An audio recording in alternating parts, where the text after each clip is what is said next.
So very good afternoon here again from the Rice's ground right here in St. Philip as we go into day 3 of the final day of this encounter. The home team, Superb and Gladiola, up against the defending champions, the Wildey team. And we're about to get off the first start of today's play. First delivery driven by Rivaldo Clark. He's taken his tally up to 40. I'm going to welcome Wayne Holder into the booth with me. Wayne, good afternoon to you as we gather here on day 3 for the resumption of play. Very good afternoon to you, Andy, and of course to the entire listenership and viewership to the live stream. Positive start there by Rivaldo Clark. First delivery up, clipping it to the covers for a couple of runs, and a crucial beginning to what has been a rather gripping and riveting cricket match. We have had some 25 wickets falling over the first 2 days, and both these teams winners in the first round and looking for those important points early in the season. So the all results still on the cards as we start the final day. Yeah, and as you mentioned those points, Wayne, you can tell you both the teams would have gotten the maximum 4 bowling points, and on the other side, the Gladiola team, they picked up the first innings totals, first innings points for the leads over the Wildey side. You know, Andy, I've been having a look at the other matches in this series, and an interesting scenario has shown itself. As we see Jerome Jones opting to start from this northern end and keeping Rivaldo Clark fairly quiet. I think this is the first time he's bowled from this end all game, Wayne. I think he might have had a bit of a spell from here yesterday. Late. It was late in the afternoon yesterday. But here he is, closing out the over after those 2 runs off the first delivery. No more runs scored. 139 for 5 between this partnership between Rivaldo Clark and Rashawn Ramsey. Now worth some 35 runs. Lead 152. So we'll have to see whether Gladiola will have the privilege of offering a declaration, whether Wildey is able to price out these last 5 wickets, and then we will also see what will be the challenge in the final innings. But I was telling you about that interesting scenario, Andy. Both these teams won in the first series, and except for Empire, the other teams winning in that first series have found themselves behind in their respective games going into this last round. What it suggests to me is that a win here for either of these teams could very well see them go clear at the top of the standings. Still very early days. There's been currency to bowl. So left arm spin at both ends. The left-handed Rashawn Ramsey gets his first strike and comes onto the front foot, pushes it back along the wicket. There is no run. So yes, except that Empire can force an outright win in their game with Windward over there at Lucas Street, Congo Road, whatever the location. The winner of this match, if there's an outright winner, can find themselves clear at the end of the second series. Currency bowling over the wicket, and Ramsey's driving. He's going to pick up a single. The mid-off is quite deep, while the other field on the offside shows a cover. Man backward of point. There's a silly point for the left-hander, who will now become a forward short leg for the right-handed Rivaldo Clark. Yes, I'm interested. You spoke about that scenario in terms of the point standings. I know it's early days, like you rightfully said, but yes, an outright victory here could really send one of these teams into an excellent position at the top of the standings here in early rounds of the competition. You know, we always talk about the longest journey beginning with the first steps and come the pointy end of the season. These early exchanges could very well be very determinate in what happens as far as the championship and the various positions go.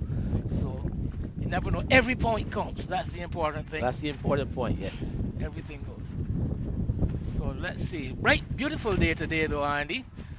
Lovely breeze blowing into our faces as Clark is choking this delivery. Seems that he resuming from where he was last night. Seems that he was batting all night. Everything has struck the middle of the bat so far. Yeah, he's really set out his stalls here for a long innings, and he's looked really well. When he batted excellently yesterday afternoon, his team required that type of innings, and he really put his hand up and put his side in a good position as they found themselves in early trouble. Well, the end of the second over of the day, and a superb blend. Gladiola 141 for 5. The tactics of the Wildey team also important. We've had some 52 overs, and I think the prospect of a new ball maybe, Andy? Well, I think it goes after some 60 overs, or Yeah, I think that's 60 overs. Maybe if the correct regulations serve me well, 60 overs is for a new ball. But yeah, they're very much behind the 8 ball right now, so to speak. There's still some 5 wickets to get if they're going to have a chance of really going at the total here this afternoon. But like you said, Rivaldo Clark, he and Ramsey, they've put together a good partnership, and they'll have different ideas when, as we said, this man looks entrenched for a big score. Rivaldo Clark coming off a sensible knot yesterday afternoon. What is for sure, though, is that Wildey need wickets, and to really get themselves anywhere close to the ascendancy. Decision to go onto the back foot. I think that is one of that strength of Jerome Jones, getting batsmen to misread the length of his deliveries, and we saw Clark dangerously going onto the back foot, managing to keep it out. I mean, he played it very well, but it looked dangerous for a brief second there, and we saw Jones holding his head, thinking that he may have got snuck through. Here he is again, onto the front foot comes Clark, pushes it up to extra cover. We've seen that so much over this innings from him, an innings that has spanned some 138 deliveries. It's interesting to know the amount of time he has been batting. He gets the delivery short, still can't pierce the onside field, looking to get that one to the right of Orient Bostic there at that very short, straightish mid-wicket come mid-on position. Again, he's short is Jones. Clark off the back foot, can't beat the man there at backward point. Desmond Currency, so another Mises, a maiden over in fact, coming from Jerome Jones. So far limiting the scoring, the left arm pair for Wildey, 141 for 5. Yeah, again, good accurate bowling from Jerome Jones, the captain, but Rivaldo Clark equal to the task, really. It was just that one delivery that you spoke about where he probably should be forward, but he played up to the play on the back foot, but it hit dead middle of the bat, like you rightfully said.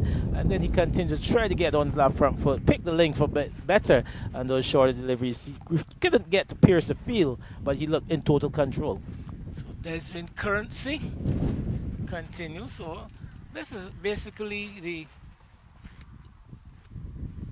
top bowling pair that Wildey would be able to put together, if the statistics are anything to go by. Two of the leading wicket takers in the side. Well, yeah, I guess the tactic would be you have to go with your strongest bowlers this afternoon to start the day's play. And as we come here, the expectation, yes, is that you would have gone with the 2 slower bowlers, the 2 left arm unorthodox spinners in Currency and Captain Jones. As you said, they'd be the more prolific bowlers. Worked up to mid-wicket. Clark having ideas of a single, but the ball travelling too quickly and too close to the swift-moving Jerome Jones in there at mid-wicket. Take a look at the rest of the field after this delivery. Is bringing Ramsey onto the front foot, not quite to the pitch, just waiting for the ball to come on to him. So we have a slipper backward point, a cover, extra cover short, mid off, long on, a man at the straightish mid-wicket, a man at the deep mid-wicket, bordering on that corner position. And this delivery is one right on target into the off-stump line. And Ramsey just languidly coming onto the front foot and pushing it into the offside. Currency getting through his over very quickly, is into Ramsey, looking for the drive. The ball comes off the bottom of the bat. A late decision to go for the single, and they eventually get it quite easily because Shinaldo Taylor from mid-off had to run at least 15 meters around to his left, and I think the lane going for the run had to do with the fact that they had to wait as to whether it would beat the bowler or not. Yes, just a bit slow off the mark, but eventually in. It was a comfortable single because he said Shinaldo Taylor had to run around to his left. But again, this young guy, Rashawn Ramsey, he's more of a top order batter, but he's kind of a bit of an injury. And as you saw him came later into the innings yesterday evening, but he also has looked pretty solid and offered a perfect foil to Rivaldo Clark as this pair, like you said, the partnership continues to grow. At least another run here for Clark as he manages to pierce a very small gap in that offside field and gets the strike at the start of the new over. He and Ramsey stay together. As we await the total 143, it is now 4-5. Yeah, 143 for 5 in. Remember, there was some 35 for 4 into the innings yesterday evening. But then the partnership with Captain Matthew Jones and Rivaldo Clark, like I said, he's batted 141 balls for his 43. They really pulled the innings around. And then also now with Rashawn Ramsey, this pair like just trying to put together a good total for the final innings of this, for the last innings for Wildey. If they're going to come from behind for a victory, there's anything over 200, I would say it would be a big total. Teeming sunshine here at Rice's, up on one of the easternmost parts of the island of Barbados, in the parish of St. Philip. And I don't know if you remember, Andy, the bulge in the map of Barbados, where I think that is the claim for St. Philip being the most easterly parish of all, because of that bulge, the occupying a position there at the southeastern end of the island. Of the back foot punched up to extra cover, no run for Clark. It remains 143 for 5. Well, it's been a long time we haven't seen this kind of innings though at elite level. I mean, he just looks so comfortable. Runs are not a bother to him.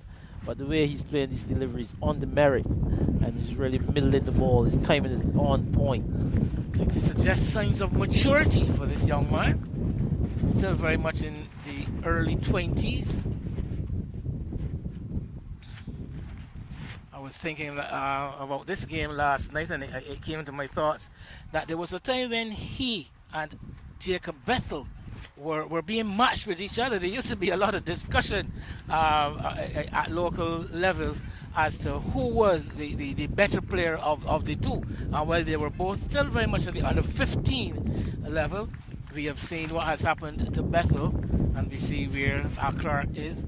I think there will be those who will suggest that there are different, various reasons for their eventual, not even eventual, current positions, as this one punched into the gap on the offside for a single. High return coming in from the man in the covers, and one more run. Again, Clark steals the strike at the start of a new over. It's 144 for 5. Clark on 44 and Ramsey on 21. Yeah, you spoke about that comparison between himself and Bethel, but Clark still very much in the younger years. He just needs to get some big scores. He needs that opportunity, really, where he can be consistent and put some scores up. But as you know, the nature of getting into the mainstream Barbados side now is of such, and with the loss of the West Indies Academy in the first class tournament, it's really kind of set back quite a few boys. So yes, robbed a couple of players of that opportunity for exposure. Let's hope that that is rectified sooner rather than later. As Clark reading this delivery, the arm ball darted in by Currency and onto the back foot, pushes it away into the onside. So very measured beginning up to this stage from this pair. It's not a pair outside the off stump, but there he goes playing a naughty shot looking to play this one behind square. You know, Andy, I was making the point yesterday afternoon that he has been very, very proficient at keeping the ball in front of him. He may have been tempted from time to time with those nagging deliveries outside the all-stump, with the vacant position outside of the slip and the point. But he resisted that temptation for most of the afternoon yesterday, and there he was playing that naughty shot toward delivery, pitching a bit too close to him eventually for the shot. I think he was dragged into it more by the line than the length. Yeah, I think the line is what did him. Again, probably thought he would have gotten a bit more bounce on it as well, but he didn't get the bounce required.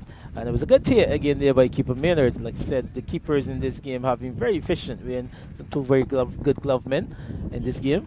Well, yes, this guy Carlos Maynard has been highly spoken of as a gloveman in Barbados. Nice soft hands. You know, and I would tend to judge wicket keepers a lot by. Let's wait for this delivery. And Ramsey's coming forward, clipping it up to mid-on. Almost walks a single. Remember, he's somewhat handicapped with an ankle injury. So there we come to the end of another over. So getting through the overs very quickly here. This pair of left-arm spinners are for Wildey. And at the end of the 56th over, total 146 for 5. Yeah, 146 for 5.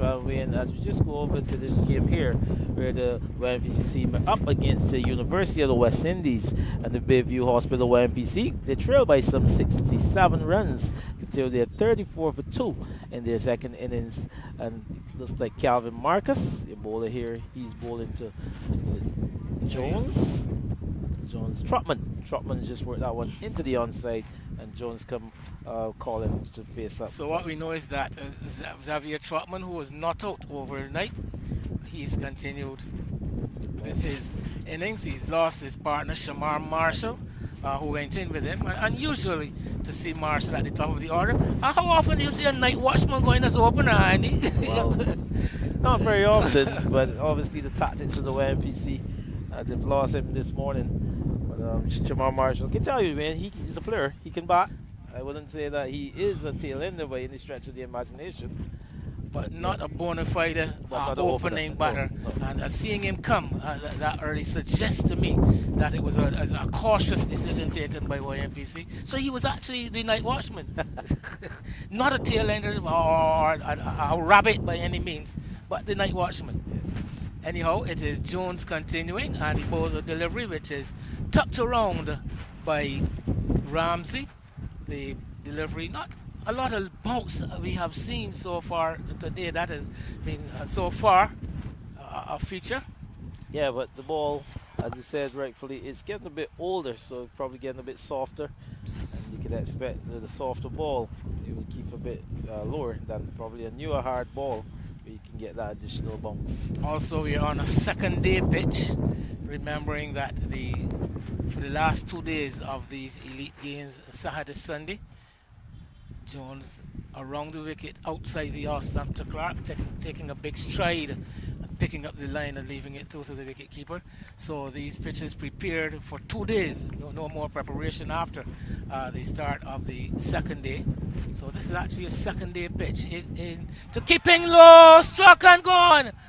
We talked about that keeping low earlier, Andy. Again, the TV commentators, the death of a batsman, and there it was. Clark again on the back foot. Also, we talked about that also. That is the strength, one of the strengths of this Jerome Jones. He gets so many wickets with that delivery that he gets the batsman misreading the length. I guess that there's an explanation for it. I will have to speak to Winston Reed, who I see sitting over under the tree to our left. One of the greatest, and I chose that word deliberately, one of the greatest left-arm slow bowlers ever seen in this island of Barbados, and somebody even go say ever seen in the Caribbean. Yeah, perfect exponent of the art of left-arm spin bowling, Winston Reed, and he's very much here with us today. But yes, Jerome Jerome Jones again pricing out his man, Rivaldo Clark, asking him to play again on that back foot. Like he said, done for the length, but the accuracy of Jones really is what have undone him. Also, that one seems to beat him for a bit of pace, but what Jones has done well is he continues to trouble batsmen on wicket to wicket. He's asking you to play on that stump. He's not allowing the batters to leave many balls outside the off stump, and the undoing of Rivaldo Clark being on the back foot as he probably should have been on the front foot. And yet another wicket for So Clark gone. Jones. Clark gone, leg before wicket to Jerome Jones. So that partnership it started at 104, so they would have added some 43 before that 6th wicket, himself and Rashawn Ramsey, and bring the experience Ashley Nurse, and Nurse immediately goes on the attack, looking to crack this one to the outside, gets it off the outside edge, the ball runs down to the boundary at the 3rd for a boundary. So there you see Ashley Nurse getting a bit of width and going with the hands, throwing his hands at it. The ball comes off the edge, it went safely along the ground and traveled quickly across the outfield. So he's off the mark with a boundary. 150 comes up for Gladiola. Yes, the delivery outside the awesome, and Ashley Nurse, like you said, he's the more of an aggressor in this Gladiola lineup. So, you know, he will look to score given any opportunity. And again, he's a man who can move the score along and move it along quickly. The over comes to an end. And if I know Ashley Nurse is one of these very aggressive cricketers, and I think he'd be thinking win. All that I can imagine Ashley Nurse would be thinking is win.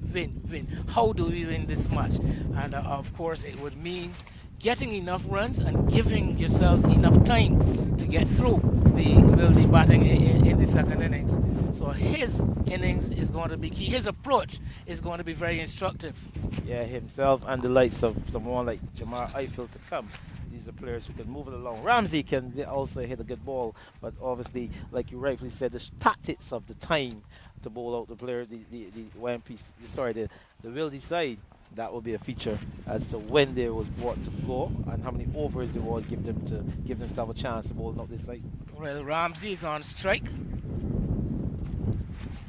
Up to 23, only adding 4 to his overnight 19. I think his role for me, if I were part of the camp for the Gladiola, would be he's the man to hold one end together, rotate the strike, keep feeding the strike to the more aggressive players. This comes onto the front foot, clips this one back along the pitch to the bowler. There is no run. So quite a handy breakthrough. If you had asked Jerome Jones at the start of play today, what would he like most of all? It would be to get rid of Rivaldo Clark early. Yes, obviously he was, like I said, camped out from overnight, and he looked really solid. He got up there, and that is a prize wicket, really, because, like you said, he held the innings together. They found themselves in early trouble at 35 for 4, and so those two partnerships, they really propelled the side into a comfortable position. They're not really out of the woods, so to speak, being that the lead is just 163. But they will find that they're a lot more comfortable than where they were yesterday. 35 for 4 for sure. So we saw Clark going leg before wicket to Jones for 45, 154 balls he would have faced. Remember the boundaries 3s and 4s, so he didn't actually hit a 4. Could have picked up a couple of 3s. As we see Ramsey getting a quick single off the final delivery of that Desmond Currency over. 151 for 6 the total. Ramsey will have the strike when the day's only successful bowler so far, Jerome Jones, resumes this spell. Jones with figures. Let's take a look. Jerome Jones, 17 overs, 4 maidens, 34 runs and 2 wickets. Currency, 19 overs, 1 maiden, 54 runs and also 2 wickets. A wicket apiece to Joshua Dorn and Tariq O'Neill.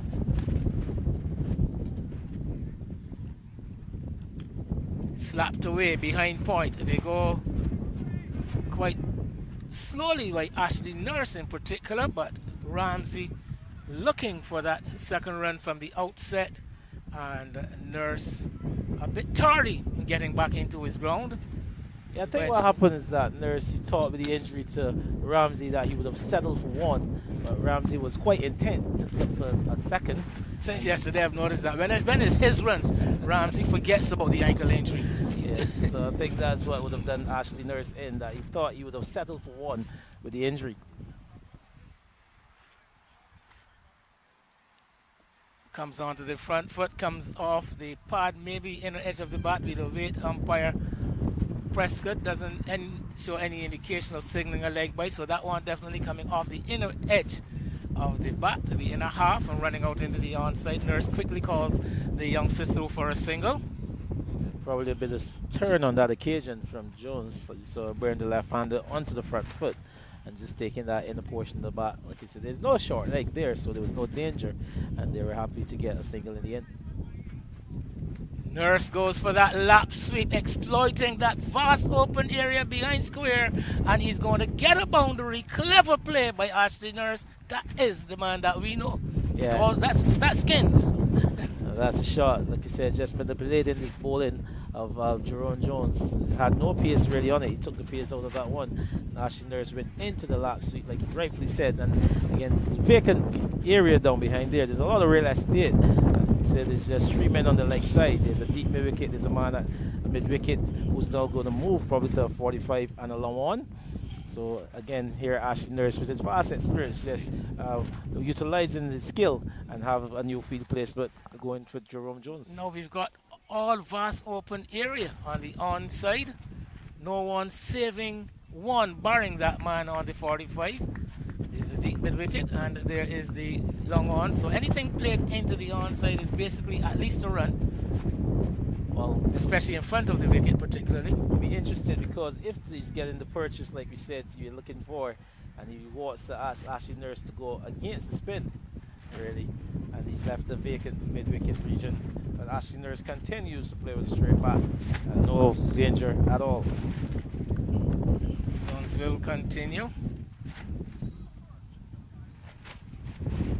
Nurse settles at the wicket, and again onto the front foot, getting that bat and that pad tucked in together. The ball running away into the offside.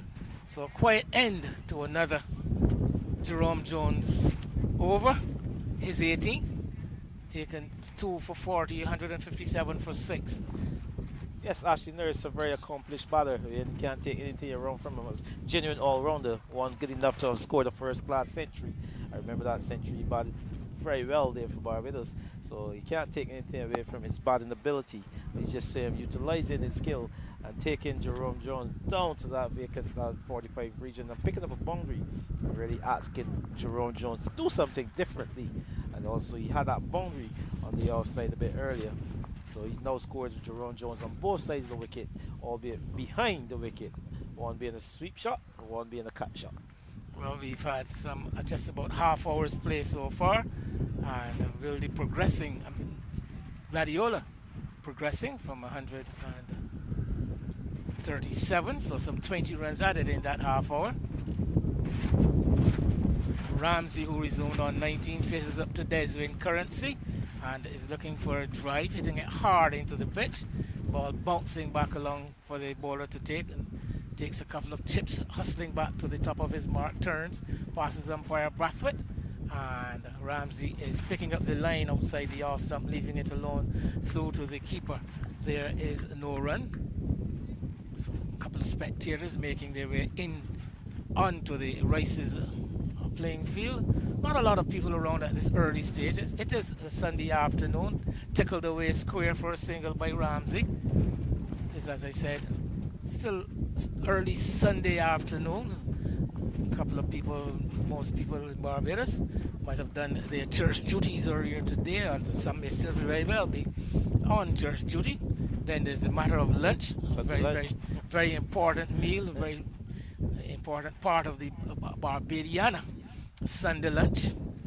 And then we will probably see a few more spectators coming to the ground later in the afternoon, particularly if the action heats up. Yes. So spoke about those spectators. Ramsey is very much a homegrown guy here, and Rice is Wildey. And a lot of these spectators would be his relatives, and he always comes out to support. I'm sure his biggest supporter is his mum, and I'm sure that she is somewhere under that mango tree there at the far end of the southeastern end of the ground. Very much in their colors too. Very proud history. This ground at Rice's and this general area of St. Philip, strong cricketing background. Used to be a BCL team playing here back in the day. Sunrisers. Sunrise, that's it. Sunrise was the team. Remember my good friend Livingston Parky Bradford, a guy called Frederick Barrow. Frederick Barrow. Tremendous all-round cricketer. Yeah. Played quite a bit with Frederick. A lot of days. Yes. And I was speaking to young Rashawn Hackett a bit earlier. I was telling him this is where Joe for Archer would have really started his brain. Just above us here. And the now coach of the Windward side. Yeah, he's very much there as a helping out boy. with Jafari. Jafari Toppin, that's the man. He's also been part of a youth clinic going on in this area. Jason Paris, the main instigator behind that, he's been having.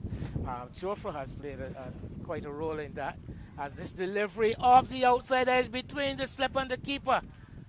Fortuitous runs for Ramsey as he makes his way back into his crease. It'll be interesting to if we can have another look at that one, but a delivery from Jones, I think again that one threatening the outside edge of the bat. It came off the outside edge. It went between the slip in Craig St. Hill, who is a bit wide, and also past the left glove of the keeper. Here now we see St. Hill indicating exactly the path of that delivery once it hit the edge, well away from him, and it was the quickest delivery too, not having much of a chance. So 2 runs nonetheless to Ramsey, who would very much appreciate them as he comes onto the front foot and smothers this delivery.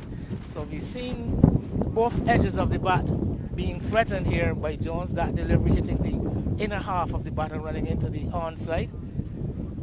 Just continues to be very accurate, asking questions of the batters. Is Jerome Jones taking the outer edge, but again, it was a bit wide, the slipper. He didn't have a chance, really.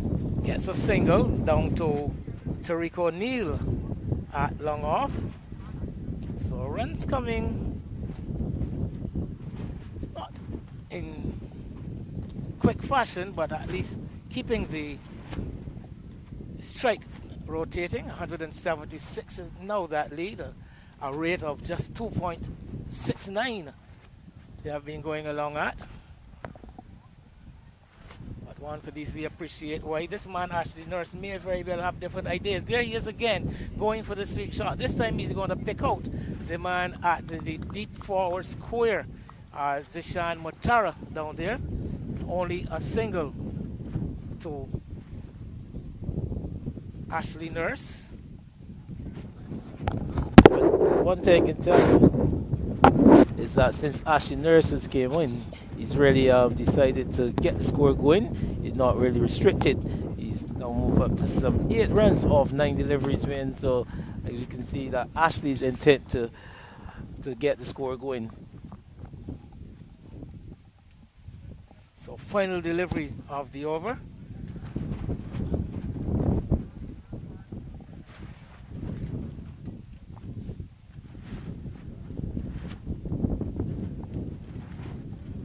A dot to finish it out for Jerome Jones. The end of the 61st. It is 164 for 6. Clark on 45. Jones. Clark has gone for 45. We're just looking at an older version of the scorecard. Ramsey on 32. Nurse on 8. Andy Payne Yeah, thank you, Ian. Again, just a quiet start in the morning. The lead extends to 177 for the superb Gladiola.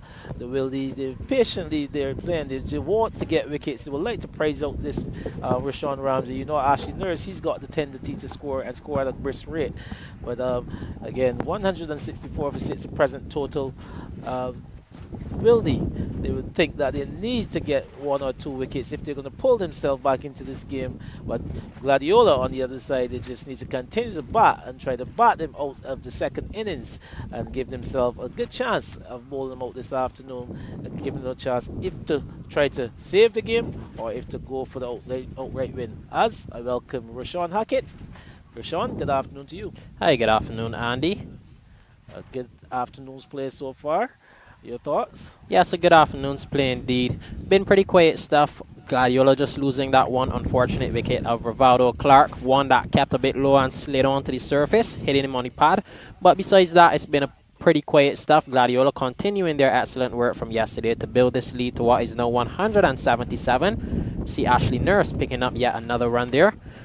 Yeah, just right. So, but it's strategic play really. Gladiola, after batting himself into position of comfort yesterday, evening late, Rivaldo Clark and Rashawn Ramsey, after a partnership between Clark and captain Matthew Jones, they put them in a position of comfort. So they came here today that they could control the run of play, and this is what they've done this morning. Wildey, on the other hand, they would have needed to get early wickets and push themselves into the game really, but they're negated by the good batting of Ramsey and Clark before he was dismissed, and now Ashley Nurse comes to the fore. Yes, most definitely. A lovely paddle sweep behind square all the way into the boundary for 3 runs from Rashawn Ramsey. He continues his scoring. He goes up to 35 now from 72 deliveries. Yeah, good player, Rashawn Ramsey. We should have looked at that replay. Like I said earlier, he is a top order batter by upgrade, but because of the injury he's carrying presently, an ankle injury, it kind of decipher how he went into this order, and he found himself batting down the order. I really think he came in at number 6 in the innings, losing those first 4 wickets, and then the 5th wicket partnership went on for a while, so he has some time really to get injury work on, and here he is now playing a good hand for his team in a very, very important period of play. Yes, Andy, he looks fit and back to his normal self here today. He's been running fairly well, been playing each ball on its merit. The ankle, it doesn't look to be in as much pain anymore, so perhaps he got some treatment on it last night, getting forward on that front foot comfortably now. See him just being back on the back foot. They're cutting that one through covers, and they'll just settle for 1 run. Yeah, good. Keep the scoreboard ticking over. Some 5 runs in this over so far. But again, just coming into his own really is young Rashawn Ramsey. I'd be interested if he can get up to 50 in this innings. Remember, we said he had a good debut season last year. Remember, he would have transferred from the BCA, and then he came here to Gladiola. And he's had a good start to his career here, and he would want to continue and carry on. As the over comes in, it's 169 for 6, the superb Gladiola. Yes, a good day of play so far. Ashley Nurse and Rashawn Ramsey controlling the situation, as you said, Andy. I believe that Gladiola would be in the ascendancy right now, just having a lead here that Wildey will be tempted to chase down later on today, because knowing that they are the defending champions, they will want to come away with another win here today. So Gladiola doing their very best to put on this lead, and it's giving Wildey a challenge here. Yeah, well, they've got to do all the running, really, they will decide. Remember, they've lost on first innings lead, and you know the point standards, how the point situation goes. So they both picked up some 4 bowling points, the maximum, but just the lead have given them the advantage. Remember, both of these teams will have won their first round encounters. So, Wildey, they just need to fight and come hard, defending champions. But Gladiola, they're very much in the driver's seat right now. Yes, Gladiola very much in the driver's seat as Jerome Jones comes back in for yet another over. His 20th this will be. Good delivery to start the over. One just gripping and turning back into Ramsey. Yeah, that one spun a bit. Remember that we said the ball getting a bit older. It's 62 overs. We're into the 63rd over. So we expect it to get a little bit of purchase. Like you said, it's getting a bit softer. That one this time carry on with the arm. So just it's showing his full repertoire of deliveries here is Jerome Jones. Yes, Jerome Jones, he's a very skilled bowler, as we would know, Andy, picking up 2 wickets in this innings already, and he looks to pick up some more. Been bowling very, very tidy areas, and he took that prize wicket of Rivaldo Clark earlier. We talked about it yesterday, and I heard you and Wayne talking about it this morning. That delivery that he just has, that just slides on with the arm and keeps a bit low, and it was enough for Rivaldo Clark just hitting the pad and umpire doing the rest. Yeah, well, Clark, he almost walked as he got struck on the pads. He knew he was in danger, and it was an easy decision, really, for umpire Tremaine Prescott. It's been quiet for his partner, Gregory Baffert. He wasn't had a lot of work to do so far in this innings, but Prescott, the man who gave it a dreaded finger. Here he is, Jones, again, bringing his man forward. He looks solid, really, in defense. There is Rashawn Ramsey. He's on 36 from 78. But again, like you said, they're all in the driver's seat, the Gladiola team.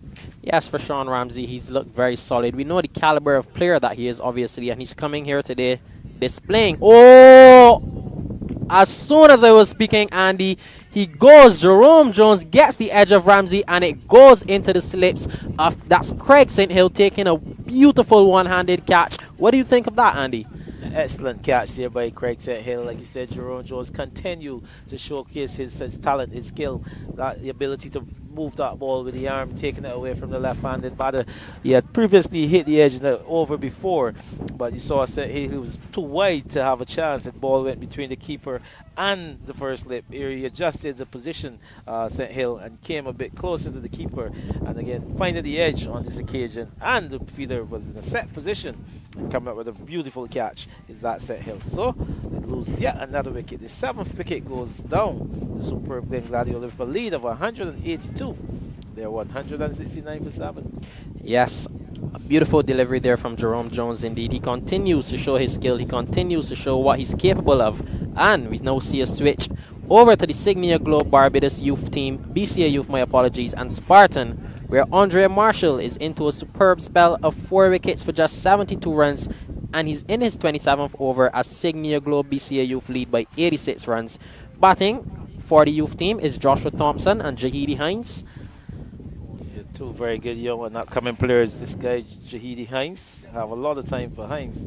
He's a good all-round in the making. You know, he's there at the Commerce School, where himself and Justin Paris, they're two of the greatest talents there presently, and he continues to show his worth. I mean, just elevating to this, the premier side. You know, obviously, a year ago, they would have played for the Barbados on the 15s, and then they would have started in the Division 1 level. But here they are at the elite level, both of these players, and getting some performances. Yes, and speaking of performances, we see Andre Marshall in the wickets once again, also known as Ears, with 4 wickets, and it's something that we talked about over the past 2 days, Andy. The left arm spinners continuing to dominate in Barbados' cricket, taking wickets week in, week out, and it's something that we see at Spartan. It's something that we see right back here at Rice's as Zishan Mutara comes into the attack and Ashley Nurse dispatches him out of the ground, immediately picking up another 3 runs. Yeah, greeted with a long hop, really. Leg spinner is known for that, to pull his deliveries down. And Nurse, he's never going to miss out on that. There's no man stationed at that square leg region. And he got into a good position, Ashley Nurse, and really hitting that one out of the ground. It was an easy shot for him. He said the leg spinner, he needs to get himself going. His team needs him. Remember, he was pick up some 4 wickets in the first innings. He just had a 4-over spell yesterday, late into the evening, 4 overs, none for 16. And here he is now. A lot of depend on him if we're going to run through the lower order of the Gladiola team. Yes, a lot will depend on him indeed. He'll look to tidy up on that first delivery. Oh, and he's put down. Skipper Jerome Jones drops a sitter. The prize wicket of Ashley Nurse goes a-begging, and they come for 1 run. And this is what the leg spinner would do. He would give you that chance. He gives you the wicket-taking deliveries and coming on the front foot, driving it in the ear.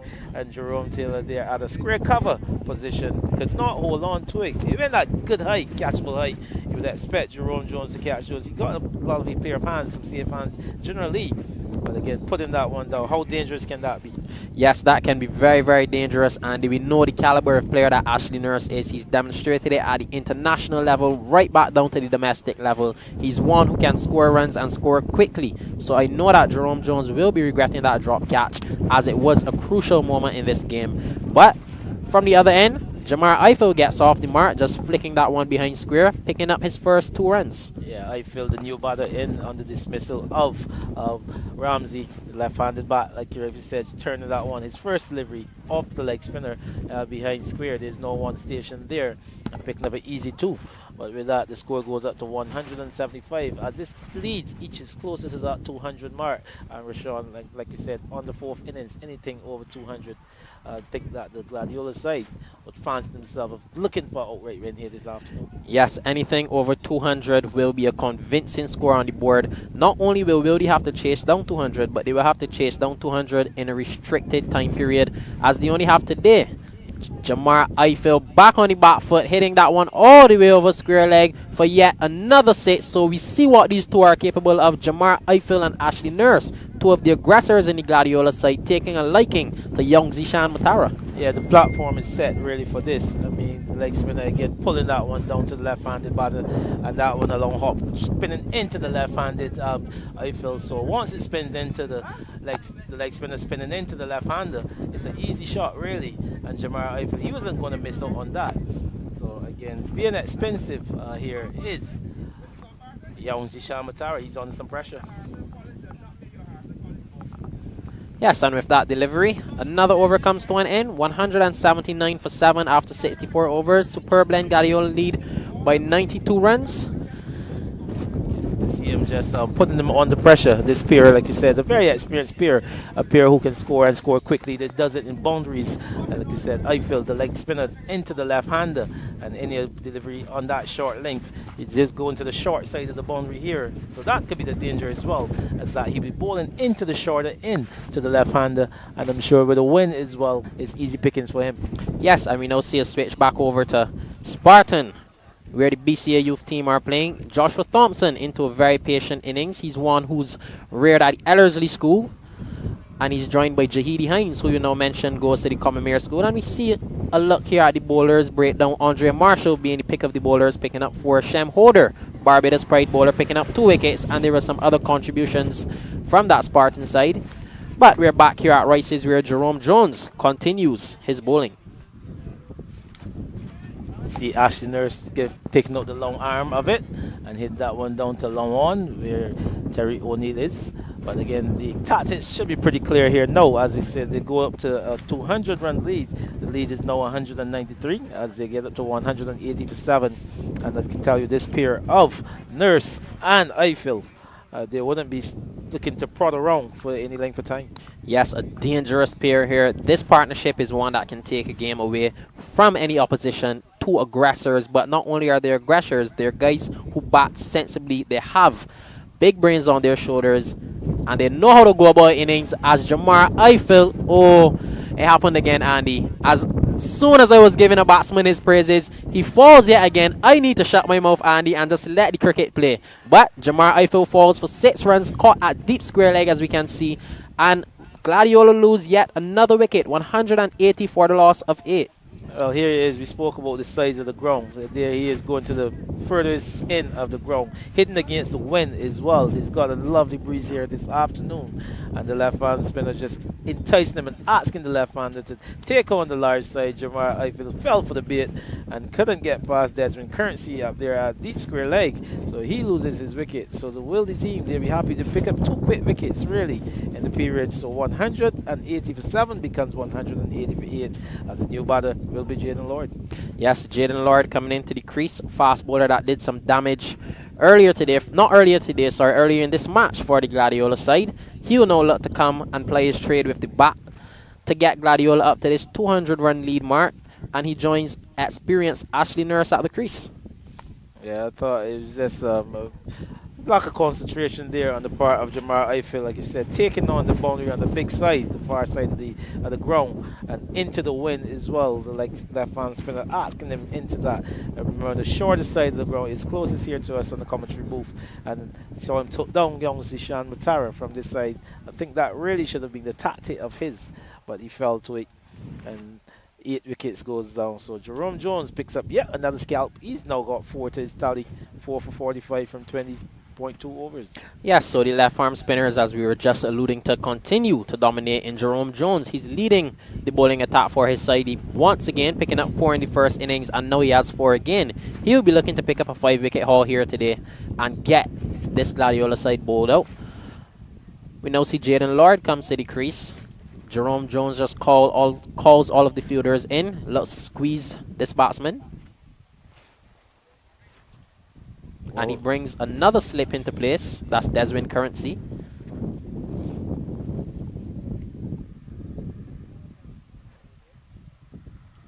Well, a good tactic, really. He got to really attack the newer batters because, like you said, we know for Ashley Nurse, he will try to score and get on with it. So they want to dismiss any batter from the other end and keep Ashley Nurse off strike as long as they could. So again, a good tactic by Captain Jerome Jones to try to squeeze young Jaden Lord.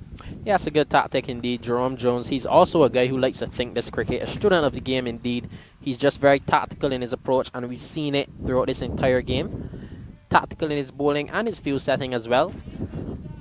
One thing, like I said to Wayne a bit early in this match, Jerome Jones, if you ask me, one of his bowling strengths is that he understands bowling. He knows what a batsman would like to do. He always thinks, try to outthink a batter. He thinks like a batsman as well. That gives him the ability really to prize out batters because he's almost one step ahead. So the over comes to an end, and at the end of yet another over, 65 completed. The superb Link Gladiola, they are 180 for 8. Yes, 180 for 8, superb blend Gladiola. Speaking of teams being in trouble though, Andy, we see YMPC in a bit of trouble here as they're 53 for 5, trailing by 48 runs. Young fast bowler Radon Bellamy into a superb spell of 3 wickets for 17 runs, and the experienced Dwayne Smith and Jadan Jones are at the crease. One of your former teammates, Radon Bellamy. Yes, one of my former teammates. I was not about to get talking about him.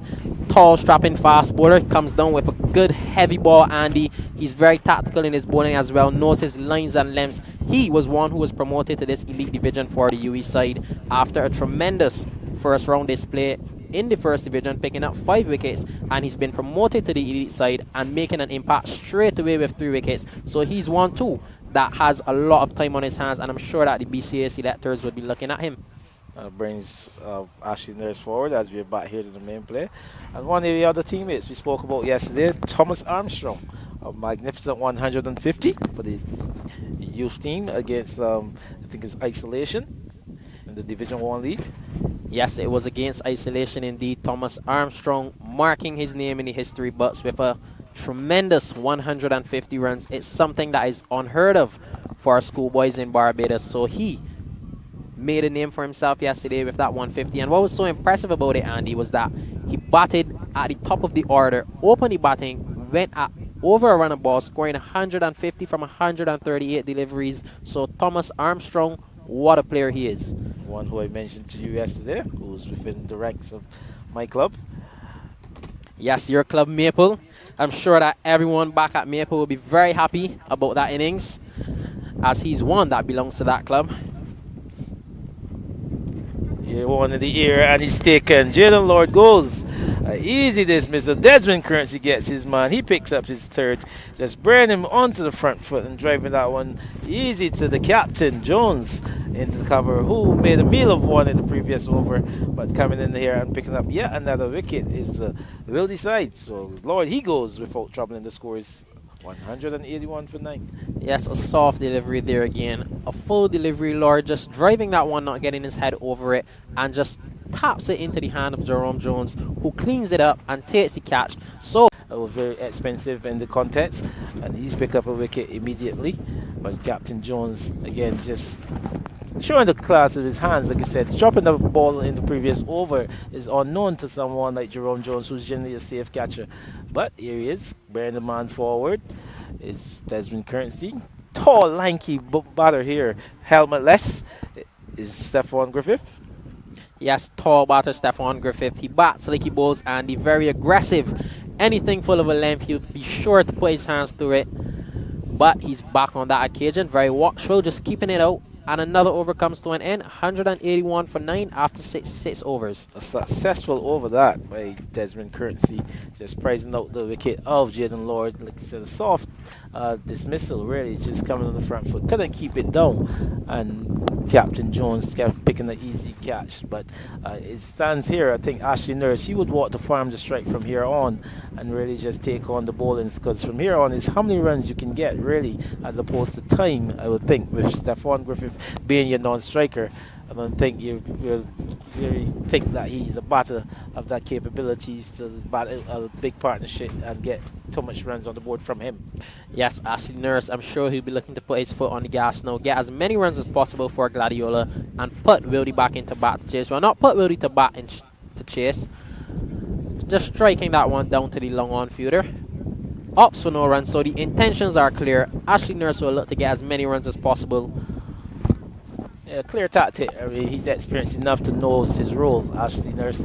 But Captain Jones, you've seen him set quite a few men on the boundaries now. We can count as much as 6 of them on the boundary. But this one gets it in the gap. Is Ashley Nurse down to the vacant mid-wicket region and picks up yet another boundary. So the score goes up to 184. The lead goes up to, I think, 197, the lead. So each is closer to that 200-run mark. Rashawn? Yes, funnily enough, I was now having a laugh because that ball that Ashley Nurse now struck down here actually struck his own car. So a bit of misfortune, but luckily there's no damage. It just looked to strike the rim of the vehicle. So he'll want to be careful next time he's hitting the ball down here. But a good shot indeed, just tugging that one to the cow corner area into the boundary for yet another 3. So here he is, just increasing the number of feeders on the boundary. As Jones, I think you see Desmond Currency coming into a deep mid-wicket, and Zishan Matara coming to what we would consider a cow corner. But Nurse, he's made his intentions clear. I think he said he'd be looking to farm the strike. So far this morning, just losing quite a few wickets. Remember, they resumed at 100, and the lead was 150 when they resumed, 137 for 5. And here they find themselves now at 184 for 9. Rivaldo Clark, he went the first man to go this morning, and he was followed by the likes of Ramsey, Eiffel, and Lloyd. Here is Ashley Nurse, arms given, and he hit that one over extra cover. Man that long off running around to his left, couldn't get a hand to it. Excellent shot by Nurse. Just outside the off stump, and he just pumps that one firmly through the covers. Fielder on the boundary, Joshua Doran had no chance of getting around to it. That one just skated across the boundary, and Gladiola now lead by 200 runs. I think that's the total that they wanted to get up to. They wanted to get that target up to 200. Anything over 200 they would consider a bonus, really. Ashley Nurse, he's got the capabilities to move the scoring along, like we said from the inception. He's taken his tally up to 21 from 20 deliveries, with just 3 deliveries into this over. So we'll be interested to see his tactic going into the back end of the over. As the ball is back with Jones. Wide outside the off, some wide signal by umpire Tremaine Prescott. Ashley Nurse not interested as it runs pretty close to the boundary. Let's see. No, it didn't get into the boundary as the batters. They didn't go for the run. So, but just the one for the wide. So 1 more to the total. It sends that lead to 201. Tactic is also clear from Jerome Jones, the captain, to try to hide the ball away from Nurse. Yes, Jerome Jones, he will be looking to close out this over and not allow Ashley Nurse to get that single, because the best thing for this Wildey side right now is to bowl at the non-striker Stephon Griffith. Ashley Nurse goes big, and it goes over the boundary again for yet another 4. That one bouncing in the road. Ashley Nurse frees up his hands, and that's another 4. Well, this is what we expect of Ashley Nurse at this stage, and Jerome Jones just tried to slow up that one, but Ashley Nurse got his levers to it. He got the reach.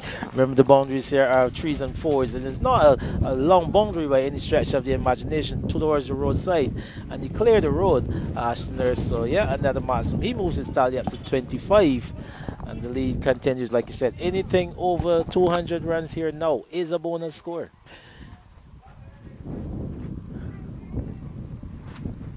Gets back and cuts that one, and he just jogs through. So he settles for 1 run, Andy, which means that he'll leave Stephon Griffith to face the last ball of the over. So big job here for Stephon Griffith. All he has to do is survive this one delivery. Well, he's giving him the confidence. He's giving him the belief that he think he can just defend one delivery, Ashley Nurse. So all is required here of Griffith is to play a defensive shot. He's not intended to do anything, any scoring really, as Ashley Nurse. His intentions will be to do the bulk of the scoring, and just Griffith is to keep out one delivery.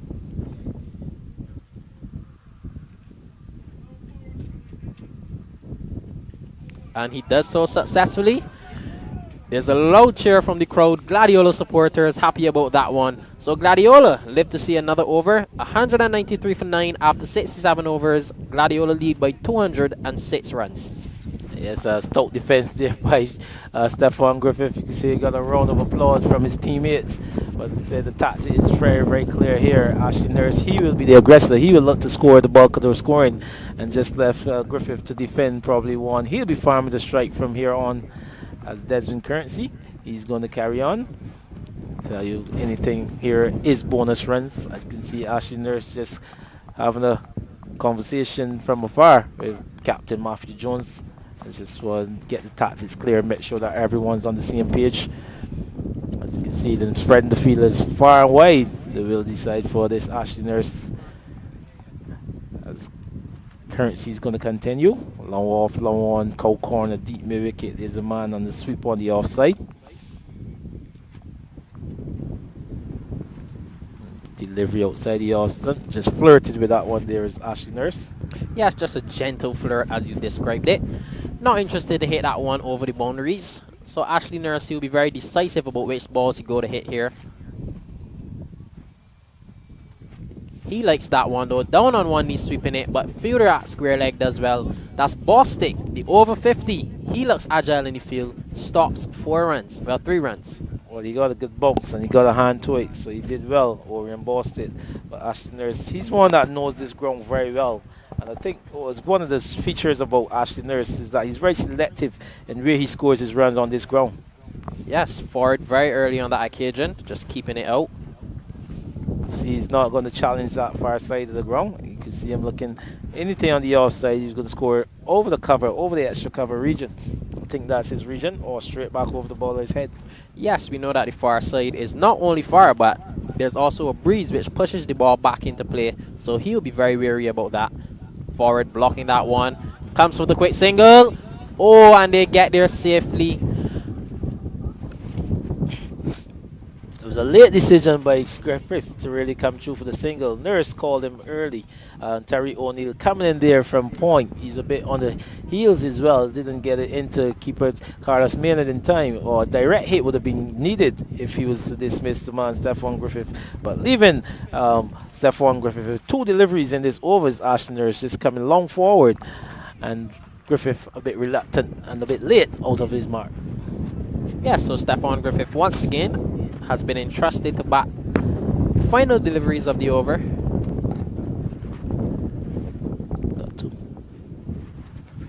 Good delivery outside line of the off stump from Desmond Currency, beating the outside edge of Griffith. 1 ball to come in this over. Yeah, Captain Jones, I think he should have got a second slip in this for this delivery, especially. As you see Griffith long forward, and again a roaring applause from his teammates. Yes, you would think that he now scored 100 after he played that front foot defense, but I'm sure that to the Gladiola side, that front foot defense means just as much as 100, as it means that they live to see another over, as we see a switch back over to Spartan, where the BCA youth side continue to bat at 218 for 8, and Stephon King of Spartan is into a spell in his 6th over, as Joshua Thompson, he's into a patient innings, 14 runs from 51 deliveries, and Trayvon Carrington, the new batsman to the crease, meaning that Commonwere's J.D. Hines has been dismissed. Yeah, they lost the wicket of Hines. He's gone, so Carrington, the new batter, in. It's 218. They lead by some 94 runs, the BCA youth. But obviously, the Spartan side, they would like to pick up a victory here after being pummeled by the Wildey side, who we're watching presently in the first round. But they encounter, they will want to pick up a victory. The Spartan side, Fusion Boutique Spartan. Remember, they were newly promoted, found themselves in relegation of the 2025 domestic one season in Division 1. Here is Nurse. As we're back here live, hitting this one hard into the ground.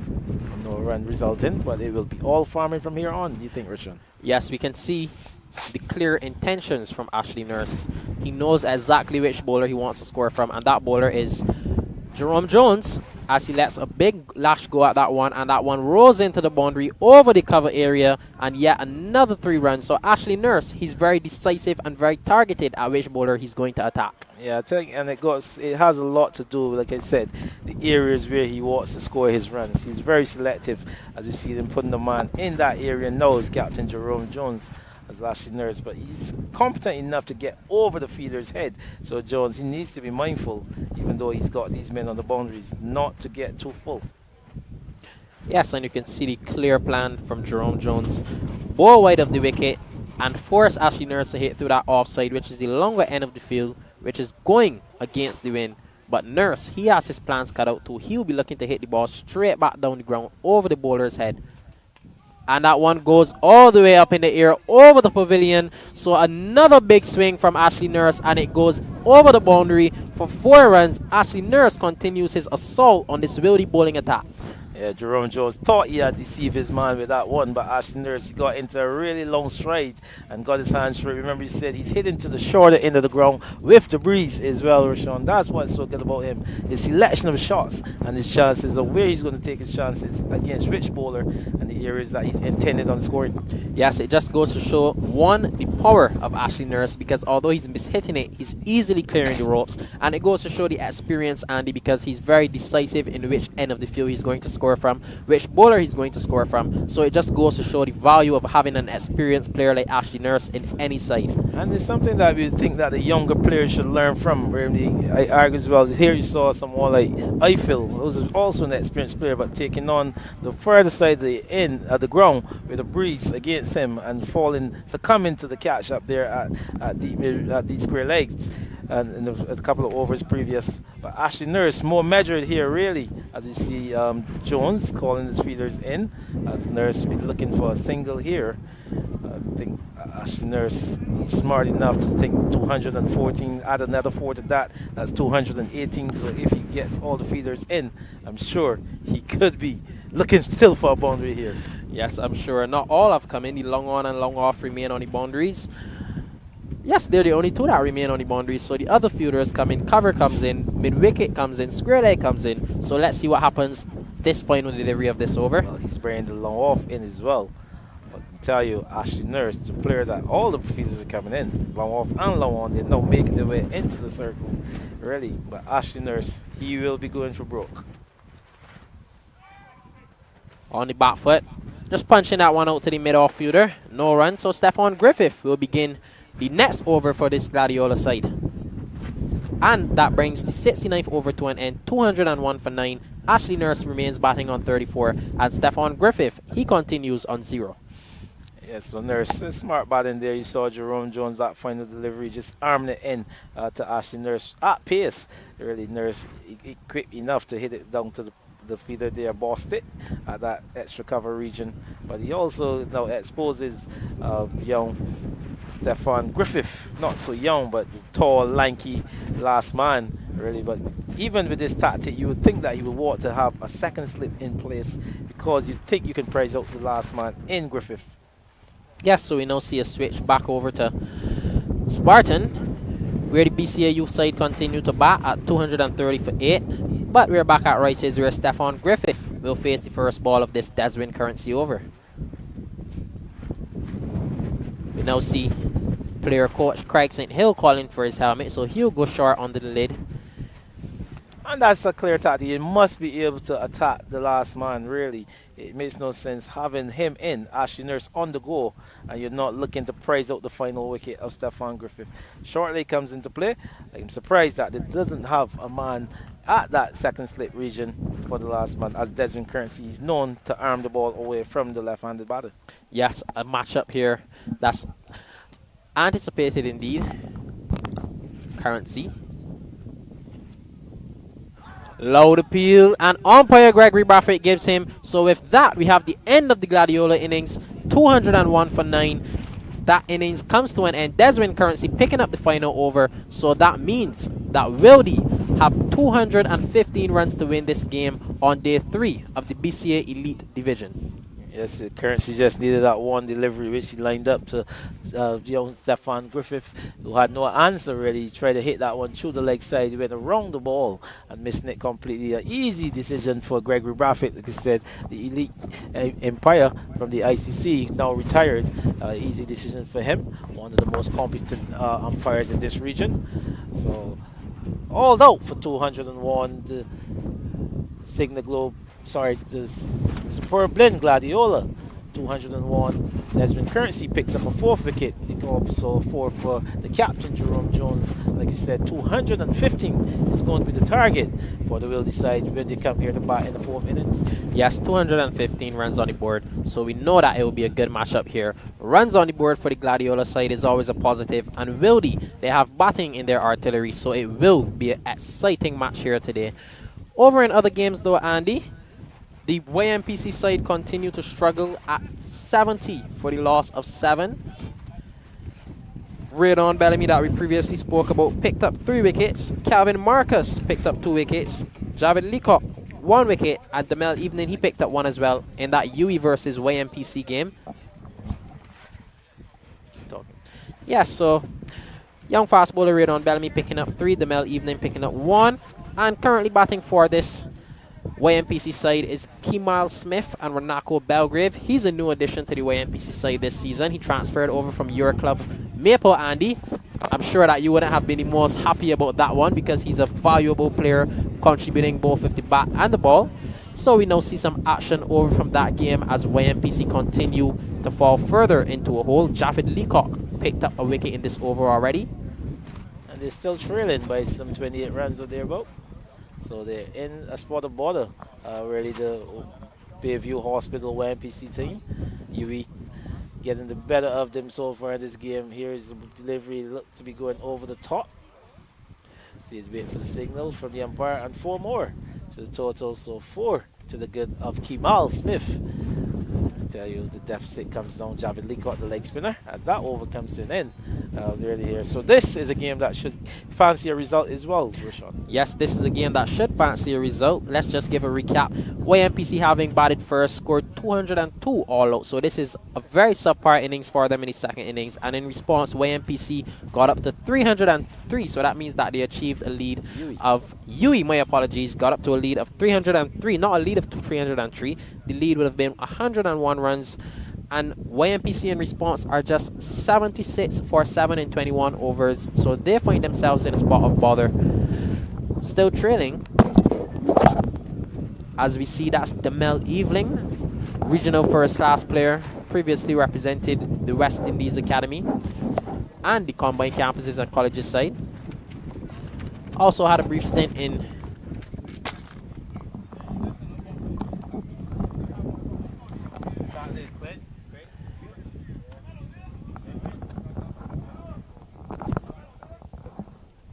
So, with that, I welcome Wayne Holder back to the commentary. Wayne,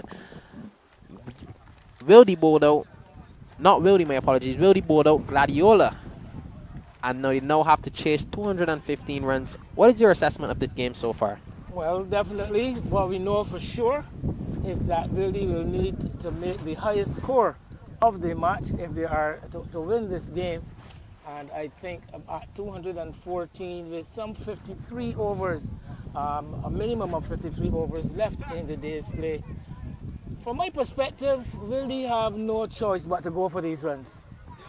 Given that they have lost first innings points, they have also, like Gladiola, picked up the maximum 4 bowling points. And there really is nothing to lose for them. They can't lose the points that they already have, well, except maybe the one that would come with a draw. But I don't think 1 point is going to make a lot of difference. The other consideration may be that they may not want for Gladiola to win for a second time on the trot. But they have got the cards in their own hands in that they can, at any point in time, decide to shut shop and pull back. So I expect the tactics from Wildey would be to try to get up to this target. There is adequate time even 53 overs, even on the 3s and 4s boundaries here at Rice's. Yes, I completely agree with your analysis, Wayne. Lots of time in the day for Wildey to get this run chase achieved, and I'm sure that knowing this Wildey side, they will be going for this victory as they are the defending champions and would like to continue their winning ways. So it will be an exciting run chase, and Gladiola will also do their best to restrict Wildey to not get this win. So we're in for an exciting run chase, Wayne. But on the screen we can see YMPC continue to find themselves in a spot of bother at 77 for 7. How did they find themselves here? Well, yes, so some resurgence here for the UWI side. Had a very poor first outing, playing at home against the same Gladiola, who trounced them quite easily, I think, by some 7 wickets. And the batting in particular was a bit undercooked for UWI then. They came good this time around, getting up to as many as over 300 in their first innings, and very much on the path for a victory by an innings. So good all-round performance by UWI in this second match. YMPC in the spot of bother, the main batting having been dismissed already. Kemal Smith, he would be about the last of the recognized batters in this YMPC lineup. So UE somewhat on the verge, looking to break this partnership, and once they can break this partnership, I think they can very well consider themselves somewhat through this YMPC batting. Yeah, speaking of good battles, Wayne, we also have a highly anticipated battle over at Windward, where Windward and Empire go head-to-head. In the first innings, Windward would have scored 252 all out, and in response, Empire got up to 268, so just a small lead in that game. And batting in their second innings, Windward are 137 for 4. Currently batting is Jordan Reefer. He's on 38, and Shaquan Bell, he's on 29 from 34 deliveries. So we have a fierce battle over at that ground as well. Well, yes, Windward still trailing by, well, they're leading in fact by only 121. Still some way from the break at lunch. So I think this first period of play will dictate the fate of that match. If Windward are able to keep their wickets intact and go to lunch in a fairly strong position, I can see this one petering out into a team draw. On the other hand, Empire will need to get wickets and get them quickly, and then look to chase down whatever they are given to win. But a curious decision, I thought, by the Empire team to declare yesterday afternoon at 268 for 7, just foregoing the opportunity of picking up maximum batting points first of all, and the time left, not a lot of time to make any real serious inroads into the Windward side with just a minimum lead, I think about some 15-16 runs. So I thought that decision was a curious one. Yes, a very curious decision indeed, which I'm sure that knowing the Empire side, they'll be looking to go and get full points in that game, achieve the win. Judging from how they played Wanderers last game, they're a very aggressive side, Wayne. They like to go after runs, they like to chase. They have the likes of Kevin Stout, now Cheyenne Braffett. He's back in the side, having scored 100 in the first innings, 133 runs from 190 deliveries. So I'm sure that Empire side will be looking to go for the win. But as of right now, the game is evenly poised, as Windward are 143 for the loss of 4. So that game is an interesting one. But Wayne, we spoke about some spectators yesterday, and the fact that Wildey carries a very strong support group, and we see some of them having a line underneath the tree now. Well, yes, that is the Wildey support group. Travel wherever this team goes, and a number of them have been around this Wildey setup for a number of years.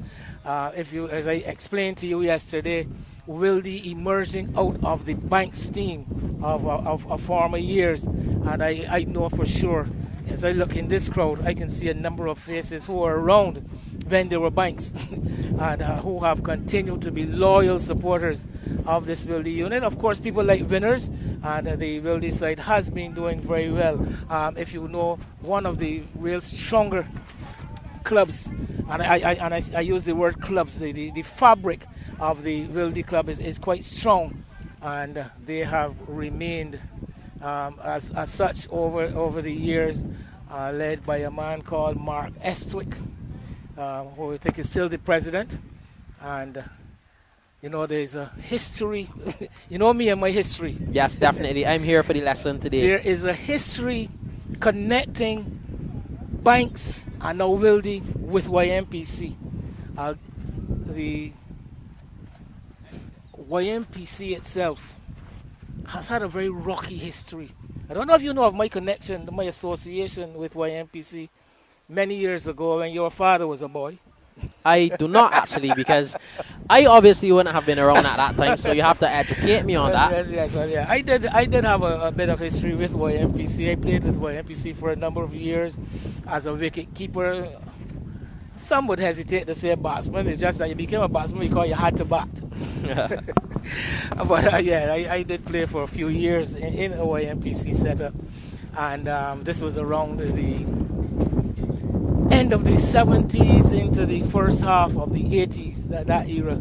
And the YMPC club, as I said, I wouldn't want to say turbulent, but it's had a rocky history. There have been a couple of times where YMPC actually suffered a mass exodus of players, and the last exodus, in fact, featured more than half of YMPC first 11 defecting to Banks after some turmoil in the club of YMPC, where the club divided itself into a couple of factions, and you saw the likes of the same Winston Reid, Sherwin Campbell. It was then I'm calling names that you know.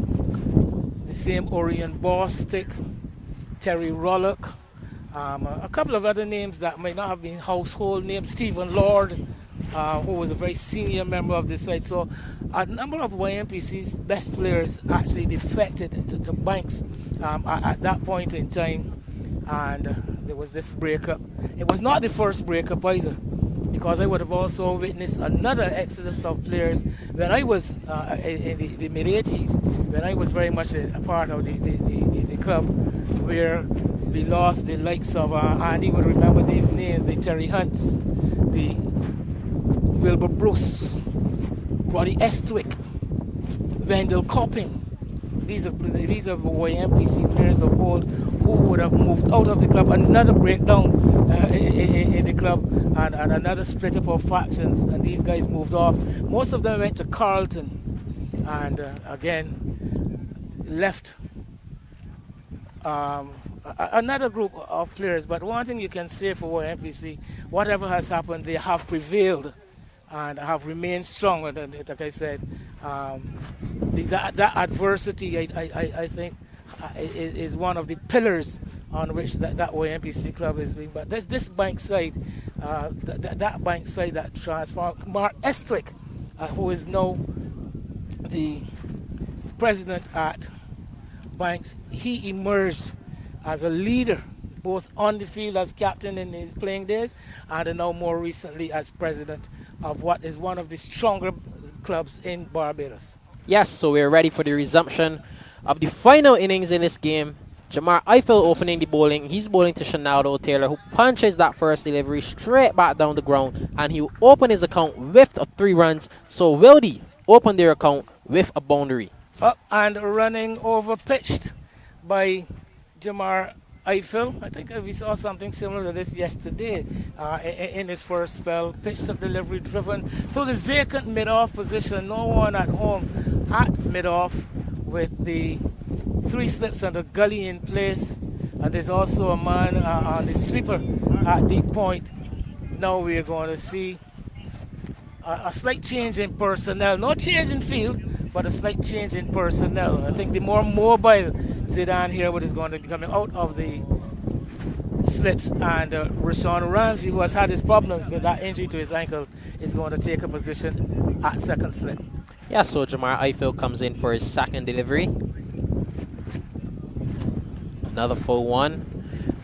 Taylor just flashing at it. And we know the nature of Taylor, Wayne. He's one who's very aggressive. He came out all guns blazing in the first innings. However, that ship sank shortly after just scoring 6 runs. He's a player who likes to go after the ball, get back on ball, and score runs early on. So I'm keen to see how he shapes up this innings. A player you describe as a shotgun. Loves to play shots.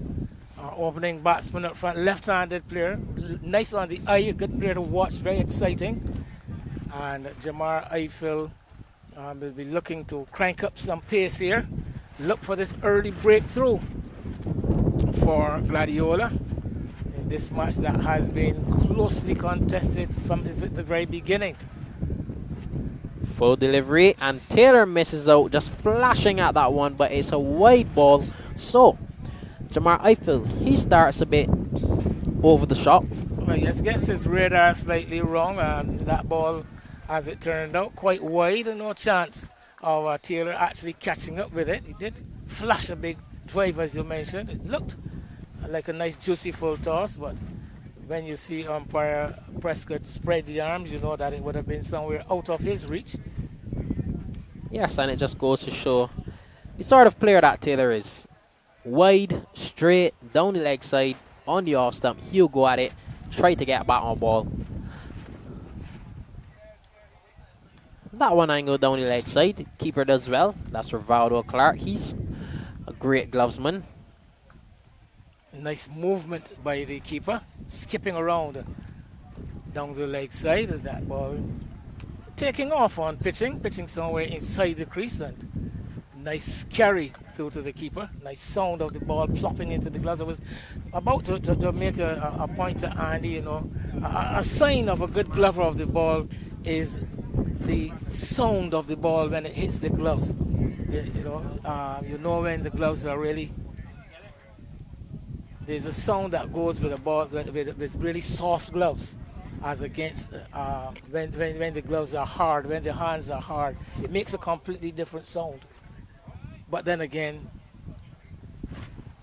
those technically inclined, it's like music, you know. Sometimes I hear a piece of music and it's just music to me, but then you speak to one of the experts and they can give you some of the finer details.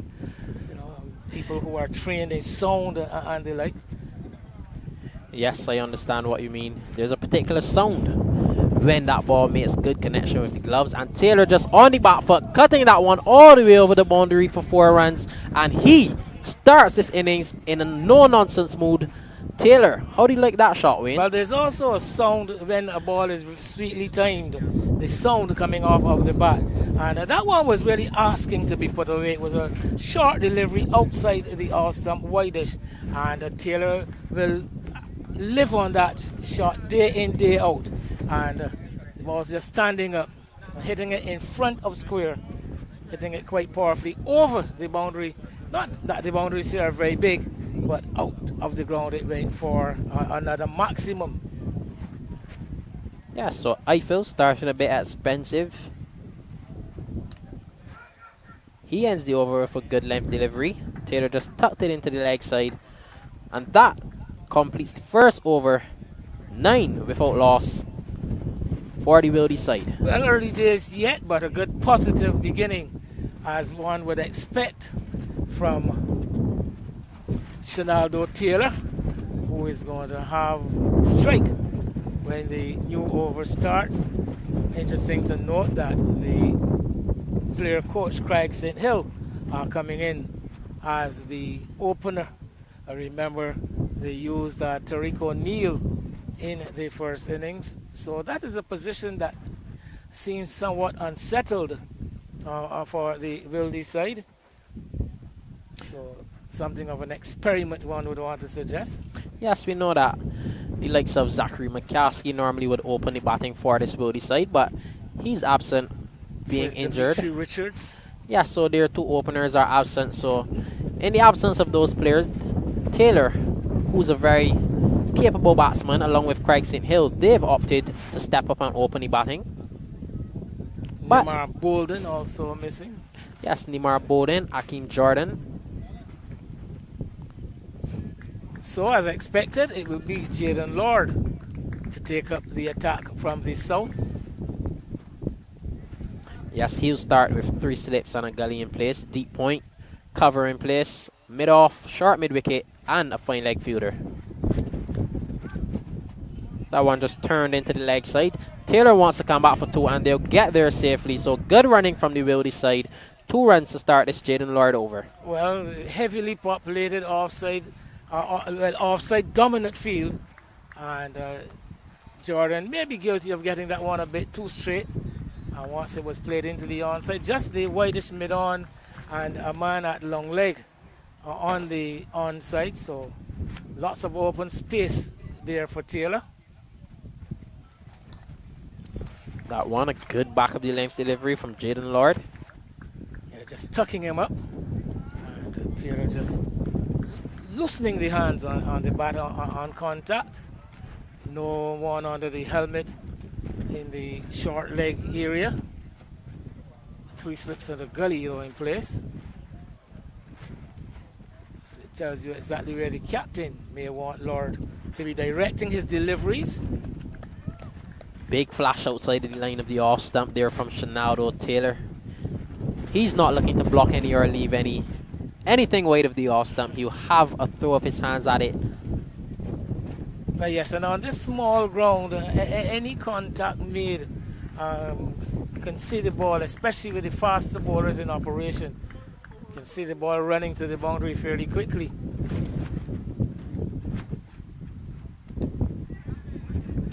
You know, use the word there, Wayne, that we had a discussion about yesterday. You said you can see the ball running to the boundary. And you gave me some homework, an assignment last night to go and find out the exact definition of what is a boundary. So after this delivery, we'll have a bit of a chat about that, because it was an interesting conversation that we had yesterday. Well, I'm glad you found it interesting. It was brought up. It was brought up deliberately, just as a matter of for. That one is pummeled straight back down the ground. Shenaldo Taylor just holds the pose and scratches as he picks up yet another boundary. So he's in a no-nonsense mood here today. Well, yes, a pitched up delivery, and Taylor with the leg side rather vacant. No one at mid-on going down the ground with that one. The ball traveled in the air, but quite safely. Made very good contact with it too. So he is started to motor along.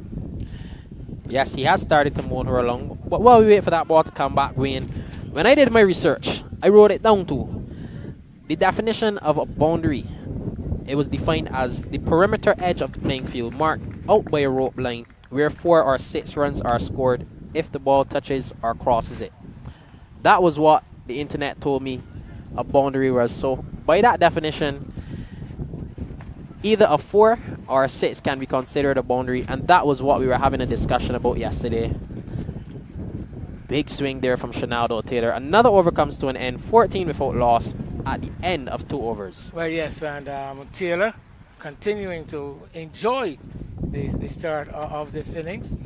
Nothing untoward out of the pitch, which has been consistently been a factor over the first 2 days, but seems so far up to this point today to have evened out somewhat. If we did notice a couple of deliveries with the older ball stayed down while the spinners from Wildey were in operation. So be keeping a close eye on the behavior of this surface as we go further into this final day. But yes, the discussion was about the use of the term boundaries and sixes. Yes. that was the real discussion, and I did mention that yes, I have heard it used well on the international scene, not necessarily here on the island or in the West Indies generally. Firmly punched straight back down the ground from Craig St. Hill, and it's a beautiful shot, and it goes into the boundary for yet another 3. A lot of nice things going for him there, Craig St. Hill. Keeping his shape beautifully, coming through with the full face of the willow, and we see that high top hand and holding the pose as he played the shot. Really, if I may borrow a term from one of our sportscasters, eye candy. Eye candy. That is exactly what you would describe it as. A beautiful shot straight back down the ground as Eiffel makes his way in again. That one nicked past the fielder, and they get 1 run. Well, yes, so the outer half of the bat traveling along the ground. Diving effort there by That's Shamari Gittins. So we've got these two young left-handed top order batters, both hopping around the field, both suffering injuries to the foot, ankle, somewhere that lower area. Yes, and interestingly enough, they're carrying the same injury, but they're both built very similar in stature. Same hairstyle, everything. Yes. Taylor has a big waft at this one outside the off stump, hitting an ear there that time. But the intent from Taylor in particular is clear. I guess he's looking to get that in his going while the ball is new, while the field is more on the attacking side, so lots of open spaces left for scoring.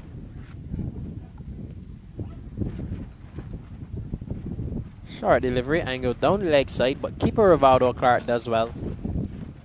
I felt it's been a bit all over the place. It's only his second over. He's only bowled 4 balls in his second over. Yet to settle down to a definitive line of attack, line or length of attack. He's been full, he's been short, he's been down the leg side, he's been wide of ball stump. So I think he's taking a bit of time to get himself settled into a rhythm. He just looks a bit uncomfortable. Even in his run-up, he doesn't look smooth as he normally does, so he's spraying them all over the place.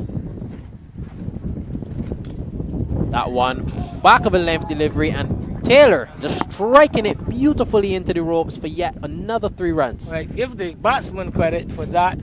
That delivery was a bit closer to the off stump, and Taylor just standing more or less and delivering on the back foot, coming through with a vertical bat and punching it on the top of the bounce through the offside for yet another boundary. So Eiffel's figures already beginning to look a bit tarnished. 16 with 1 delivery left in his second over. So yes, so we will continue the discussion. I'm always curious as to why those that have heard use the term boundaries and sixes, why they have used such a term. I myself actually did some homework too, so you and I probably checked the same source, because you've read out exactly what I would have seen when I checked. Yes, Wayne. So, but it's all about education. It is. Not just for you, for myself too. You know, so. It is very true. You can learn at any age. Learning never stops.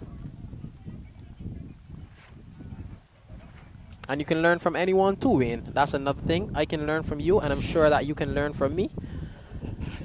I was going to use a term, but I rather not say it. What's that term? You can learn a lot from a dummy. You can and I'm not. That is nothing. Not showing any aspersions whatsoever on you. It may be myself that I'm talking about. I understand the term. I understand the term. But Jaden Lord, to continue as we banter here in the commentary box. But serious business going on out there in the middle. Maximum points here on offer.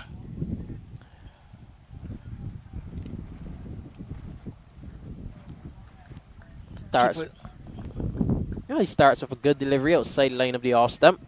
St. Hill not threatened to play out that one. Noticeably, keeper Clark taking that one down by the ankles. So I'm watching this pitch very closely. Yes, it's something that we've been monitoring, Wayne. It's been up and down quite literally. We've seen some balls shoot off of the surface. We've seen some balloon off of it. And we've also seen some balls just keep very, very low. So it's been an interesting wicket. But all in all, the bowlers have dominated. That next delivery was a short one. The bounce quite even.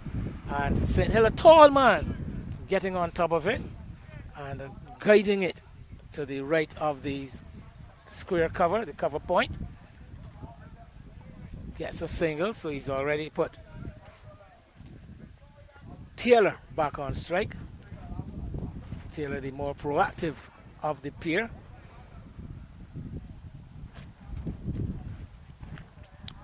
Good glove work down the leg side from Rivaldo Clark. You're getting a fairly wayward delivery there by Lord. Yeah, so both opening bowlers not seem to be hitting their lungs and limbs as yet. I wonder how much they are affected though by this stiff breeze, which you can hear in our earpieces, coming across from east to west, blowing, we could say, a northwesterly breeze. Short delivery. Rising delivery there, just back of a length. But Taylor does well, just getting the glove on it, and it goes down into the surface. Yeah, very good technique there by Shinaldo. Taylor could easily have been nicking this one off the glove, as we saw a couple of players do in the Wildey first innings. This time he was able to get on top of it, cuff it down onto the pitch. Yes, it reminded me of that delivery that Griffith gave Matara yesterday, where he tried to just preserve himself. Even before that, I remember the delivery that Tariq O'Neill got also from Jaden Lord on the first day, the first afternoon. He's really been troubling batsmen this game. Been bowling good lines, good lengths, along with good pace. 23.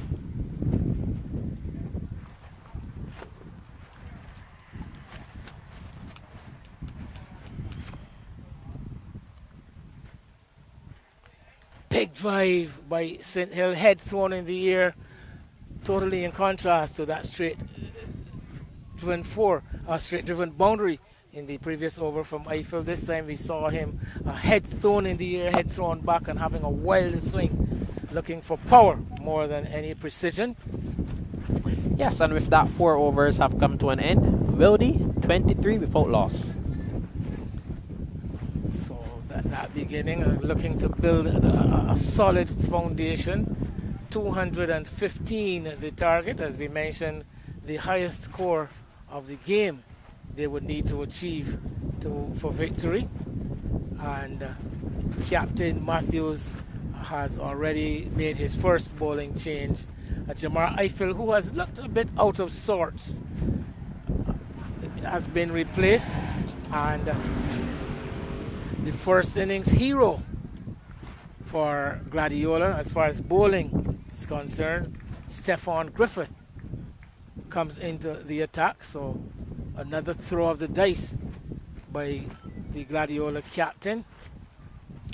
Yes, Stephon Griffith coming a lot earlier in the innings than he did yesterday. He reaped destruction in this Wildey batting lineup, taking 4 wickets, sticking with that short ball plan, dismissing batsmen with some rising deliveries off the surface. So I'm excited to see how he comes about and delivers. Well, I am looking forward to this battle because Shinaldo Taylor has shown that he's taking no prisoners. And I did mention the mouth-watering prospect of an express fast bowler and a batsman willing to take him on. So here we have the makings of quite interesting passage of play. Long run.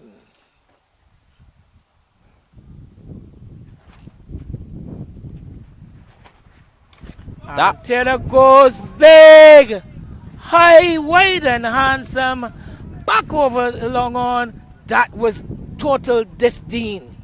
Yes, Griffith just drifting into the legs of Taylor, and he just flicks that one with those strong rifts all the way over the boundary, and it goes into the neighbor's yard for 4 runs. Never a pleasant sight for a fast bowler to be struck back over his head, and it was done with such authority by Shinaldo Taylor, who's now in discussion with his partner as the total goes up to 27 without loss.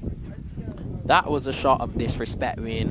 When a batsman can strike the fast bowler over his head, especially with the new ball, it lets the bowler know that he is not scared of him and he's going to attack him. Lovely shot by Shinaldo Taylor. Well, the good thing about it is that it says that Griffith is prepared to go looking for the wicket, go looking for those stumps, and just getting it a bit into the slot, more or less. And Taylor, who has been seeing the ball well, striking it cleanly. Short delivery, pulled away, banged away out over the mid-wicket area, bouncing across the rope. So Taylor has thrown down the gauntlet, more or less. This time, instead of over-pitching, we saw Griffith into the pitch. Short delivery, not really getting the kind of lift that he might have been hoping for. And Taylor, not a tall man by any means, managing to get on top of it, picking the length very early, and dispatching it over that mid-wicket area. Again, with some disdain. Tells you that he sees that he is in authority, taking the initiative, and causing some consternation here in the Gladiola lineup. The ball disappeared into a thick grassy area on the far side of the ground, and a number of players now joining the search. So 30 without loss. Ball actually discovered, pulled up by Captain Matthew Jones. So he would have been watching that ball as it went into that, because you notice he went into a particular area and concentrated on that area, eventually coming up with the ball. Roshan, it reminds me of the days of playing cricket around the Cane Fields at the Lord's School in St. John. And we had become experts at finding cricket balls in Cane Fields. Yes, Lodge School, we know that is bushland. I'm sure that you had lots of experience finding balls around that ground. But they've discovered the ball, and Griffith has it back in hand. He'll look to come back from being hit for 2 consecutive boundaries. Let's see how he comes back. The field already beginning to spread. Those 3 slips and those gullies have dispersed. We're now down to just a single slip on the gully. Only in the 5th over of the innings. Short delivery, but it's a wide. I think he had to be careful with his toes there. That ball pitched closer to him than it did to the batter. Dug into the wicket, and the ball ballooning high over the head of Taylor. Yes, you can see the anger building up in Griffith. He's just walking back with a pep in his step. Smarting from those couple of blows earlier. Looking for revenge, yes, you would think. Eager to bowl. Immediately started to run in. Aye. Another short delivery. So this is exciting cricket here. Griffith fighting back, fighting fire with fire. He comes back with 2 short deliveries and hits Taylor on the back. Something of a moral victory for him. Taylor flinching, looking to duck out of the way. I think he might have been misjudging the actual lift of the delivery. It was a short delivery, and the intention was to get under it. The ball not lifting as high as the previous delivery, for instance. Taking it on a meaty area on the up towards the right shoulder, and showing no ill effects for it. This next delivery is a rapid one outside the off stump. Taylor in control, managing to watch it safely through to the keeper Clark. This is a good battle here. Griffith, he just wants that ball back in hand, asking for it from the mid-off fielder, and turns from his mark immediately. He wants the ball at Taylor, and I won't be surprised if you see another short ball here, a bouncer barrage. Taylor wants to put back to ball. Another short delivery, gets under it, does Taylor, and is followed through, carrying him right into the face of the batsman. This is exciting stuff. You can actually hear the spectators here have also caught on, and I did mention to you there is nothing, and I maintain it, more exciting in cricket than to see an express fast bowler and batsmen prepared to take him on. Yes, 2 guys that are not scared to go at it. Griffith, he'll go at you with the short ball, and Taylor, he'll put back the ball. So if that 5 overs come to an end, 31 without loss. Well, it has been all Wildey so far for these 5 overs. The batsman looking very much in control. Although we've had this exciting battle, nothing close to a wicket. Nobody has created really a wicket-taking chance so far. Just a slip on the gully again. Lord, he too goes to the short ball, just rushing St. Hill. So this is an enthralling battle of cricket here. Fast bowlers going at the batsmen. St. Hill looking to get on top of this delivery. One notices he's been trying to strike the ball as much as possible in front of the wicket. Looking to play that one in front. Ball coming off the toe end of the bat. Probably not coming through as quickly to him. He played a bit slightly. And now he perfects the shot. That was the shot that he was looking for the previous delivery. And without really rocking back, just actually slightly onto the front foot as he made contact with the ball and hitting it in front of square. It tells you the time he has to play the shot and the control with which he's executing that pull shot. Yes. Can't quite call it a hook. Yes, pure timing on that one. Looks as if he's batting with a watch on. A Timex? Timex. Let's see how Lord comes back. Fuller delivery, and St. Hill just presenting the full bat face. No run. Well, yes, this time a fuller length and just bowling in that 6-meter area. And St. Hill again was being quite prepared to play with the full face of the bat. Batting like a coach. Yes, he is batting with that responsibility. Taking control of this innings on the back foot. Being very watchful on that delivery. No run, pushed into the offside. Cover field. There's the point, there's the cover, and there's the mid-off.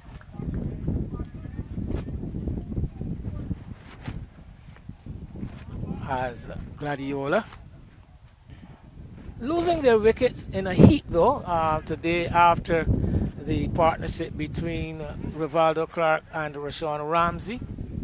Short delivery punched over the offside. That is going to be 4-3 sweet runs. An unconventional shot there from St. Hill. Let's have a look at it. He's on the front foot, up in the air, and it just looks almost as if he drove that one. It was a funny looking shot, but an effective one all the way into the ropes for 3 runs. So good batting here from Craig St. Hill. He too is taking a liking to Jaden Lord. That is a man in control of his situation. Picking the length early, rising with the delivery, and punching it over the cover field with a straight bat. It was a short delivery. It was a short delivery. I don't even know what you would call that one, Wayne, because he had a straight bat, a high elbow, but it was a short delivery, and he was in the air while he played it. An unconventional shot, but very, very effective. Another over comes to an end. 37 without loss after 6 overs. And with that, Wayne, we'll now have a change in commentary. I'll let you have a chat with Andy. Yeah, we've been experiencing and enjoying some extravagant stroke play by this pair for the Wildey team as we head over to Queen's Park, where the home team, Fusion's Boutique Spartan, 23 without loss. I believe they would have been set a target by the Signia Globe Financial BCA Youth. Interesting to know exactly what that target may be, but Spartan looking to rebound from a first series defeat.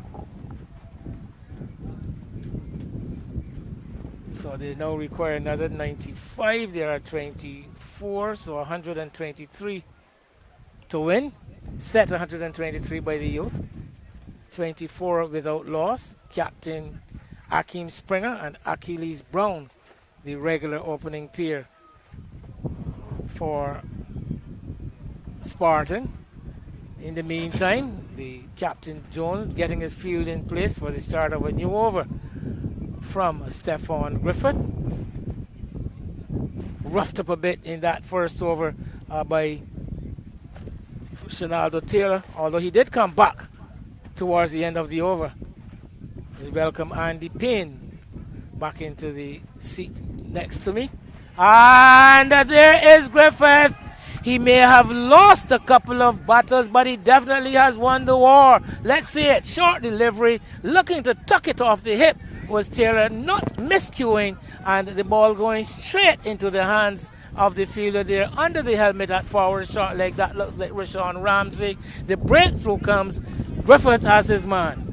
Yes, a good wicket to get as well. He's very aggressive, Shinaldo Taylor. He loses his wicket. Stephon Griffith, the pace bowler. The intention would be to get him out via the short pitch delivery, and this he did. Stephon Griffith, remember we were thinking about the mode of dismissal. How would he get this man out? And here it is, Griffith picking up a 4 in the first innings. Again, being treated with some harsh disdain in the first over. Coming into his second wicket and picking up the dangerous Shinaldo Taylor. So the Wildey side losing the first wicket on 37 for 1, still requiring another 178 runs win. How did you see it at this stage? Well, still anybody's game. I'm not prepared to call it at this stage. There's still early days yet. But a well-directed delivery by Griffith, and that was a feature of his bowling in the first innings when he got those 4 wickets. Good direction, and with the short deliveries causing some concern for the batters, and that one was well directed into the rib cage of Taylor, not having any room to maneuver and only able to pat it into the hands of the man at forward short leg. As the excitement levels begin to rise here at Rice's, this game very, very much on. So we will be introducing a special guest at the end of this over from Stephon Griffith, the man they call Vaughan. To talk about a homegrown talent. Can't wait to get him now to bowl to Joshua Dorn, the new batter. Dorn gets a short delivery, picks it up, gets under it, allows it to go harmlessly through to the wicket keeper. So that should put, I don't think he needs a lot to put a pep in his step. Griffith, always very enthusiastic, very busy cricketer. You can see him marching quite purposefully back to the top of his mark, which comes within a matter of just 10 meters of the sight screen at the northern end of the ground. Starts out again. Goes past umpire Prescott. And bowls a delivery down the leg side. Down goes Rob. Gets the top edge. Umpire Prescott in the action says, yes, you are out. Rapaldo Clark takes the wicket. Takes the catch behind the wicket. Double strike by Stephon Griffith. And now Gladiola can consider themselves right back into the game. Perfect time for me to introduce you to our... Well, not actually the perfect time to introduce the guest. I don't think the guest, being who he is, not very happy with what has transpired over the last couple of deliveries. But here it is, Griffith getting his man, Joshua Dorn failing for the second time in the match. Delivery short, not of any great merit, I would suggest. And looking for the hook shot, Dorn. I think that ball coming off the top edge, or maybe the high on the bat actually, or the glove area. And a simple catch taken by Vivaldo Clark, gleefully taking it down the leg side. And 37 without loss has suddenly transformed into 37 for 2. I tell you, Wayne, we spoke about what fast bowlers can do to a cricket match. Pace bowlers, also the introduction of pace bowlers, it always makes the cricket match look really interesting. And you saw Stephon Griffith, the quick from this to roadside end, Wayne, just coming in. His ploy is really the short delivery. That should be his weapon. And you've seen him pick up 2 wickets with that short ball plan. And again, I think this is where the mode of dismissal that we rightfully spoke about. Yet when you saw Eiffel bowling, it wasn't a clear plan as well as Jaden Lord. You couldn't really define what the plan would be, how they were to get their wickets in this 4th innings. But Griffith, on the other hand, you could be very assured that his plan, his mode of dismissal was going to be via the short ball delivery. Well, the new batter, it's not Shane Paris. It is Paris. Shane Paris, the new man in the middle, facing up to the fire of Stefan Griffith. And this is short. And they're looking to drag this one from outside the all stump of Paris. Yeah, his tactic looks like he wants to fight fire with fire. Shane Paris just into his second delivery. And you saw him trying to essay a big hit over the mid-wicket region on that occasion. But he just needs to be watchful. I think this rate is still on. 178 runs required at 5 and over. Really, you need a partnership here. And this pair, Set Hill, he looks to be getting pretty set. He's on 11. So Paris, he just needs to be mindful. Just stick around. How long can Stefan Griffith go in this spell? Down the leg side, another one into the pitch. Not quite as short, but angling down the leg side. And Paris able to watch it go under the arm, bit more or less, into the gloves of the keeper. The end of a successful and exciting over from Stefan Griffith. 2 for 8, so it was actually a double wicket maiden sent down by the tall, stringy fast bowler. And this is what you would have expected from the Gladiola side. They've gone to the fastest bowler in the attack, really. And you saw him coming with that short ball plan, prizing out those 2 scalps and really pulling his side back into what was a very impressive opening stand between St. Hill and the man Shanalda Taylor, who looked very aggressive. They really had some thoughts going through the Gladiola's mind, but as soon as Griffith picked up that first wicket and then the prize wicket of Josh Adorn, the West Indies on the 19 skipper, I mean, to think that the superb Glen Gladiola, they've pulled themselves really, really back into this contest. Well, quite a buzz among the crowd, which has grown noticeably. More spectators coming in that area under the mango tree on that far side. A few more have joined the Wildey camp here on our side of the ground, the northern side. And you can hear that buzz coming out of the players' pavilion. There we see a shot of that crowd under the mango tree on the far side, and St. Hill has perfected that shot on top of it and slapping it over extra cover. Ball in the air for a while, but totally in control. The ball races into the boundary at that deep extra cover wide mid-off position.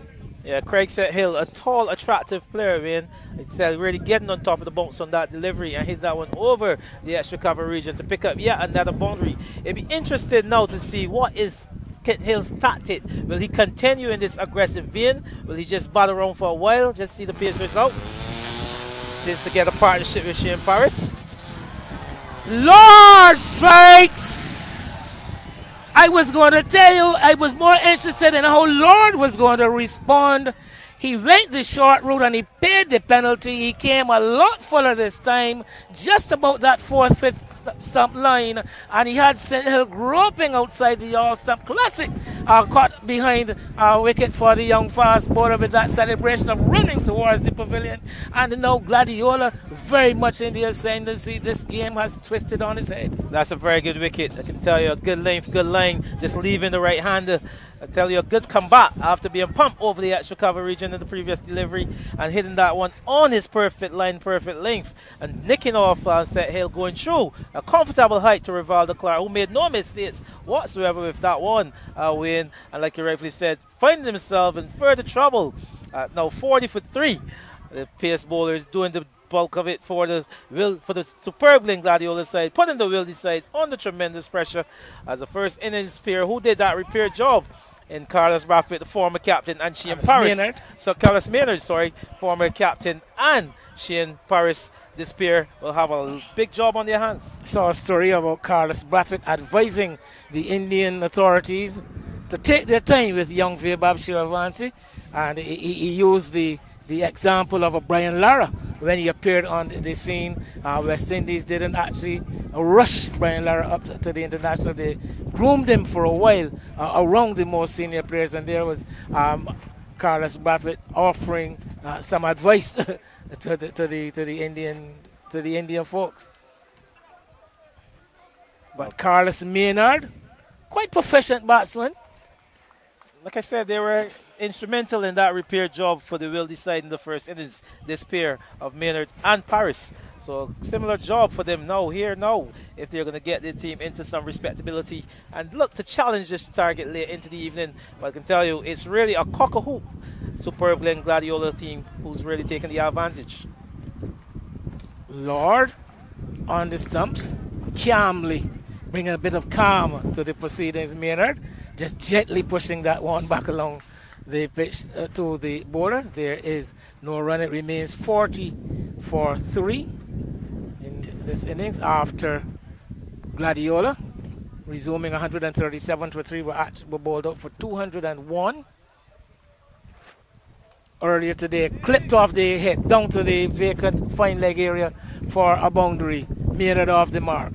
Yeah, just offline on that occasion is Jaden Lord. You see him just getting inside the line and working that one, helping it past the vacant fine leg region and picking up a boundary to get off the mark. But like I said, two competent players here, Maynard and Paris. They will have their work cut out. Like I said, how long can the Pacers carry on with his spells? Jaden Lord, he's now into his 4th wicket to pick up that one. Craig St. Hill, and here he is now. Can't be able to carry on for such a long time. And Brad Griffith from the other end, he might not be too much into his spell as he's a bit fiery. But this period needs to bat some time if you're going to put the team in a good position. Well, Lord, not off as lengthy a run as Griffith. Not generating the same kind of pace either. There he goes to the defense of Maynard though. Maynard onto the front foot. And that ball's shaving the outside edge. A throw to keeper. To his credit though, Maynard not playing away from his body, not playing away from the pad. Keeping it fairly tight. And the ball into the gloves of Rivaldo Clark, who has done a good job. Not very spectacular, but he's done what he's been asked to do up to this stage. Yeah, a game of tactics. I was just about to ask you, when will they put in another guy in that slip cordon? Well, so yes, now Ramsey comes in. Again, he's got a delivery getting past the outside edge of Maynard. So this some discomfiture for Maynard with those final 2 deliveries. Jaden Lord has basically hit his straps in that particular over. And as you said, on their toes, new lease on life in this Gladiola lineup. Yes, the over of some success to young Jaden Lord continues to be a good prospect. I said to Rashawn Hackett yesterday, he's got the knack of picking up wickets, and not just pick up wickets, it's the method, it's the manner in which he pick up these wickets. And when he gets the batsmen caught behind the wicket, that's a good sign for a young fast bowler. He's not getting them caught at long off and long on, so this is a very good sign for the young fast bowler Jaden Lord. So picking up that prize scalp of Craig St. Hill and really pulling this team back in. And as I said on the first day, I'm happy to see Jaden Lord back into the fray. He did go through a rather difficult period after an injury for a bit too long. I thought it was, a very, very exciting prospect he would have been while still a student at the Lord School. Just burst onto the scene. But as happens with a lot of young fast bowlers suffering these stress fracture injuries about the body, and still had that resilience and that resolve though to go through the rehab program and finds himself right back into the fray at local cricket, and this is going to be an important season for him. It's Griffith to Paris down the leg side, looking to work it. As far as dangerous looking shot, can easily find himself choked down that leg side. And this is what good fast bowling does, Wayne Holder. It puts you in those uncomfortable positions. You don't want to just pick on your side there. You're trying to get your gloves out of the way. So it's always aggregate danger for when a fast bowler of this pace comes into the attack. Well, some more attack, as you to use your word. There's going to be a man going in at a leg gully, given that last shot that Paris would have played, prompting Captain Jones to make the change.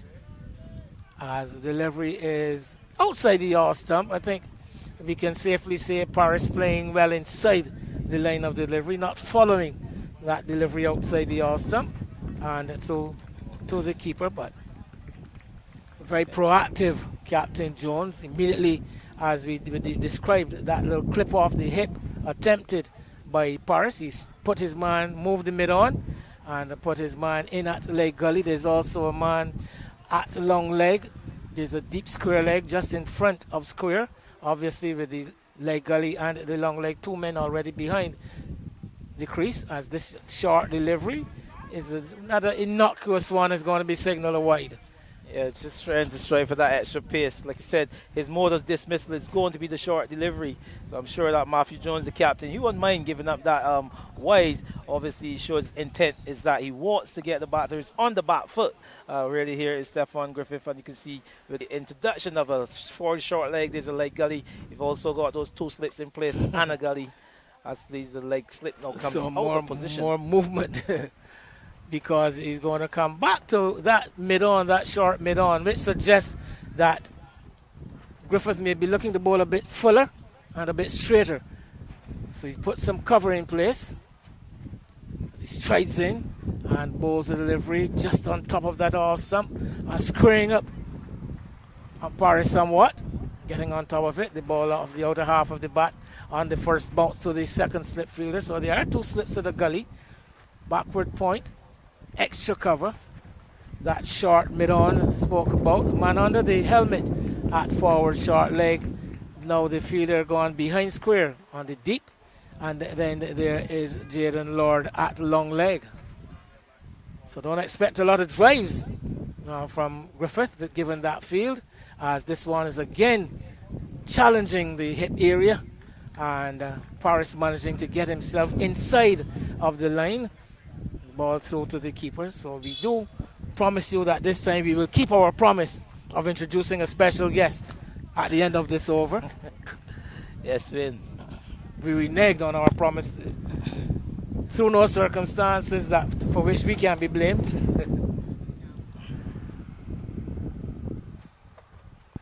Ball is back with Griffith. Still that buzz among the spectators. This one is pitched up and driven. Nice, glorious looking shot. The ball not actually timed as well. Is a lot more flair went into the shot than actual power.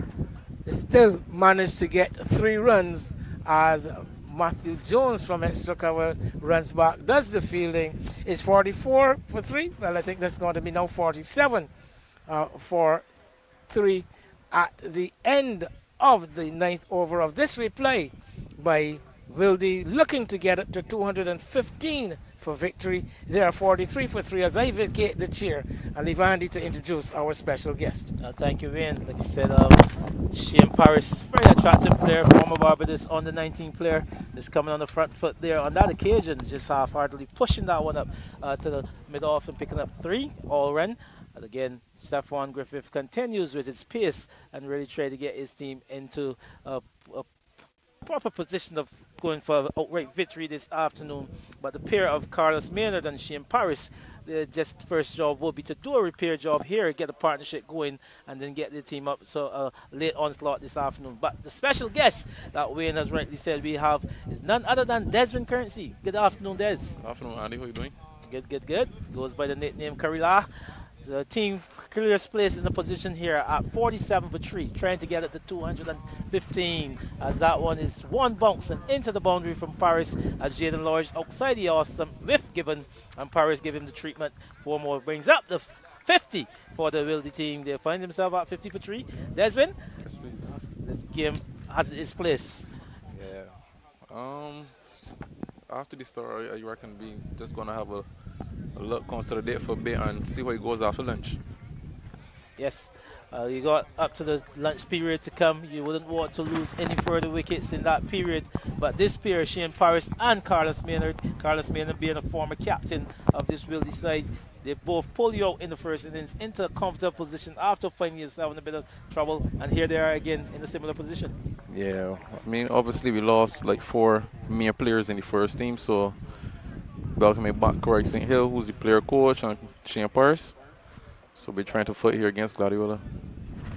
Okay, I was not going for asking you this particular question. I mean, coming out, getting those final 5 wickets this morning, and then giving yourself a chance to get up to 215 for victory. Obviously, the intention is really that you think that you can get the score.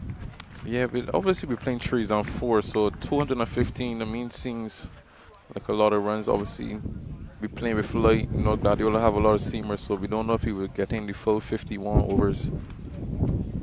Yeah, some 51 overs. You would Yeah. think that 215 and 51 is very gettable. The required rate here is still very much at 5 and over.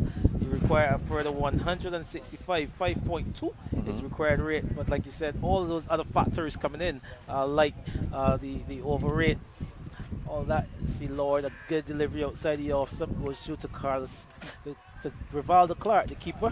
But yes, but you need a partnership. Yeah, The start that definitely. you had, you thought that you were very much on track.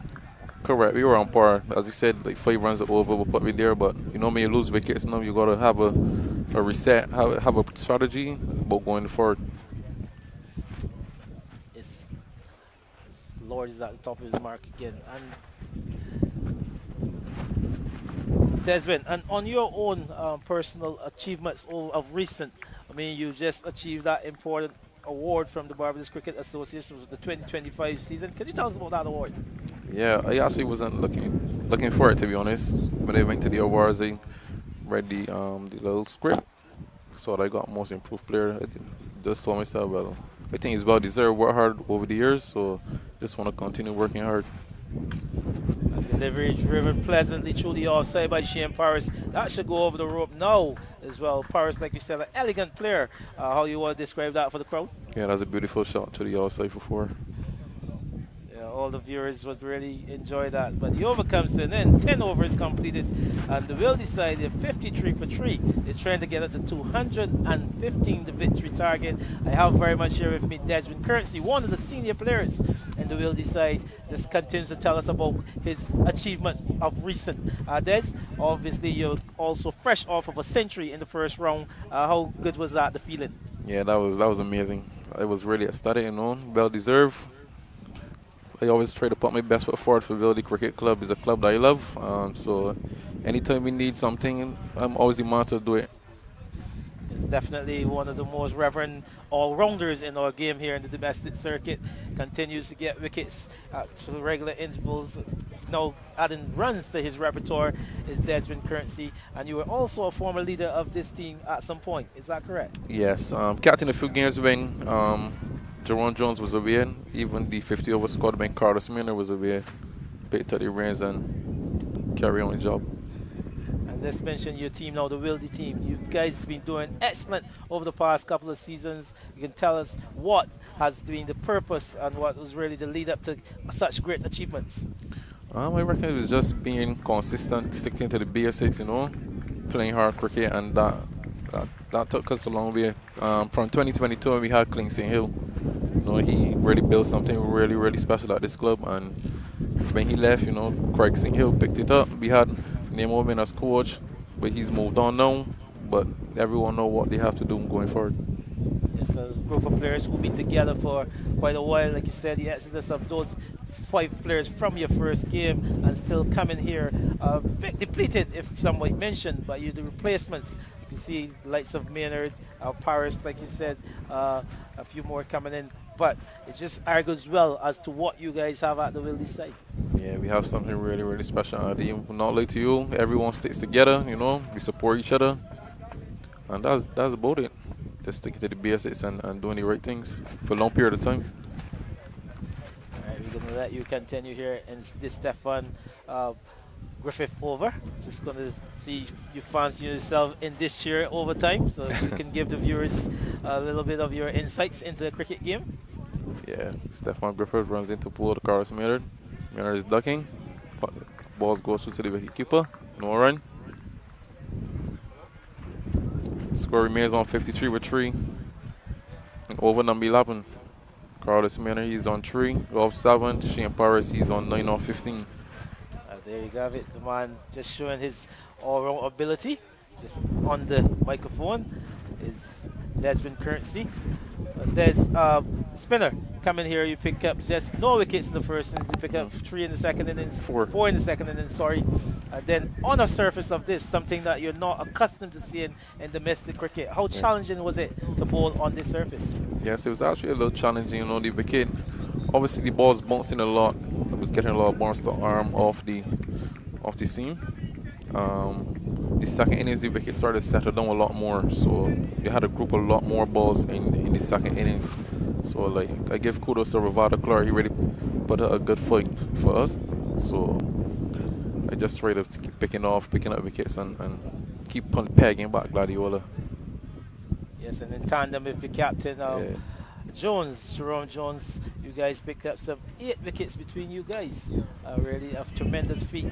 And how does it feel continue to bowl alongside Jones? You guys doing the bulk of the bowling, picking up the bulk of the wickets. I'm sure there must be some kind of bowling partnership that you carry on, a tandem that you like. Yeah, to be fair, me and Jerome have 2 different styles of bowling. I mean, he was a left-arm seamer before, but Jerome actually gets a lot of balls to spin. Whereas now I get a lot of balls to slide on arm, get the odd ball to spin. So we really complement each other well, and it's working for the team. And that's what we just have to do going forward. Keep picking up wickets.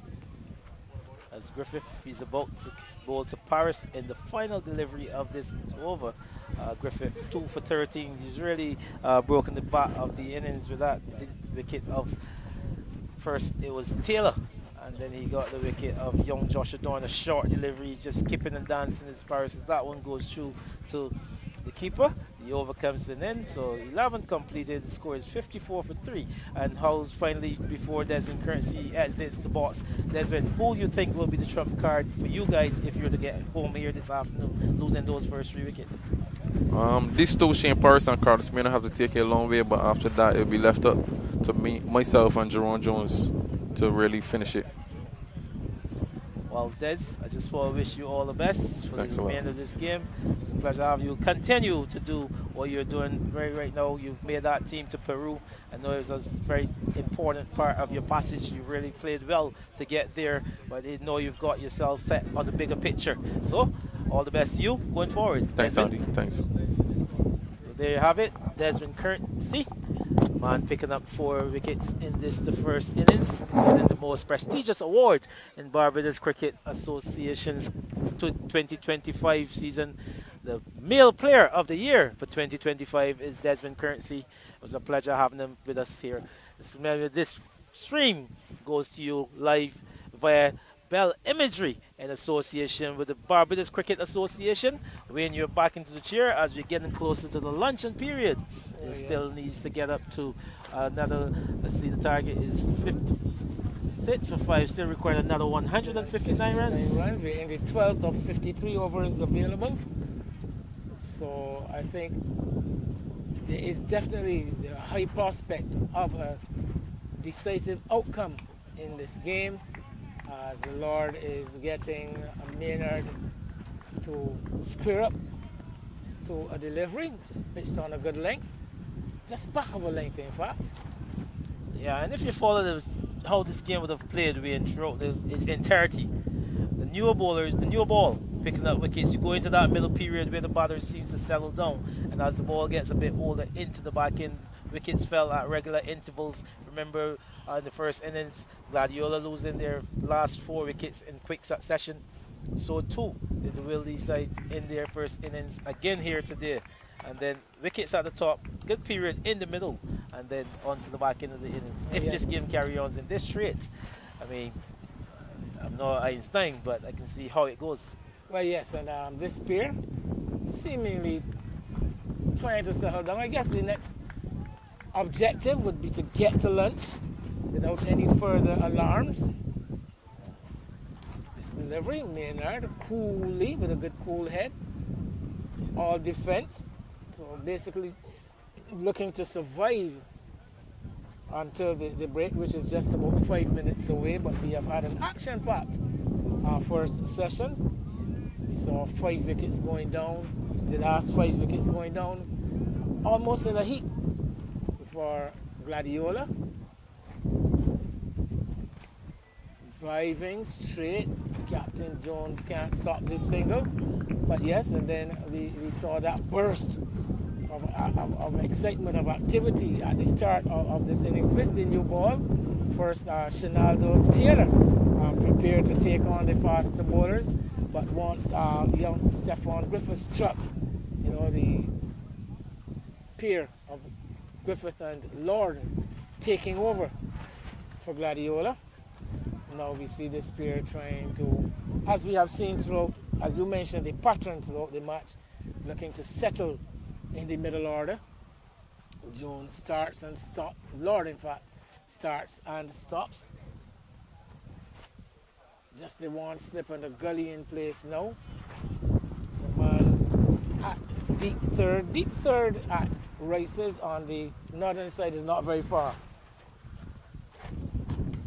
In some of the, on some of the grounds, deep third will be just about a fly slip. You know, it reminds me of, I remember the very first time I played cricket alongside Joel Garner. Fresh back from the English counties, playing against Pickwick at Beckers Road. You know, the very short boundary towards the roadside. And I was feeling at third man. Deep, just like boundary just about the same size as this one here. And I was feeling at third man. And the kind of lift, pace that Garner was generating, I told myself, those slips are only for decoration. If that ball hits the edge, it's going to come to me on the fence at Beckers Road. You know, Garner got the ball to lift to towering heights. You know, this ground reminds me of something like that. So we've got a change. No Joel Garner. This is Jamar Eiffel. Right arm fast. I think that's really comparison between himself and Garner ends. Begins and ends. But he's going to be bowling around the wicket to Carlos Maynard with the total 57 for 3, and what may very well be the tea interval is quarter to, not... No, it's 2:30. 2:30 it is? Yes. Oh. So we see this delivery outside the all stump, pitching a second time before it gets to keeper Clark. Tell you one thing about Eiffel in this second innings. He looks a bit gingerly.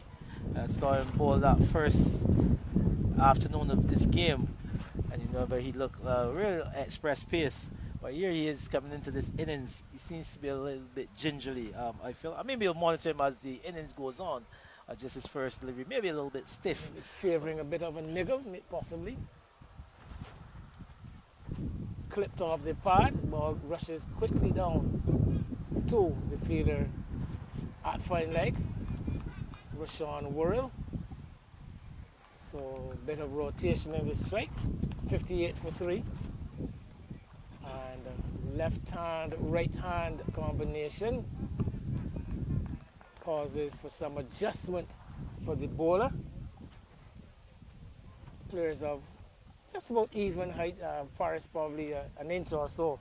I was almost going to say taller, but less short than Maynard. Yeah, similarly built this pair. Now we can distinguish them because Maynard is the left-hander. Paris, who is on 9, looking to help Wildey up to this 215 target. Down the leg side, appeal for a catch at the wicket. Wonderful catch by Rivaldo Clark.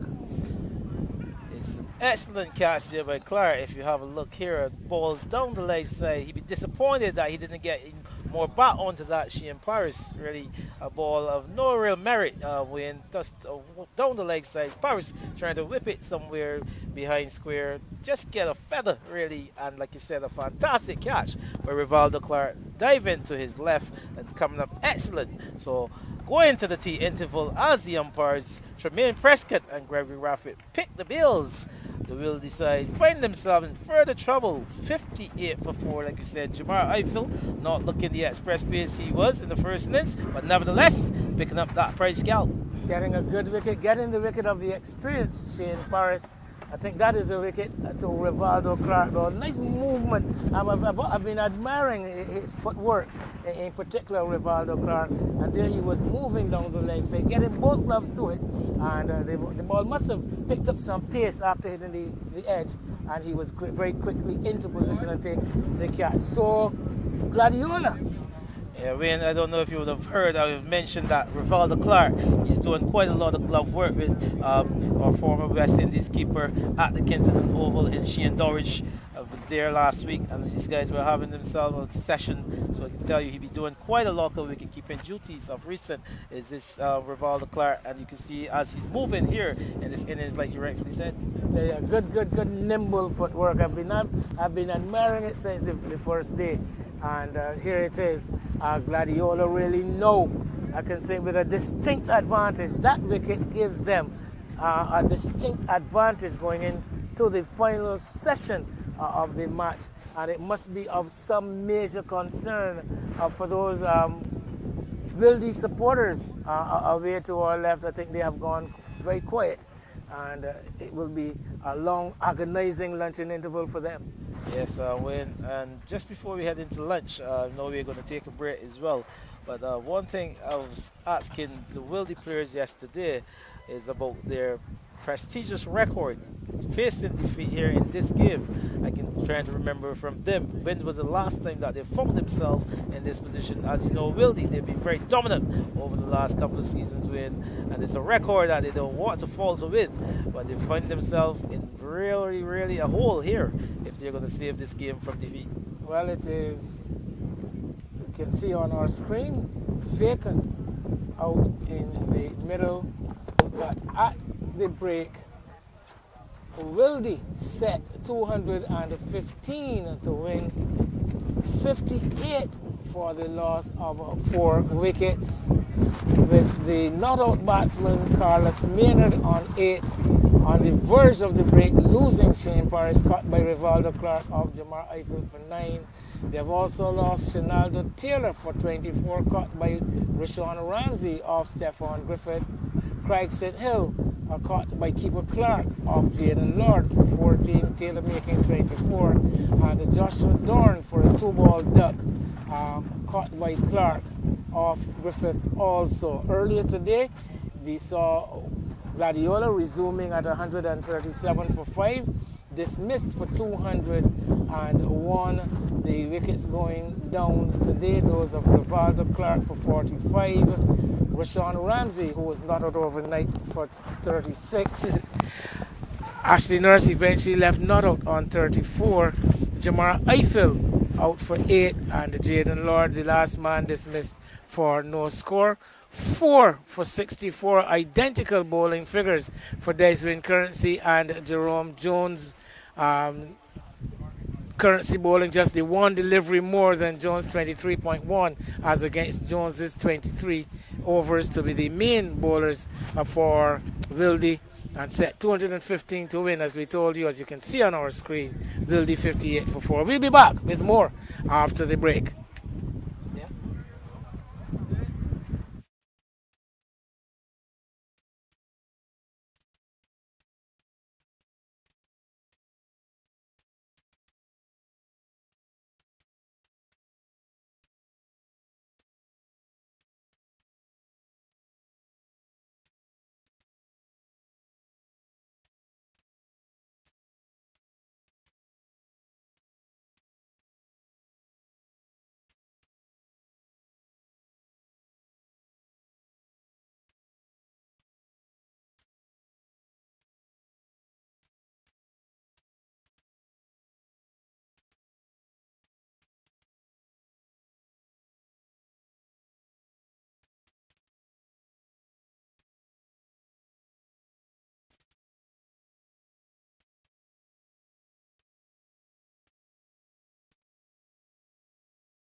So welcome back here to the Rice's Oval, right here in Foul Bay in St. Philip.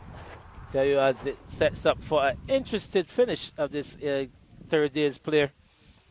It's the home side, the superb Gladiola up against the defending champions Wildey. I'll tell you, if you look on the screen here, the Wildey side trying to get up to 215 for victory. Find himself at 58 for 4 after some 12.3 overs, still requiring 157 runs for victory just prior to going into the luncheon interval, losing their 4th wicket, that of Shane Paris, caught by wicketkeeper Rivaldo Clark off the bowling of Jamar Eiffel, and they found himself at further trouble. Good afternoon to you, Rashawn Hackett. Hi, good afternoon, Andy. As you described it, the Wildey side found themselves in a bit of trouble, but it's been a very exciting morning of cricket. We saw that fiery spell of fast bowling from Stefan Griffith, sticking with that short ball plan again, dismissing a few of the Wildey batsmen. But no, they're here attempting to rebuild with captain Jerome Jones new to the crease, and Carlos Maynard, he's there as well. So I'm keen to see how this evening shapes up, as Wildey will be going after this win as well as Gladiola. Well, if they're going to go after the win, it causes for a lot of battering from this pair. But Jamar Eiffel, the Barbados fast bowler, the Barbados sprite pacer, picks up his first wicket as this first delivery just comes off the outer portion of the bat and picks up a couple in the process. But yeah, still the run rate is still pretty good. They're scoring at 4.47. Remember, we have a lot of what should I say, technicalities really in this innings. Remember, we have that of the fielding side being able to be going the defense. You also have the over ratio as well as the light factor. So quite a few factors that can go if the game was getting away from the Gladiola side that they could control. Yes, there's quite a few factors that are out of their control, such as the light that you mentioned, but I'm sure that those won't let the Gladiola side I'm sure that the Gladiola side won't let that stop them from going after this win. Right now, they can consider themselves in the ascendancy of this game, having Wildey 60 for the loss of 4, 61 for the loss of 4 now. Jamar Eiffel, he's into a good spell of 1 wicket for 17 runs in his 3rd over. So Gladiola, they're in a very, very strong position right now and will be hunting at this Wildey side for this victory. Yes, as that over comes to an end. Remember, he would have picked up the wicket in the 3rd delivery prior to going into the luncheon interval. Jamar Eiffel, but Captain Jerome Jones, like he's there, is a former captain in Carlos Maynard, 2 senior players in this Wildey side. Actually, still 1 delivery left in the over, already from Eiffel. He bowls to the left-handed Maynard. So delivery angle into the pass and screech for a single. What should be a leg by as signaled by Tremaine Prescott as the over now comes to an end, Rashawn. So 61 for 4. Yeah, 61 for 4, and Wildey still requiring 154 runs for this victory. Stefan Griffith, he's picked up 2 wickets for 16 runs. Jamar Eiffel, he picked up 1 wicket for 17 runs.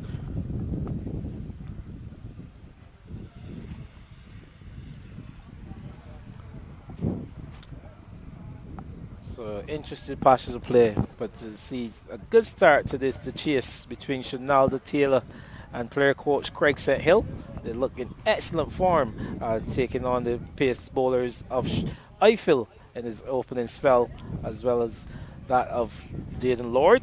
But then it was the introduction of Stefan Griffith, express pace. I mean, and he really, really looked at this pitch here, and the spectators, you could just hear a buzz when the pace bowler came in and picking up those 2 important wickets that really lifted his team and really put them in a good position to press for a victory. Yes, that period of play had the Gladiola side up on their feet, but I'm glad you mentioned that spell from Stefan Griffith, Andy. A rapid spell he delivered there. What did you make of that spell? Yeah, impressive fast bowler. It must be mentioned that Stefan Griffith is probably one of the fastest bowlers going around the country presently, of Rashawn Hackett. And be interested that because of the advent of this stream, it's hope that the powers that be, they can see this young man and you can see the pace and the excitement that he brings to a fast bowler, to a cricket match. And I hope that from here on, it all augurs well for this young man, as he said, just open up a game that was looking to be in the opposition's favour. and just the pace factor of Stephon Griffith just showed it. So, like I said, with the advent of the streaming, let's hope that all and sundry they can see the talent of this young man. Yes, and that is a delivery wide outside of the off stump. Just having a flash shot, it was Carlos Maynard, and it goes over the slips into the boundary for yet another 3 runs. Yeah, delivery given whiff and pitched up outside the off stump. And throwing his hands like that is Carlos Maynard. No danger really as it flew over the slips and all the way down to third man for 4. So welcome runs for the Wildey side. It's required just 157 as the scoring rate, like I said, continues to hover between that 4 or 5 area, but they're losing wickets, so that's really putting them at a disadvantage. Yes, Andy, and you talked about the stream, bringing the viewers live to this ground here at Rice's. So we'll take this time to thank the BCA in partnership with Bell Imagery, who's brought this stream to us and who've brought this stream to us over the past couple of weeks. Good stuff, good initiatives by both the Barbados Cricket Association and Bell Imagery. So Jaden Lord, he continues to Carlos Maynard, good delivery. But again, I just continue to be very excited to see a surface of this nature, a fully grass surface. Encouragement for the fast bowlers. As I said to Wayne Holder yesterday, you know, going around the country, you don't see these kind of pitches and really be void of grass, most of the pitches. And you've seen spinners really come into the fore pretty often. But fast bowlers, there shouldn't be a deterrent to fast bowlers, as these kind of pitches really should feature more often and give the fast bowlers a chance to really showcase what they have. A peach Jaden Lord no bowled, and you talked about this wicket. It's one that's really been favouring the bowlers, as we saw a lot of wickets falling. It's been favouring both the spinners. We saw the likes of Jerome Jones, Desmond Currency and Tariq O'Neill taking full advantage of this wicket. But Jamar Eiffel and Jaden Lord, they also found good use of this wicket along with Stephon Griffith. So it's been a good wicket for bowling. Batsmen found it particularly difficult. Well, it's been a good pitch all round. If you saw how Rivaldo Clark would have settled down and batted yesterday evening, really it just showed that once you occupy the crease, once you spend time, show that application, you can get something out of the wicket as a batter. But many of the batsmen weren't prepared really to spend that time. You saw young Gittins in the first innings, he did it as well. So the batters that really require that tenacity to stay into the middle, those are the ones that will prove success. Yes, a gutsy innings we witnessed yesterday and today from Rivaldo Clark. He was dismissed early this morning, unfortunately, with delivery just sliding through from Jerome Jones. But with that, another over comes to an end. 65 for the loss of 4 after 14 overs. As we continue to talk about these pitches, and it's really, like I said, encouragement for the fast bowlers. Griffith, Eiffel, we also saw Lord really making a name for himself. I'm happy to see his mode of dismissals, getting the batsmen to nick off, get catches behind that wicket. Those good lengths that he continues to bowl, and it's because of this type of surface that's where you can get those form of dismissals, and you would like to see more of these pitches, like I said, at this elite level. Yes, most definitely. Good work from the groundsmen. Jamar Eiffel, he returns for his 4th over.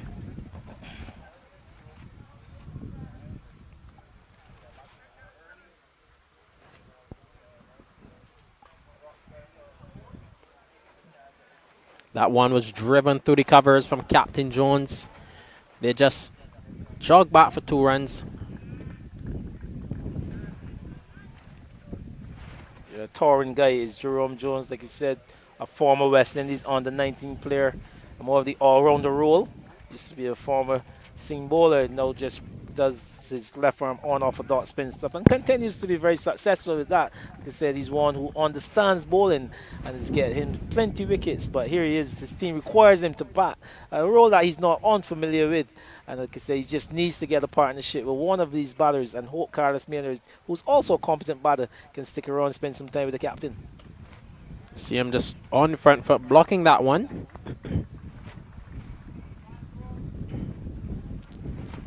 Speaking of matches though, Andy, we had a victory over at UWI. UWI absolutely crushing Bayview Hospital YMPC by 10 wickets. YMPC were bowled out for 202 in their first innings. UE followed that up with 303 for 9 declared. And in return, YMPC were bowled out for a measly 104, in which left UE with just 7 runs for victory, which they got in the first over. So they secured 4 points over at UWI. Well, the UE side, they would have needed those points. Remember, in the first round games, they would have lost to the Superb Blend Gladiola side at their home ground. So they pulled themselves back into the contest with picking up full points. Like you said, in that encounter, as the battle is on here for full points, these teams, both of these teams would have had victories in their first rounds. Remember, Wildey, they would have defeated the newly promoted Spartan side in their first outing. As for that defeat for MPC, they also had victory in their first round, so it should really make the table pretty much interesting. Yes, a very interesting series of games here. That delivery just angled into the body of Jerome Jones. You spoke about the Spartan side having been beaten in the first series by Wildey. They too are on their way to a victory over the Signia Globe Financial BCA youth team. They just need 29 runs for the victory and to secure 4 points. So that game is headed to a likely result. Yeah, so again, like I said, it was just even things up in the table, really. Remember, Empire, they also would have defeated the Wanderers in the first round, and they're battling up at the Windward ground right now. It'll be interesting to get a look at that scorecard. But also, Wanderers up against EFC Field Pittwick, and they were having the better of that spoil. So it'll be interesting to see how those matchup goes as well, Rashawn. Yes, it's a very interesting matchup here at Rice's, so as to the other grounds in the island.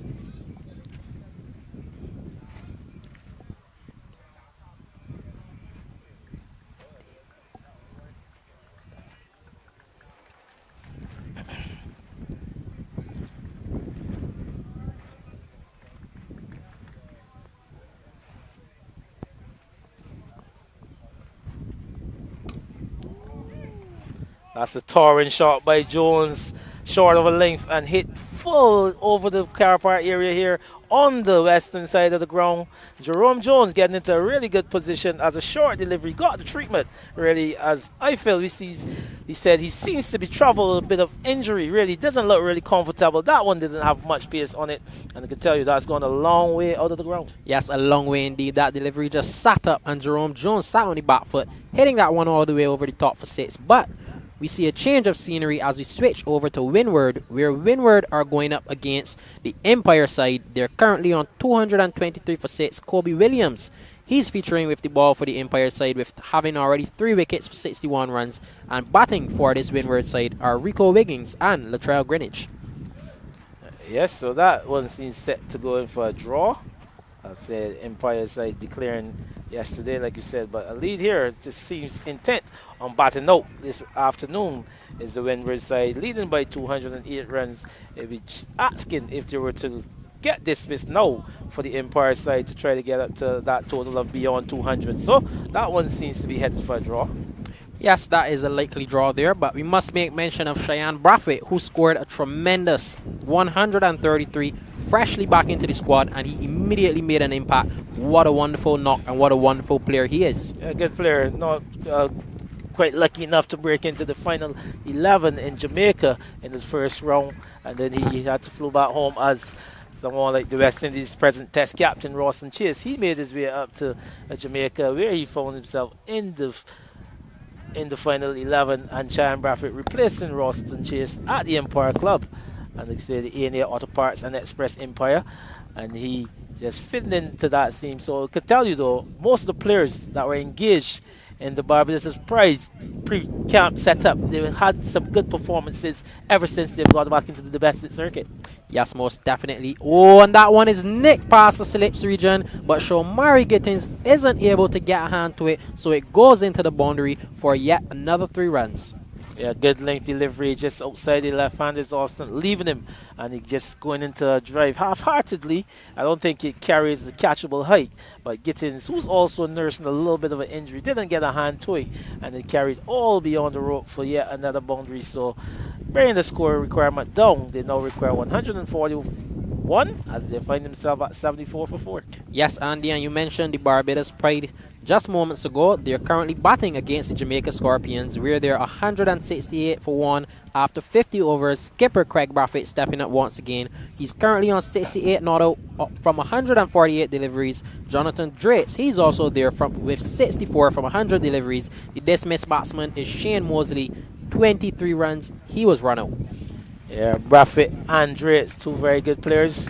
Braffett needs no introduction, really. One who's had that appetite for big runs from his junior days, and he continues to score big scores. Tell you, centuries are plenty. And Jonathan Drates, I'm sure he would like to get himself a score of merit. He had 3 centuries in last year's first class domestic competition, and he would like to get himself a score. A very good player, Jonathan Drates, very attractive on the ice, shoots the ball through the covers with immense ease, really. So it'd be good for him to leave this series with a century under his belt. Yes, most definitely. And not only are those 3 great players, Andy, they're also Wanderers players, so it's a Wanderers affair in the Barbados top 3. Craig Braffett, Shane Mosley, Jonathan Drates would all represent the Wanderers side when they're back here in the island in their domestic cricket. So I'm sure that the Wanderers folks would be very, very happy about their recent performances. Indeed.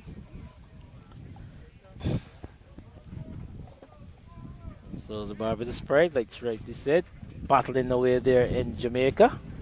They would like to have a victory. 2 series completed. Lost the first game. Team draw the second game. Barbados would feel that they had a chance going into the final day as a delivery full outside the off stump and driven square by the left-handed Carlos Maynard to pick up another boundary ball over pitch this time here from Jaden Lord and getting fully in control of that one, hitting that one off the open face and down past that vacant point for 4. Yes, most definitely. A freebie there just for Carlos Maynard to extend his hands and hit that one through the covers. He picks up 3 runs. I want to go back to the Barbados Pride though, Andy. I'm going to put you under the spotlight for a little bit. There's recently been a lot of buzz around the informed Kevin Wickham, who scored 3 consecutive centuries. And some are saying that he's set and likely to receive that maiden West Indies call. I'll put a pause in that. Another over comes to an end, 77 for 4 after 16 overs. But as I was saying, Andy, a lot of persons are saying that he's likely to break into that West Indies side. In your expert opinion, do you think that this is a possibility? Expert. Well, here's a young man who's 23 years of age, 6 first-class hundreds, and really been knocking for some time. I think he needs a look in. You know, we've had a few tried in that middle order, and Kevin Wickham, I'm sure, especially being in a home series with the form that he's carrying right now, I'm sure the selectors there should be having an eye on Kevin Wickham with the intention of having in that first squad when the West Indies comes against Sri Lanka in this upcoming series. Yes, most definitely, Andy. I'm sure that the selectors will be having a look at him, but we'll be having a look at this game here at Spartan, where Spartan are slowly approaching a victory. They're 111 without loss. Achilles Brown, 57 runs, and he's joined by Akeem Springer, who's on 49, but we're back here at Rice's. Like I said, I was thinking that the Spartan side did need a victory as well after losing in that first round encounter against the Wildey side. And like I said, it just makes the table a bit of a balance really going into Series 3. So the youth, I mean, they really put up a fight. You saw that young Justin Paris continues to be good with his leg spinners, pick up a second fifer, 6 wickets in this innings. And here he is. Not getting any wickets in the second innings, but you've seen the talent continue to show of the youth. Yes, we see the recent performances from the youth team. Justin Paris, he's always there in the wickets. And we had the incredible Thomas Armstrong, who scored that brilliant 150 in the first division, creating history and creating a name for himself. What great performances the youth team are putting down right now. And with that, I can just let the viewers know that at the ground this afternoon is West Indies former bowling coach, Barbados age group coach, none other than Roddy Eswick. So a special good evening to Roddy Eswick, who's very much here at the ground. I'm sure at some point the cameras will get a view of him, just relaxing on this Sunday afternoon. Another good delivery there from Eiffel. Like I said, just a bit of a gingerly run up there. Not the same express run that we saw him in the first innings, so it definitely is a little bit of an injury somewhere in his armory there. Yes, he hasn't looked himself all day from this morning. He just looked to be a bit off pace with his run-up. Last week and yesterday he would have come in with big strapping run-up.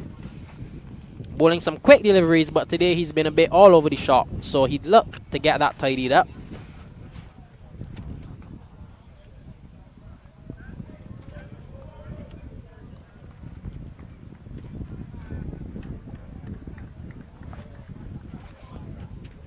For the Wildey side though, it'll be Carlos Maynard continuing, as we now see Mr. Roddy Eswick there on screen.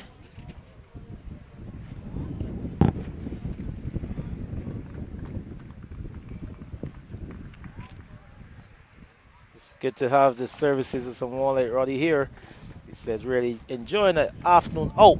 I mean, he does lots of work down there at the Barbados Cricket Association with our junior players. It's freshly off back from Guyana, where they're in that bilateral under 15 series, marred by quite a lot of rain. So I know he had to pull off his expertise to keep those guys grounded. I mean, it must have been a really, really tough tour for the youngsters going down there and wasn't able to get much cricket. And the whole management team on the whole really to keep the guys in a position of comfort as they would have gone to play cricket. So special good evening to Roddy and his fellow management team, Barry Ford, the assistant coach, and Sherwin Green, the manager. Know you must be viewing the stream at some point, so good job done by you guys. Good job done indeed. Those guys who continue to guide the youth and the next generation of Barbados and West Indies cricket.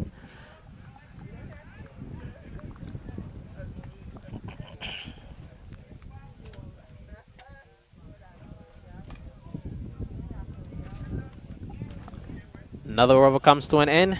81-4, 17 overs completed.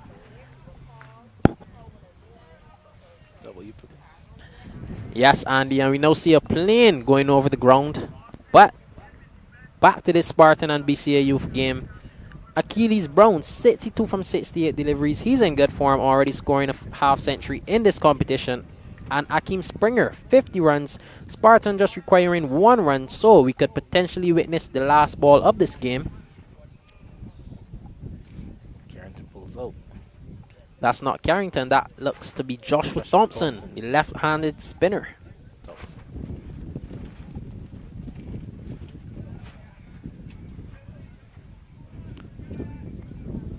So Thompson says not yet.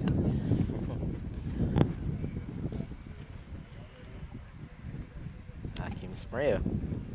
I think he's a captain really. He's been the captain for a while at the Spartan side. So it's the opportunity to bring up a victory for his team as he's in defense again. So Thompson, yeah, just showing his left arm tight stuff. I tell you, just 1 run required, and we should probably stay here for the victory for the Spartan side. And here he is, just whipping that one over the leg side. Is Akeem Springer, boundary signal there by the umpire.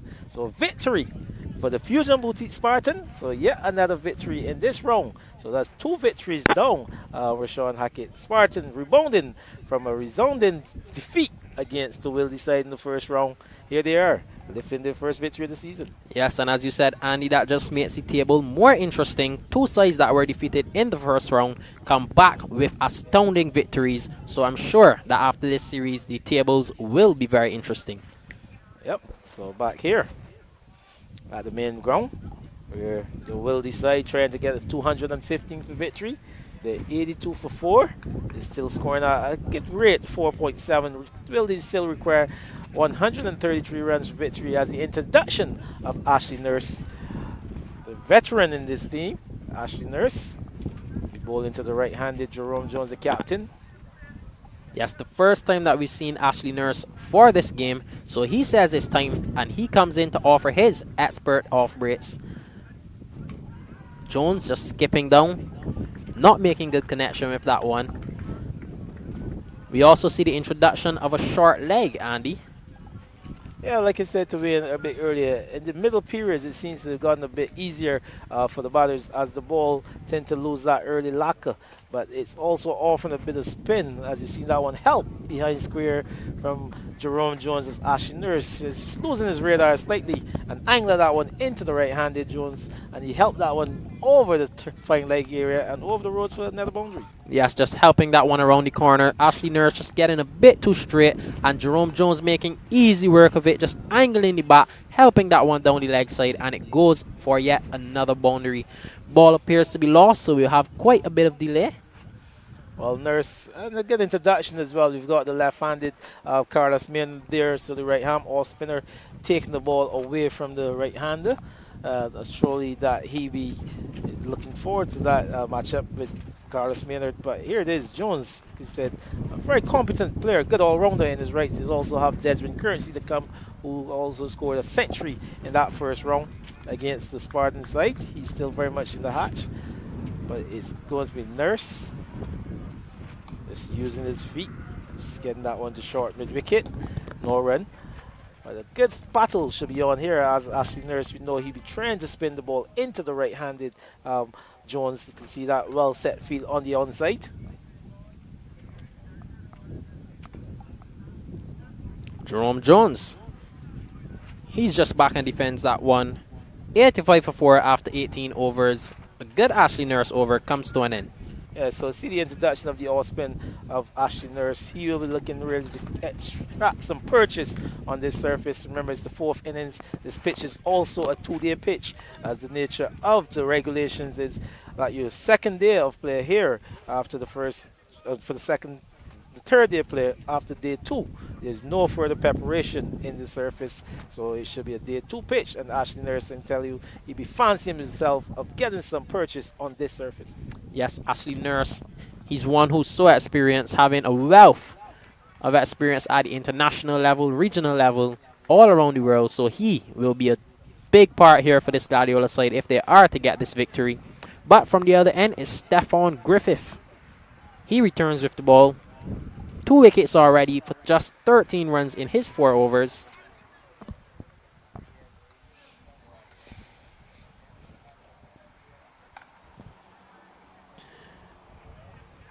Starts with a back of the length delivery. Yeah, and you've seen that about Stefan Griffith when he starts a new spell. He's just trying to get those levers going. He's a very slim man. He's very tall, and he's got some really long arms. So he kind of starts a little bit gingerly. But as he gets into the spell, this is when we see the real pace factor. So you look forward to a second spell from him. He had a 4-over burst, and it really was a burst. It really opened up the innings for the Wildey side. Shot. Good stop there in the cover region from Giovante De Pisa. And you talked about that burst spell last innings. I don't know what it was that ticked off in him, Andy, but after being struck for those 2 boundaries from Shenaldo Taylor, he just increased the pace, increased the accuracy, and he was on fire. Yes, and that's what fast bowlers does. A little bit of a wake-up call. And then you saw him really woke up and really come into the party. Yes, he definitely is in the party.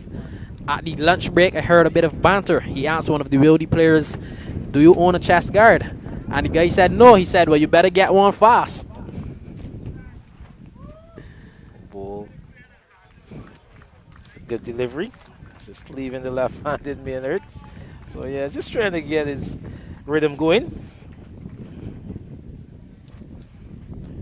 This partnership is really starting to build though. Carlos Maynard, he's set on 19 from 36 deliveries, and the skipper, Jerome Jones, 15 from 16 deliveries. So this partnership is really starting to build. If they do stay here and continue doing what they've been doing, they can put Wildey back in this game.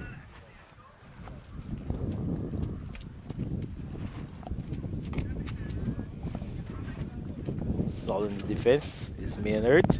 But like you said, it will cause for a lot of batting, really. Because like you said, Super Glen Gladiola, they're all the way ahead in this game. They're in the lead in all aspects of it. Like I said, they've got the options if the game was getting away from them, where they could go on an all-out defensive. So if you're interested in how they will go about the tactics, they're also the factor of Matthew Jones, the captain, who we know is a very, very tight bowler. So he's one of those bowlers who can contain from one end if runs were beginning to get away from them.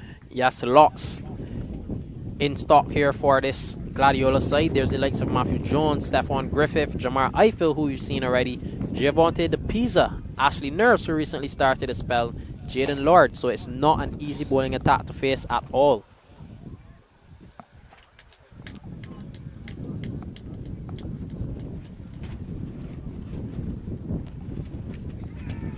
Loud appeal, and umpire Tremaine Prescott says no. Griffith was convinced, wicketkeeper was convinced, but Carlos Maynard lives to see another day. Another over comes to an end, 85 for 4. Yeah, just another delivery angle into the hips of the batter again, left-handed. Maynard just trying to whip that one somewhere into the onside. And you saw another good tip by Rivaldo Clark, just skipping around, gathering expertly. And Tremaine Prescott on move. Yes, and we see a fierce battle here going on at Pickwick, where Pickwick require 138 runs for victory if they are to beat this Wanderers side. Craig Hodder, he's at the crease on 6 runs, and Rohan Ryan, he's on 7 runs, which means that the 2 openers were dismissed in Micaiah Simmons and Ivan Grant. So, evenly poised match at the moment. Yeah, this could be set up for interesting finish as well. It's a Nurse, starts down the leg side, and again, that man that we're speaking about, Rivaldo Clark, the keeper, just continues to be so good behind the wicket. He's been very tidy this entire game behind the stumps. Interesting batting here from Jerome Jones though, Andy. He's opting to get out of his crease and use his feet rather than staying back and letting the ball come to him. He's saying that he's just going to go and meet the deliveries of Ashley Nurse. Yeah, good technique here from Jones. He's a tall man, and as he said, as you can see the trajectory of the balls from Ashley Nurse, who's looking to get him on the front foot. And as it goes into the ear, you see him intent on using his feet. And he seems to be comfortable doing it as well. Really, Rashawn. Yes, he looks very comfortable, looks very confident in his approach. Chipping down the wicket is always a sign of confidence from a batsman. It means that they're seeing the ball well, or they should be in fact, if they're going to use their feet and meet the deliveries.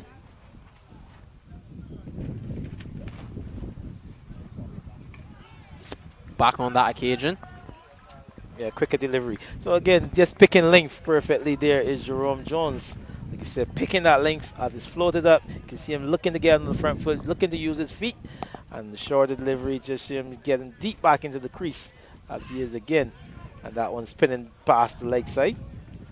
Ashley Nurse just getting a bit too straight. I suspect he'd be looking to bowl that straighter line though. Get the short leg in action. We see he has that protection at deep backward square, deep mid wicket, short mid wicket in the leg side. So he'll be looking to bowl that straighter line. Just 2 fielders in the leg side which are long off and cover. But maiden over comes to an end, 85 for the loss of 4. Good over being bowled there by Ashley Nurse. Like you see him just trying to impart spin on that deliveries. You can see him just wrapping the fingers around it and trying to really spin it very hard. You also saw the field that he have set. He's got 3 men on the onside. There's a slip, there's a cover, and there's a long off. And you can really see him just trying to get that ball angled into the right-handed Jerome Jones. So good start to his spell of bowling, Ashley Nurse. 2 overs and just conceding some 4 runs. Yes, good spell of bowling indeed. Carlos Maynard, he's still there though. So as to Jerome Jones, Wildey still requiring 130 runs if they are to win this game.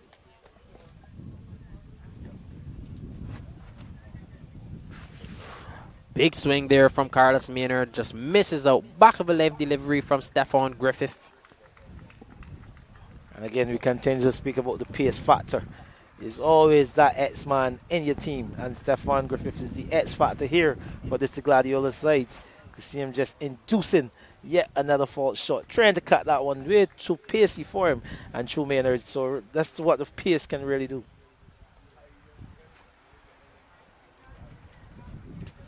Another short delivery. Maynard does well to get out of the way of it.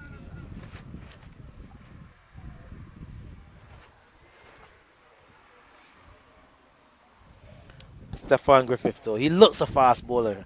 Rashawn, just look at him walking back to his mark, just at the top of his mark. He just looks like a fast bowler, just running into the crease with aggression. Yes, he definitely looks to be a fast bowler. And what I like about him is that he wants the ball. He gives off that body language. Even when he walks back to his crease, as we can see now, he's walking with a brisk walk, not just lingering or anything of that sort. He's walking with a brisk mark, and immediately when he gets the ball, he just turns and goes again. So you can see that intent. You can see that he wants the ball. You can see that he wants to get at these Wildey batsmen.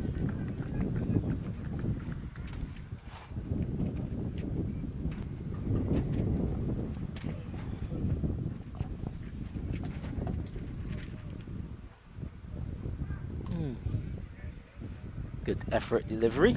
Just angling again into the ribs of the left-handed Maynard. Remember, it'd be a good battle to see him and Jerome Jones. Remember the dismissal of Jerome Jones yesterday in the first innings. But here it is, Maynard, who's the man doing the bulk of the batting to the pacer. Yes, Carlos Maynard, he really looks compact this innings. Not letting anything phase him as yet. He got a start in the first innings, scoring 25 runs from 34 deliveries. And here has another start again, so he'll look to carry on and guide his side as far as possible.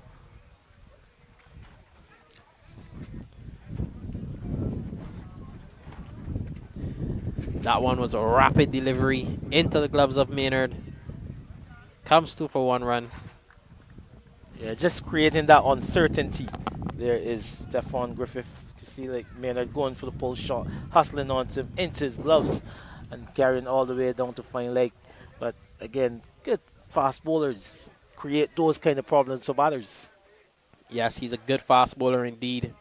Always targeting the batsmen, asking them to play, not giving them anything to leave whatsoever. He's what you would call the typical fast bowler, Andy. Aggression, that pace, he has it. He's tall, gets that bit of extra bounce. We don't see a change in the field. He sends out a deep mid-wicket. There's also a deep square, fine leg.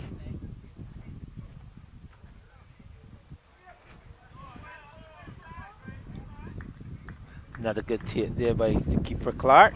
Wide delivery signal there by Tremaine Prescott. He said just really got a bit of questions for the captain. You can see that aggression. He really wants to get up to the captain. And Jerome Jones, delivery well ill-directed on that occasion, but obviously you can see the intention. Yes, it's been a well-contested battle here all 3 days, both on and off the field. Even when the players are off the field, they've been having a bit of words at one another, and it carries onto the field. A good battle, and this is what sports is all about.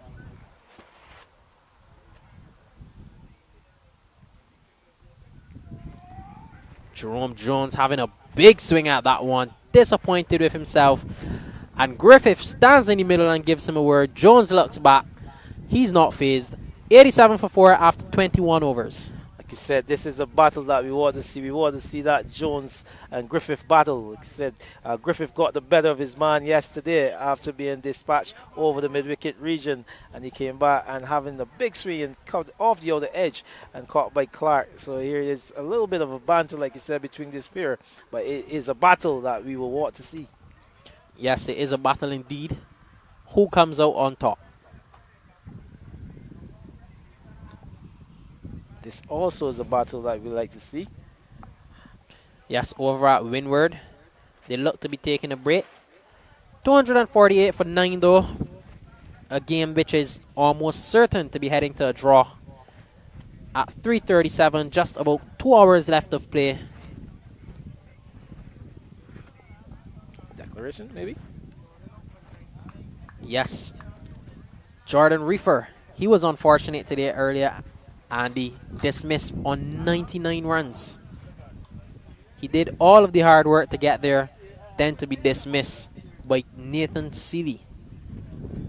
But well played to him. Well, here you're back. So the left-handed Carlos Maynard get it off strike against the right-hand off spin of Ashley Nurse. Brings captain Jerome Jones back into strike. He's on 15. But again, spoke about this field placement of Ashley Nurse, just 3 men on the onside. So really looking to spin the ball into the off spinner, into the right-handed Jones. Is Ashley Nurse. Yes, Jerome Jones just looking to hoik that one over the leg side. Not making good connection.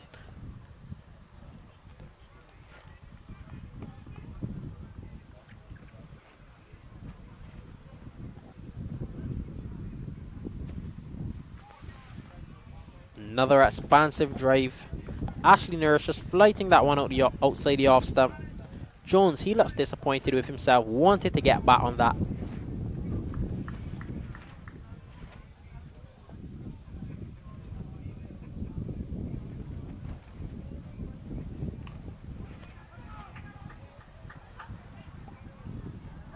This is good teasing stuff by Ashley Nurse as they pick up an overthrow. Jones just stroking that one up to lower that mid-off, who had a throw at the stump. And was well back up in the outfield, and the ball carrying all the way up to Eiffel at that deep back his career. So Jones comes back for a couple, but a good tussle on here between Ashley Nurse and Jerome Jones. Just see him teasing Jerome Jones with those flighted deliveries. Another flight delivery goes past the outside edge. That was a peach. Flatter delivery, just turning into Jones. Beats him all ends up. Well bowled by Ashley Nurse.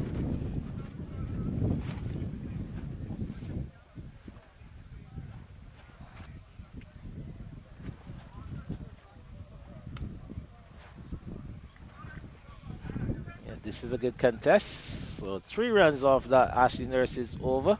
So 3 overs conceded by him, 7 runs, and it's the Wildey side. They're 90 for 4.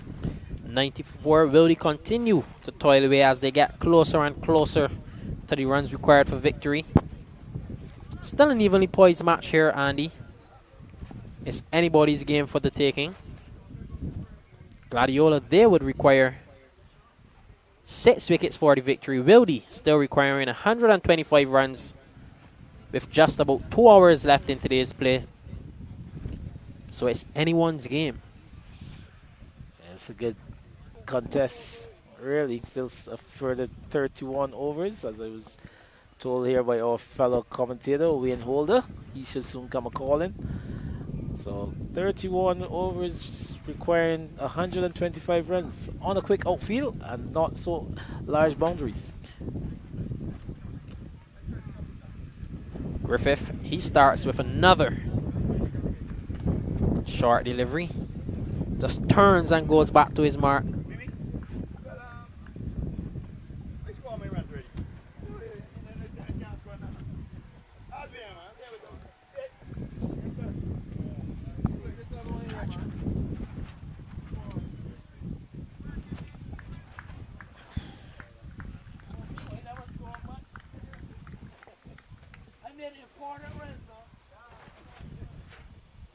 Oh, yes, a good delivery there for Stefan Griffith, just leaving the left-hander.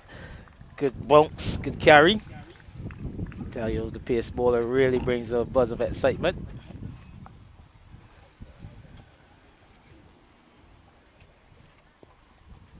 Quiet period of play here though, Andy. Not much has been happening as of late. Gladiola, they've been tidy with the ball. Wildey, they've been very resilient with the bat. Griffith, he continues with the short ball plan.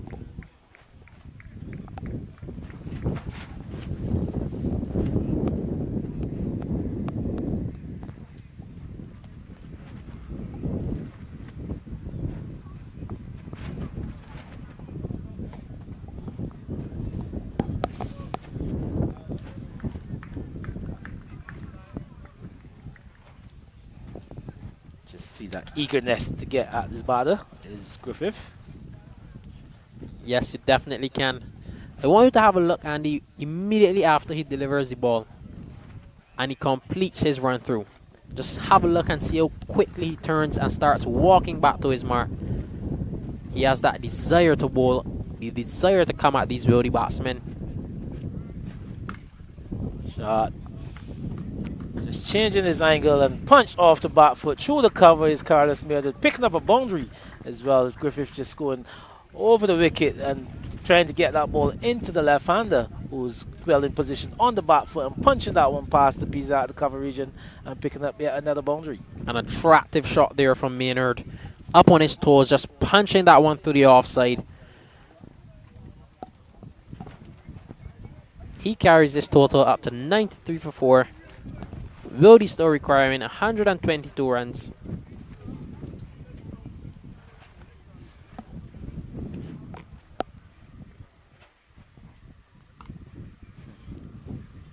This time he's on his toes again, but in defense, as that one was a shorter delivery, a bit more energy into that delivery from the pacer Griffith. And stoutly in defense is Carlos Maynard. So like you say, he's up for the battle. He's on 24 from 50. Still requiring 122 runs for victory. Still a lot of time left in this game, Rashawn. Yes, a lot of time left. Anyone can win it if they want.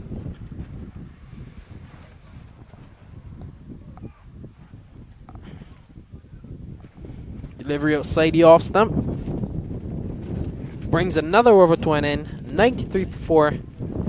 23 overs completed. Yes, 23 overs completed, 93 for 4. He's captain Jerome Jones. He's very much there with former captain Carlos Maynard. This pair trying to do a repair job as we head over here to Pickwick again, Rashawn, and you can call it.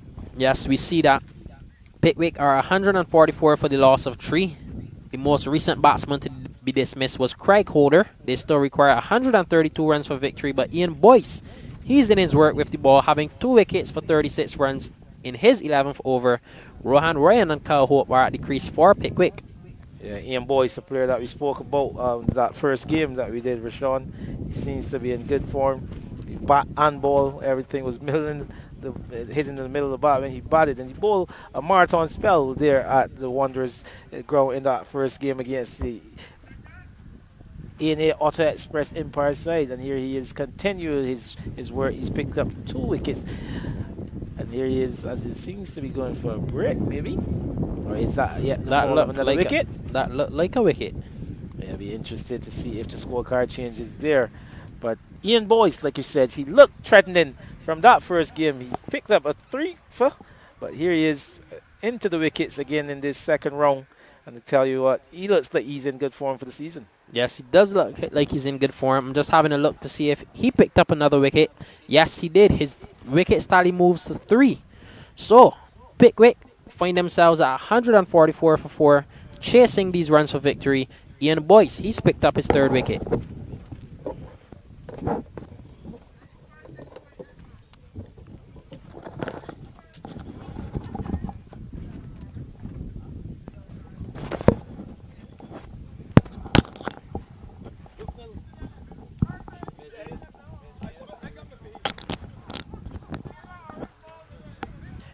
I'd now like to welcome Wayne back to the commentary area.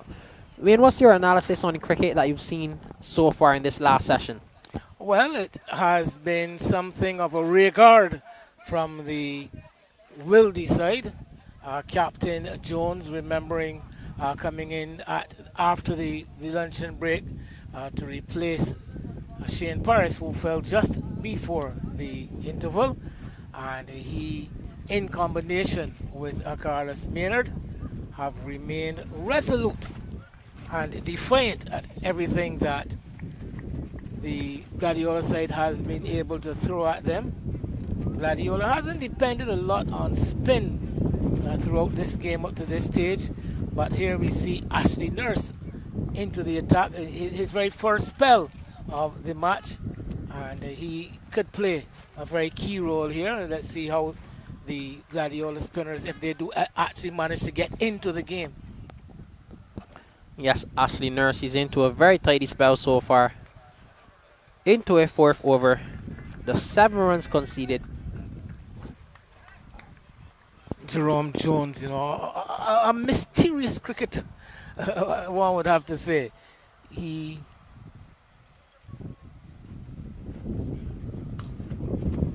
down the track, no mystery about that. That has gone far. That has gone way back over the head of the bowler Ashley Nurse. That is going to take some finding down the track and through the line. It hit the bat sweetly, and he really creamed the leather off that one.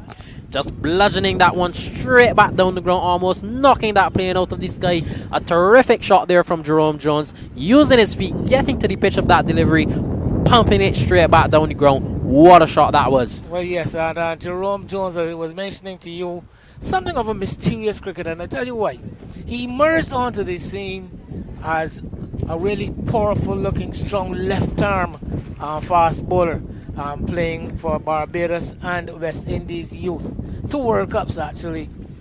And then once that came to a halt, a lot was expected of him. One expected to see him graduate into the senior level at Barbados and possibly West Indies. He never did.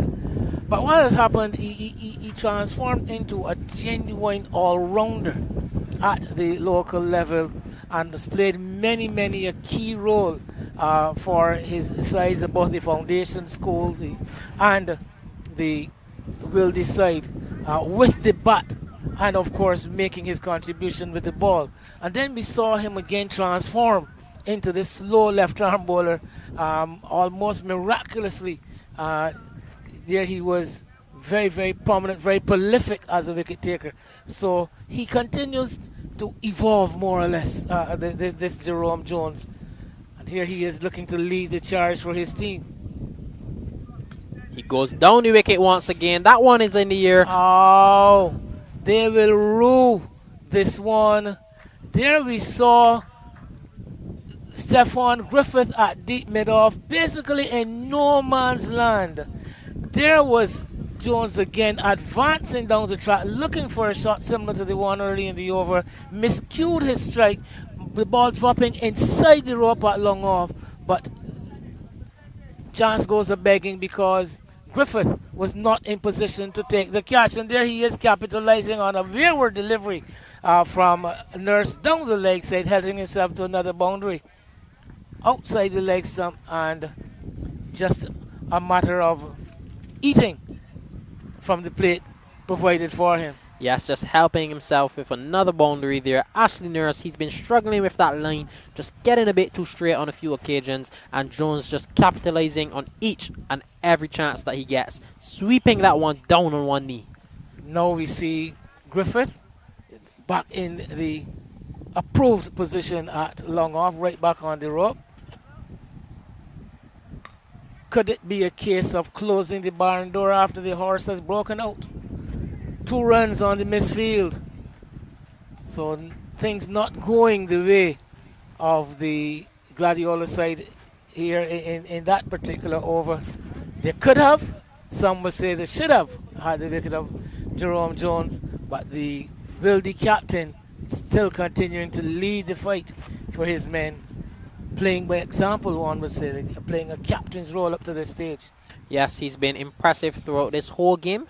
24 overs completed, 105 for the loss of 4. Jerome Jones, though, he's been impressive throughout this whole game, featuring with both the bat and ball. I referred to him as a student of the game earlier.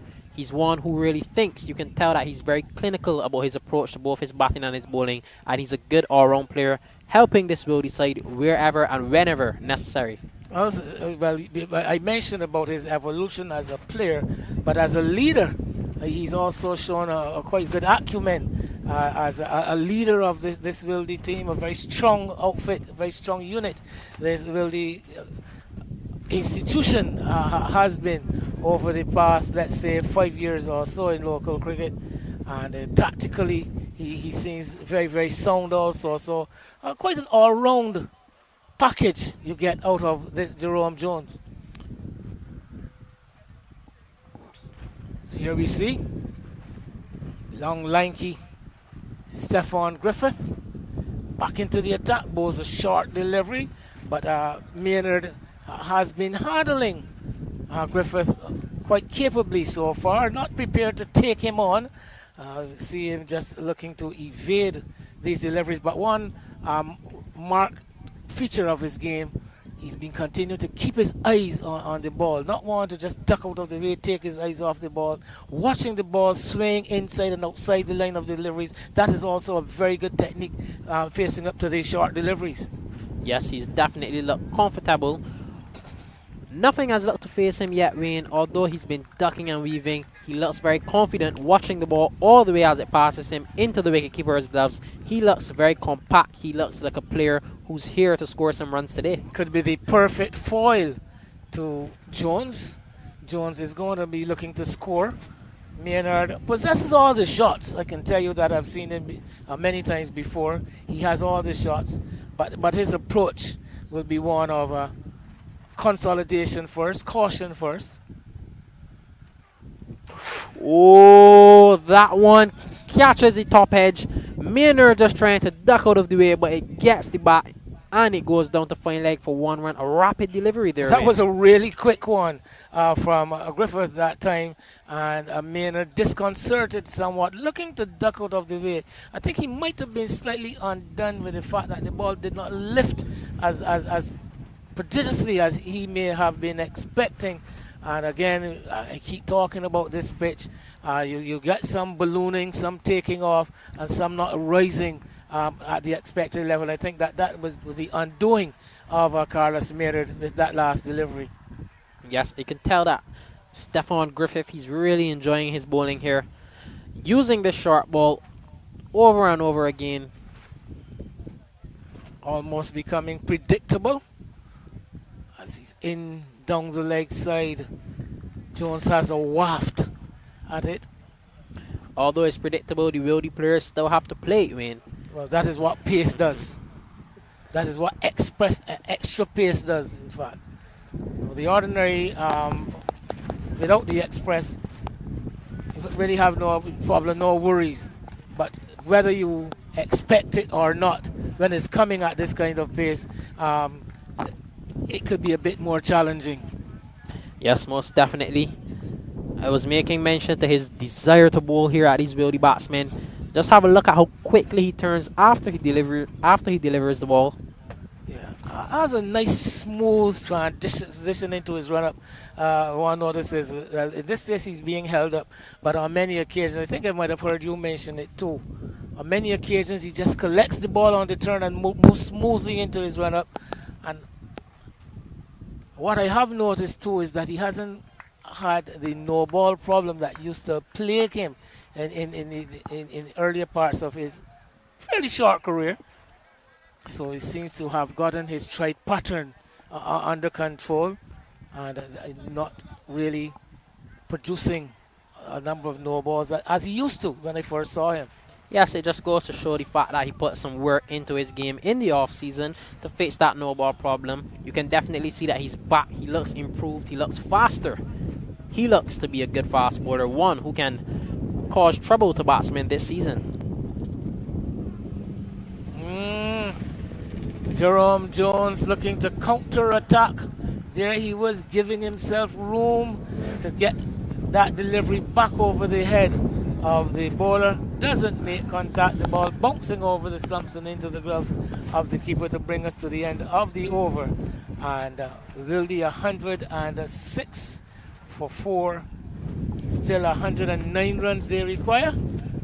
We've had some 25 overs, which means that there are another 28 available, which of course will be divided into 13 plus the mandatory 15 in the last hour.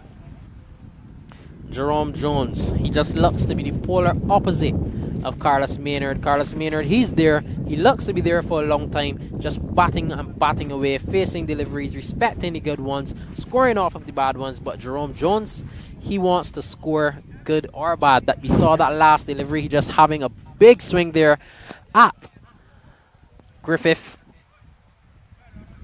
Slip and the short leg in place. See some adjustments being made in the field, some movement. Captain Jones moves from mid-wicket and goes over to mid-off.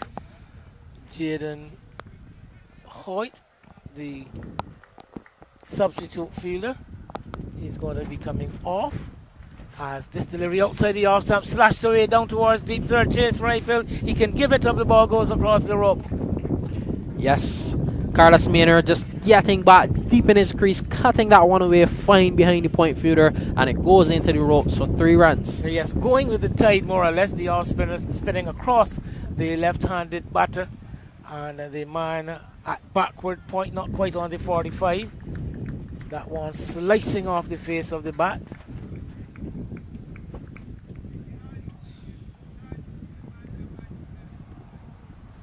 Outside the off stump, stepping across and leaving it is Maynard. The game being watched very closely by the spectators around the ground. Everyone here anticipating an outright win and a similar shot for 3 more. Another boundary. Yes, that one looked to be an exact replay of the shot he played 2 balls ago. Deep in his crease once again, just cutting that one away, getting a fine part of it, going behind point into the ropes for 3 runs. So yes, getting a bit more of his arms into that. That one was hit a bit harder than the previous delivery. But this partnership will be now of some concern to the Gladiola supporters. At 112 for 4. Partnership coming together with the fall of the 4th wicket at 58. So we're some 54 runs, or the 50 partnership coming up with that, the first of those 2 boundaries to deep third, as Maynard gets a floated delivery and comes onto the front foot, pushes it down in front of him.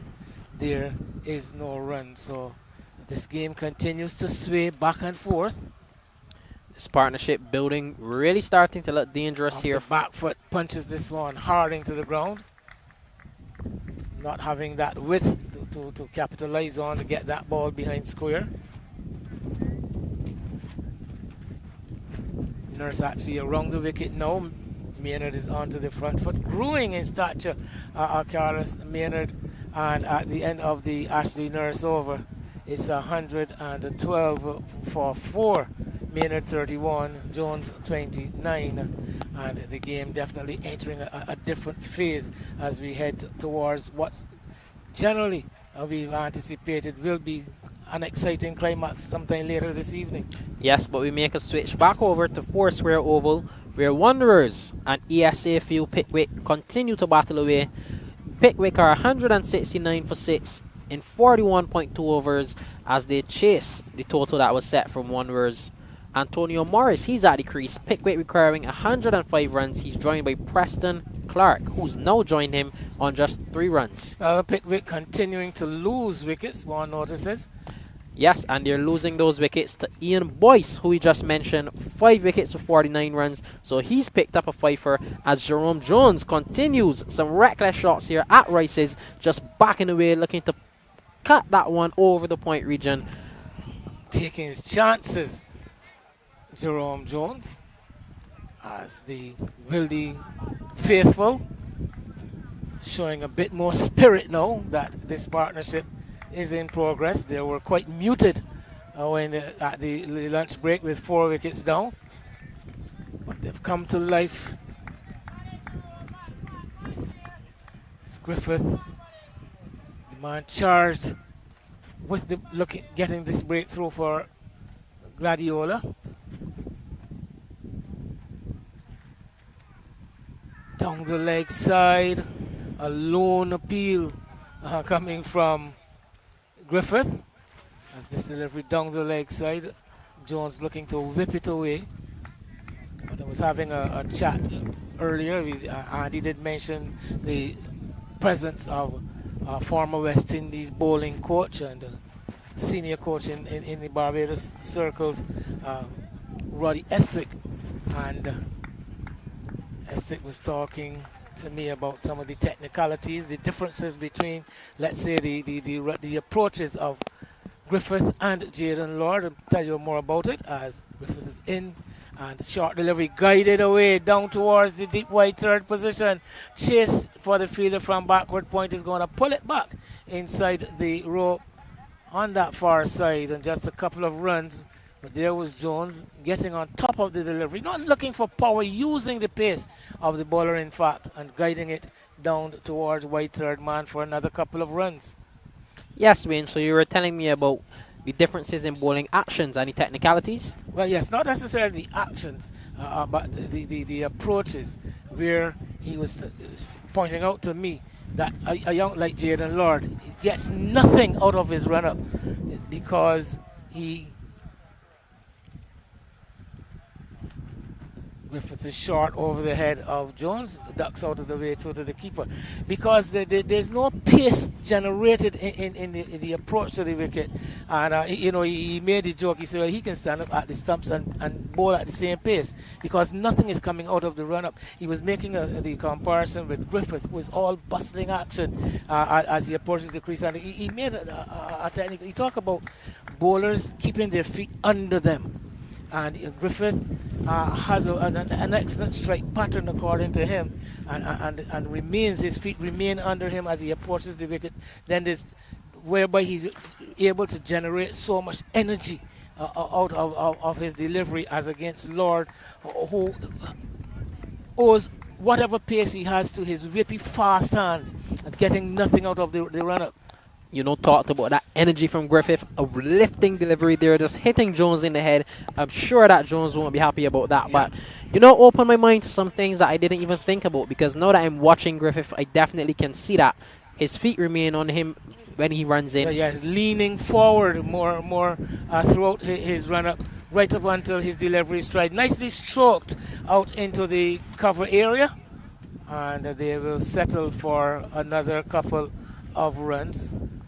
So there was Eswick talking about so much happening before the actual, he says, us, the ordinary layman, we concentrate a lot on the find out what happens at the crease without watching what leads to the generation of the pace and what the bowler is able to produce. Yes, I definitely agree with that.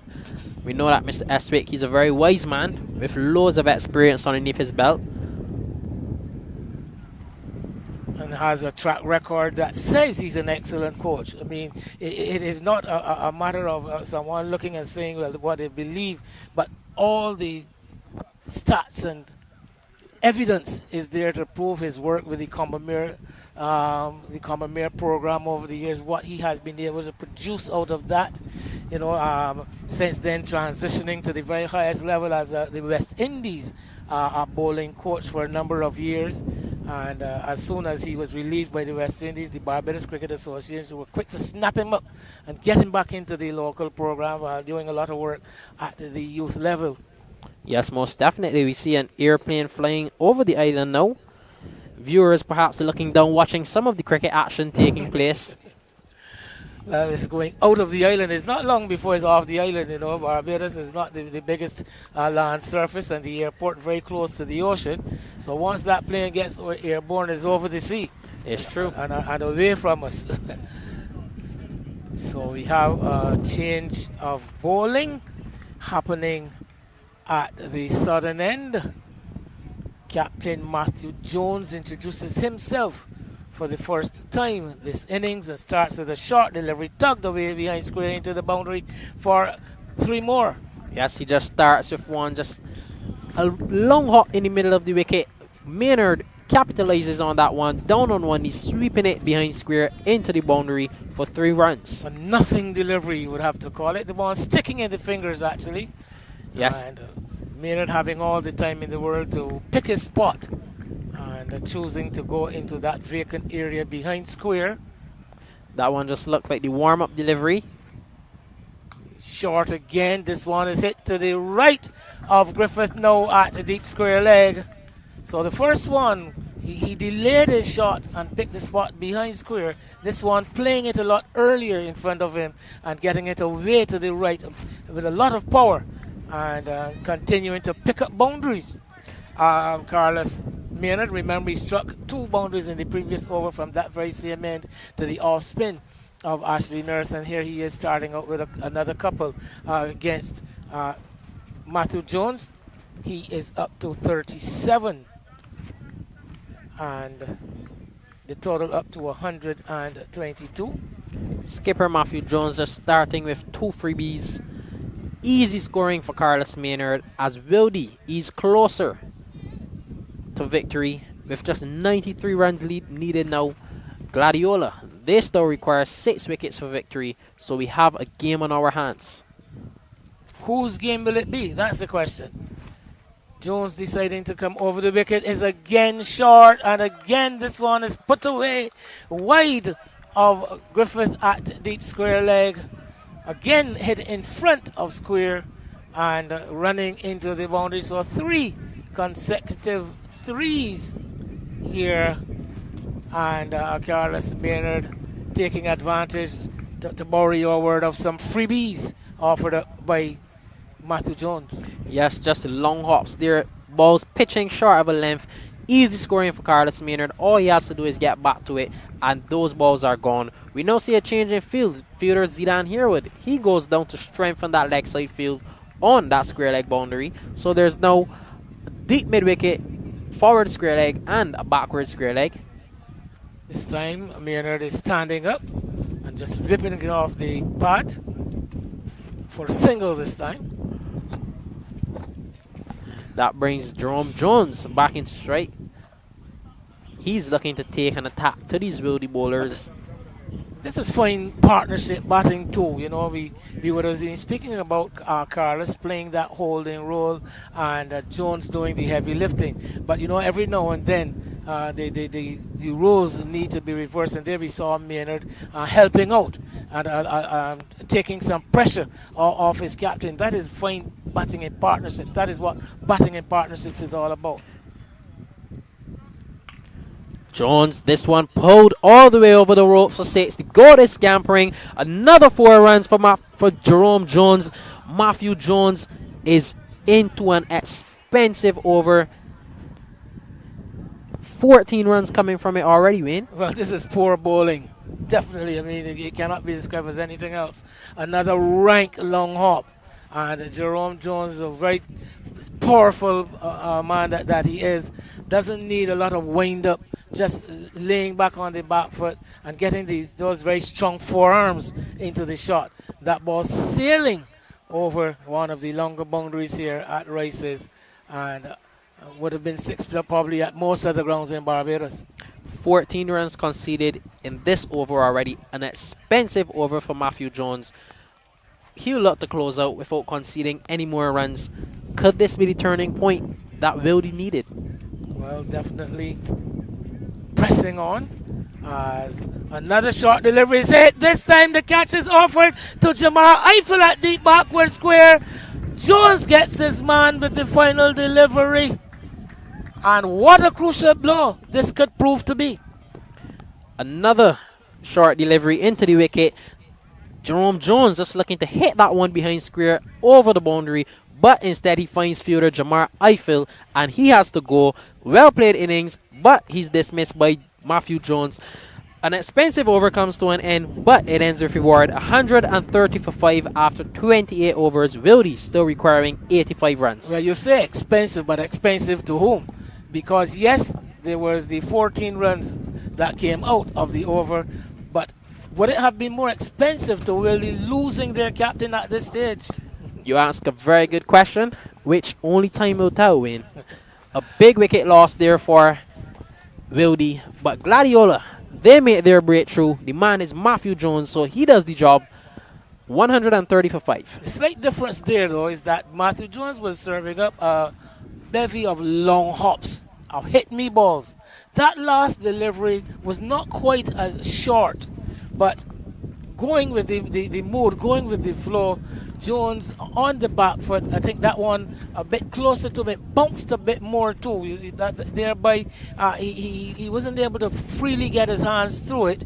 And rather than getting it in front of square where most of the other hits had been going, he just managed to parry it around into the hands of Jamar Eiffel, who was perfectly placed to take the catch. So, in the end, you must say the one good delivery that Matthew Jones bowled in the over got the wicket. Yes, most definitely. And also, that delivery looked to be quite faster. Just rushing Jerome Jones a bit, cramping him, and he just finds the fielder at that deep square leg boundary. So he has to go. bringing the new batsman, Desmond Currency, to the crease. Well, a new batter to the wicket always brings some uncertainty about it. Most batsmen do require to get started. The nerves are always there at the beginning of the innings, getting accustomed to the light and the pace and whatever. So a new batsman always bring a sense of expectation to the cricket match. And here comes Griffith again. Not bowling to the new batsman, in fact bowling to Carlos Maynard. Gets the delivery down the leg side, another delivery pitched back and sliding down the leg. Maynard getting into his wicket. There is a man at a leg slip position. There is also a fielder at long leg.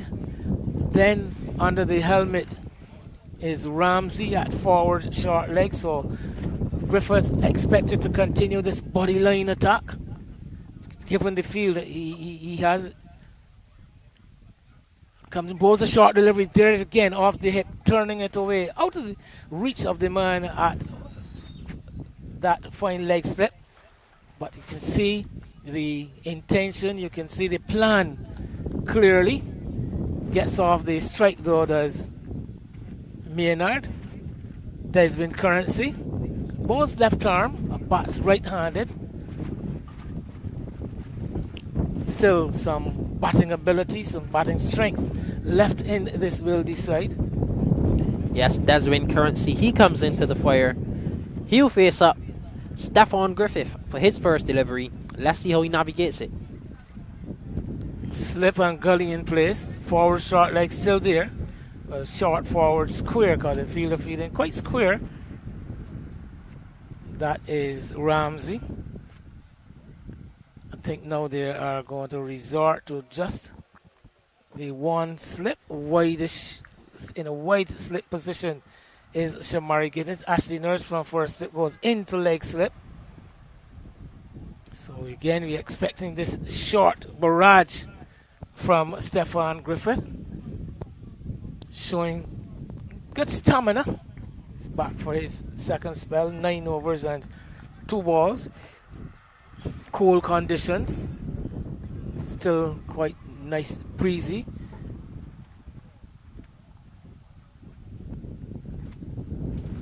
Another short delivery, much too short, outside the off stump, and the Currency has no problem in swaying away to the leg, allowing the ball to pass in front of him and through to the keeper. 131 for 5. Still some 84 runs required. Remember, the inning started with a minimum of 53 overs available. We are now into the 29th of those, as Griffith is in, bowls a short delivery, another one dug into the pitch, a bit straighter this time, a bit closer to the target, and a Currency ducking out of the way, allowing it to pass over his back. Rapid delivery there from Stefan Griffith. Starting Desmond Currency hot with some short balls. Whatever happens here though, I'm impressed by the work, the shift put in by Stefan Griffith in both innings for his team. Down the leg side, difficult take for the keeper, unable to bring it under control. The ball goes down to the boundary for 4 byes. But that one dropping a second time before reaching wicketkeeper Rivaldo Clark. Try as he might to get his body behind it. The ball bursting through, I think, well, ricocheting off his body and down to fine leg. Very fine position behind him for 3 more byes. So 3 more to the extras. And the Wildey total 134 now for the loss of 5 wickets. But Griffith has shown good pace, he's shown good commitment, and one thing I've been questioning about him, he's shown good stamina. Yes, he just never looks to get tired. They come for a quick single, and that closes out the over. 135 for the loss of 5, 29 overs completed. Griffith, he's looked good, he's looked energetic, he just looks as if he wants to bowl. He looks as if he can bowl all evening here, Wayne. We're back at the 4 square oval, and we see ESA field. Pickwick losing yet another wicket. So now Preston Clark and Zandre Baptiste, colleague of yours, Rashawn, Zandre Baptiste. Both of them actually, Preston Clark and Zandre Baptiste, both former Queen's College members of that under 19 side. So very good mates with both of them. Both similar in role, off spinners, also very capable with the bat. Bowling all rounders. Preston Clark, he's a good player. Oh, but he's bowled, and Boyce takes his 7th wicket. A beautiful delivery. It just looked to be the arm ball holding its line and hitting the middle stump of Preston Clark. You say middle stump, but from here it looks like the top of the off stump struck back, but maybe between middle and off striking. But there we saw the batsman being squared up, as you said, by one that pitched and held its line and straight through his defense, beating the outer edge of the bat. Yes, that one was the arm ball. Definitely. He just played that one for turn, playing inside the line of that delivery, and it just beat his outside edge, hitting that off stump. What a delivery it was from Ian Boyce. He has 7 wickets, and we're back at Rice's. Wanderers a bit closer to victory. Now it's interesting to note, as I did mention to Andy earlier, a number of the teams who would have lost their first series encounters have struck back in this series. Yes, it's an interesting observation. Spartan, UE, now is looking like Wanderers. Yes, Wanderers ease one step closer to a victory. So that will just make for an interesting table. Well, the winner of this match will be actually be able to take a clear lead at the top of the standings, unless Empire by some magic are able to block off those 235 runs in the play left this afternoon at Locust Street. That's very unlikely, but anything is possible. It's called cricket. Yes, it is called cricket, but the winner of this game is most likely to go to the top of the table. Both teams having won their first series game, Gladiola and Wildey. Outside the off stump. Giovanni de Pisa, actually. Interesting, Rashawn. Captain Jones, after going for a number of runs and still picking up the wicket with his final delivery of his first over, still relieving himself and withdrawing himself from the attack and introducing another variety of left-arm orthodox spin with Giovanni de Pisa. Yes, I'm not very surprised that he took off himself, although he did pick up that prize wicket of Jerome Jones on the last delivery of that over. It was still quite an expensive over, and the Gladiola side do not have runs to play with, so an unselfish decision there from Matthew Jones, bringing the Pisa into the attack, and he starts with a tidy over, 136 for 5 after 30. 136 for 5. Currency just recently joining a Maynard at the wicket, but very useful and eventful partnership for that 5th wicket between Jerome Jones and Carlos Maynard. That partnership, trying to work out how much that partnership would have added. Yes, and while you do work that out, Wayne, we see a change in bowling. Jamar Eiffel, he returns and replaces Stefan Griffith. That partnership actually worth 72.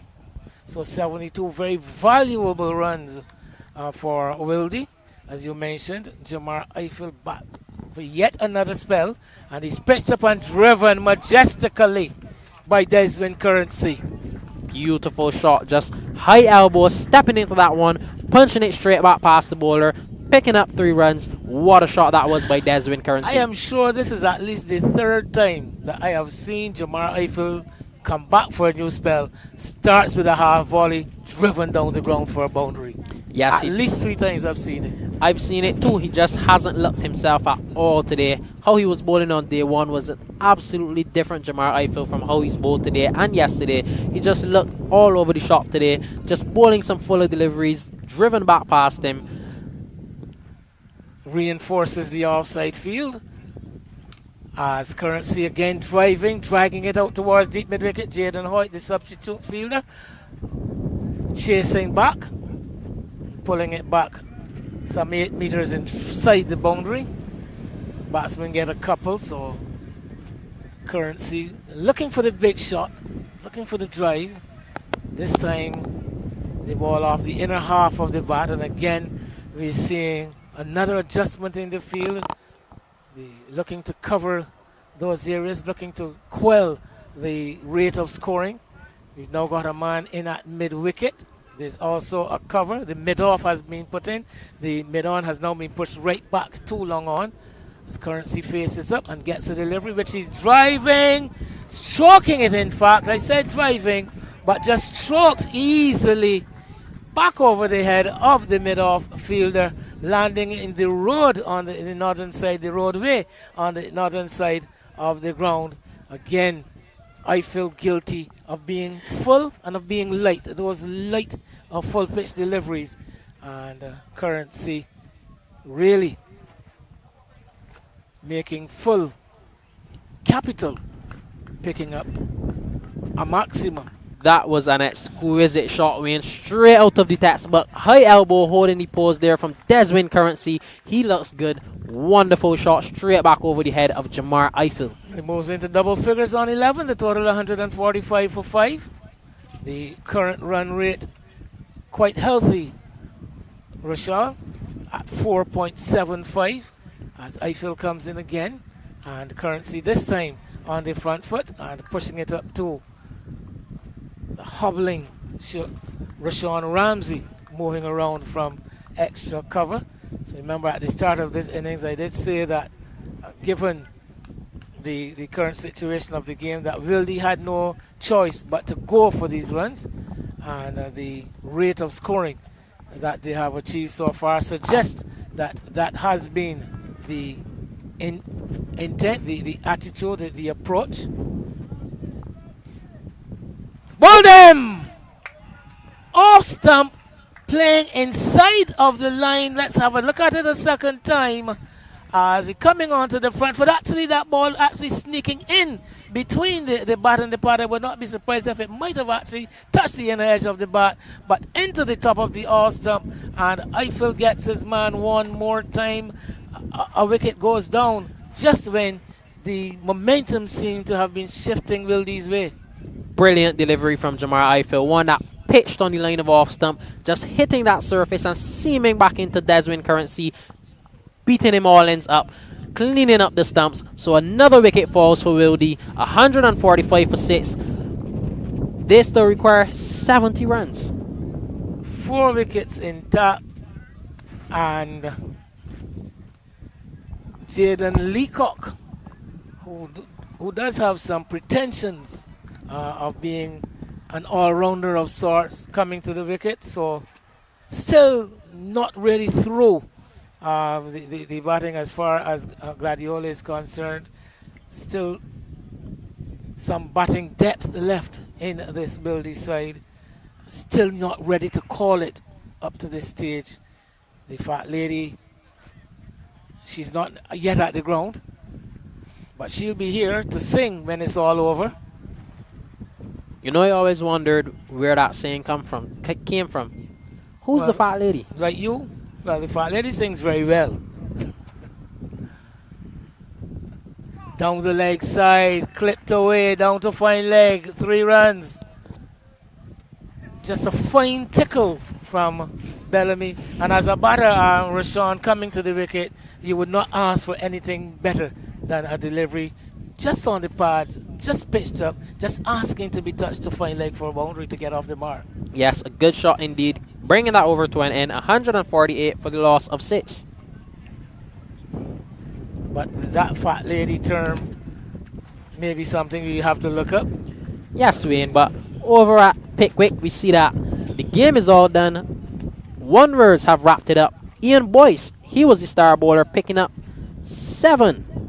8 wickets, in fact, for that Wanderers side. So he ran through Pickwick. Pickwick being bowled out for just 182 runs.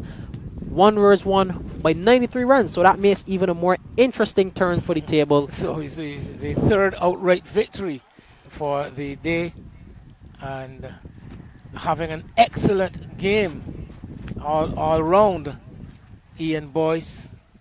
He made 20 in the first innings, 23 in the second. Both not out, too. Both not out. And then he had 3 wickets, so an 11 wicket haul all together. Something like 11 wickets for 90 runs in the match, and not yet to be dismissed. Fantastic return. And here it is, a fantastic rebound by a Wanderers team who were mauled by Empire in the first series, playing at their home ground in Darrell's Road. Yes, we've seen that quite often. Spartan did it coming back from being demolished. Wildey did it, and now Wanderers, they've pulled off a stunning victory. Driven half stop by here with that short extra cover, and the batsman benefit with a single.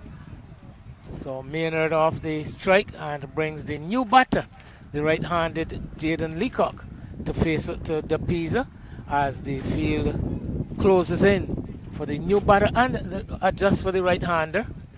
There's going to be a man under the helmet at a silly point for sure. Is it silly point? Or is he going to go on the on? Or he's going over to the onside to add a forward short leg or short square. There's a deep mid wicket and the long on. Still that sweeper at deep cover, so still some protection for the Pisa as he bowls to Leacock, who goes off the back foot, off the edge, and taken by Ashley Nurse, dropping in front of him. I thought initially that the ball was actually dropping in front of the batter, of the keeper, the fielder at slip, and umpire Brathwaite making the correct decision.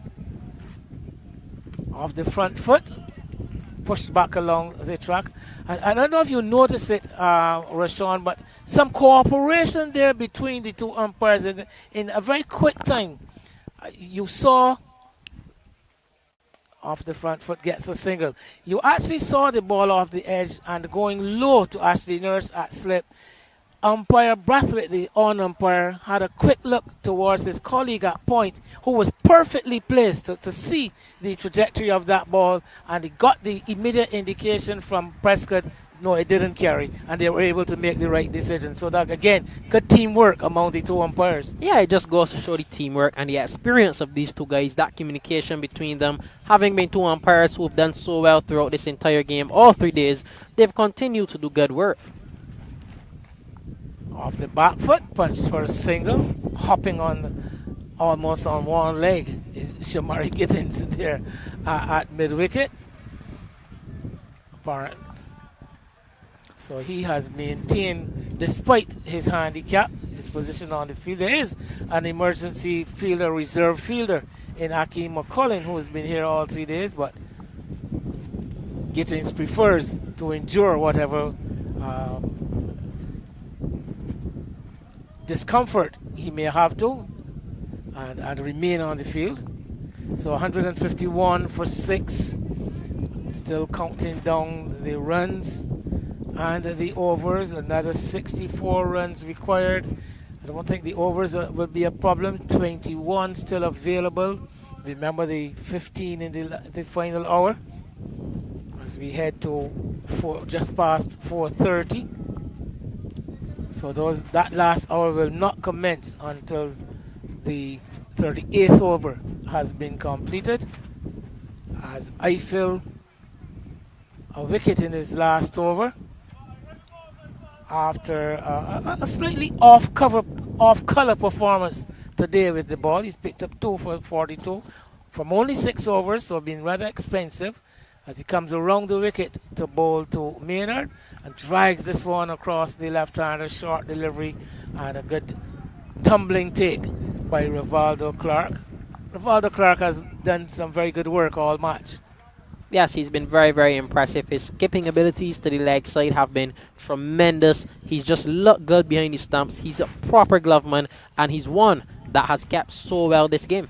You know, Rivaldo Clark coming through the years has always shown some versatility, and it was almost a mystery as to what would actually become of where he would settle, because he was quite a handy bowler at the junior levels also, with the ability to keep wicket And of course, his outstanding feature was his batting. But he seems to have now settled as a keeper and looking to pursue that area and adding to the long list of very capable and competent wicketkeeper batters on the island. Yes, he's definitely one up there and one to be reckoned with when you talk about wicketkeeper batsmen in Barbados. The likes of Neymar Bowden would also be another one who's in his similar age group, who's also a very talented wicketkeeper batsman. Has to contend with Carlos Maynard in the Wildey side. Yes, and Demetrius Richards as well. Demetrius Richards, who has actually emerged at the top of the stack, I think we can safely say. Yes, as of right now, he would be the pick of the three. So nice single. Carlos Maynard still there. His is going to be a crucial wicket. He is the person capable of holding this lower order together, keeping his wits about him. Has played very responsibly so far.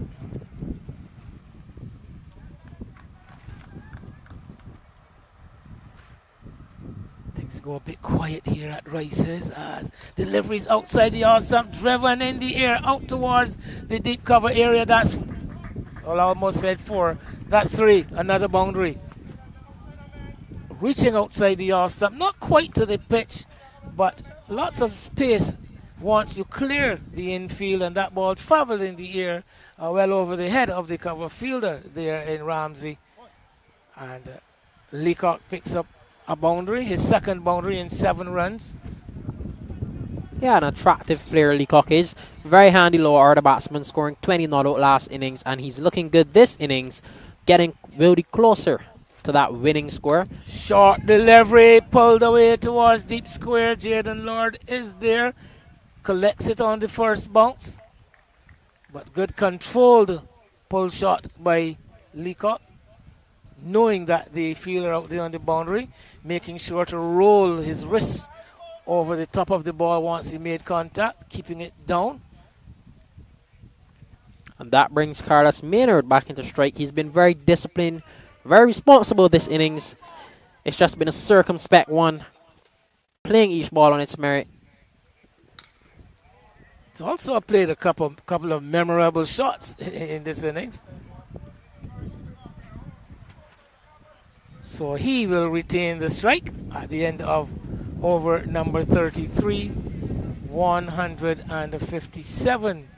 It is for 6, and we are going to have a break in play. I think a refreshment break about to begin, and the game still very, very interesting, still poised for an exciting finish as Rashawn takes a break, and much needed, as Andy says, and Andy Payne comes in for yet another stint. Andy, the game now in horse racing terms, very well set up as they turn towards the top of the hill. Well, 54 for one Empire. Set 230 odd, I think 235 to win. Kevin Stout picking up a boundary as Shaquan Bell is traying onto his pads, and a quite risky shot by Kevin Stout. So we think we can actually safely say this one at the windward headed for a draw. The only drawn result is looking like in this series, because only 2 games in progress at the moment, the other 3 already having been completed, and this one seems very much headed for an outright result. Still anyone's game though, Andy, and you talked about it earlier today. This match has gone along in patterns, and they have been the swing back and forth of the fortunes, and right now we still can't call it as we head into what would be the final segment. Yes, it's been like a pendulum following the pattern of the game. Since this Fire game seems to be going to give the draw, but on the main game here, Rice said that middle period after the locker got off the ball, the batters in the middle seems to came together and they got a bit more comfortable. But as the game progressed and they got into the back overs, the bowling seems to come back as they go on. But even here in this period, it seems they lost some wickets. But we saw number 10 bat here in Jaden Leacock, and even him looked comfortable in at the back end of this innings. So it calls for some pace, which you saw yesterday late in the innings of the Wildey side when Stephon Griffith came in and just exploited what the pitch had in it and got the run over the lower order. And you saw that again today when the spinners, on the other hand, at the back end, they just got the better of the lower order batters. Encouragingly for Gladiola to Jamar Eiffel, whom I did mention, looked a bit off colour for most of the day, but seems to have settled into his work and looks a lot better in this last spell. Yeah, and somehow I just think he must be carrying an injury, Wayne, because he just seems to be so gingerly in his run-up. I mean, I saw him yesterday, he had to change his boots at some point. But I don't know if he's carrying some kind of injury. But on the first day's play, remember late into the evening, he was really running in with a lot of aggression. And he carried on for a very long spell. But here and today, he just seems to be a little bit less aggressive, less in tools, really. As we look at the screen, see young Hakeem Perryman pulling out of his stance. Shaquan Bell, a bit frustrated, reaching almost his delivery stride before the batter steps out of the way. And before we resume, I think we can take this opportunity to have a few words with the Wildey captain Jerome Jones, in conversation presently with the coach, bowling coach Roddy Estwick. But so I will have the pleasure of having a brief word with Mr. Jones.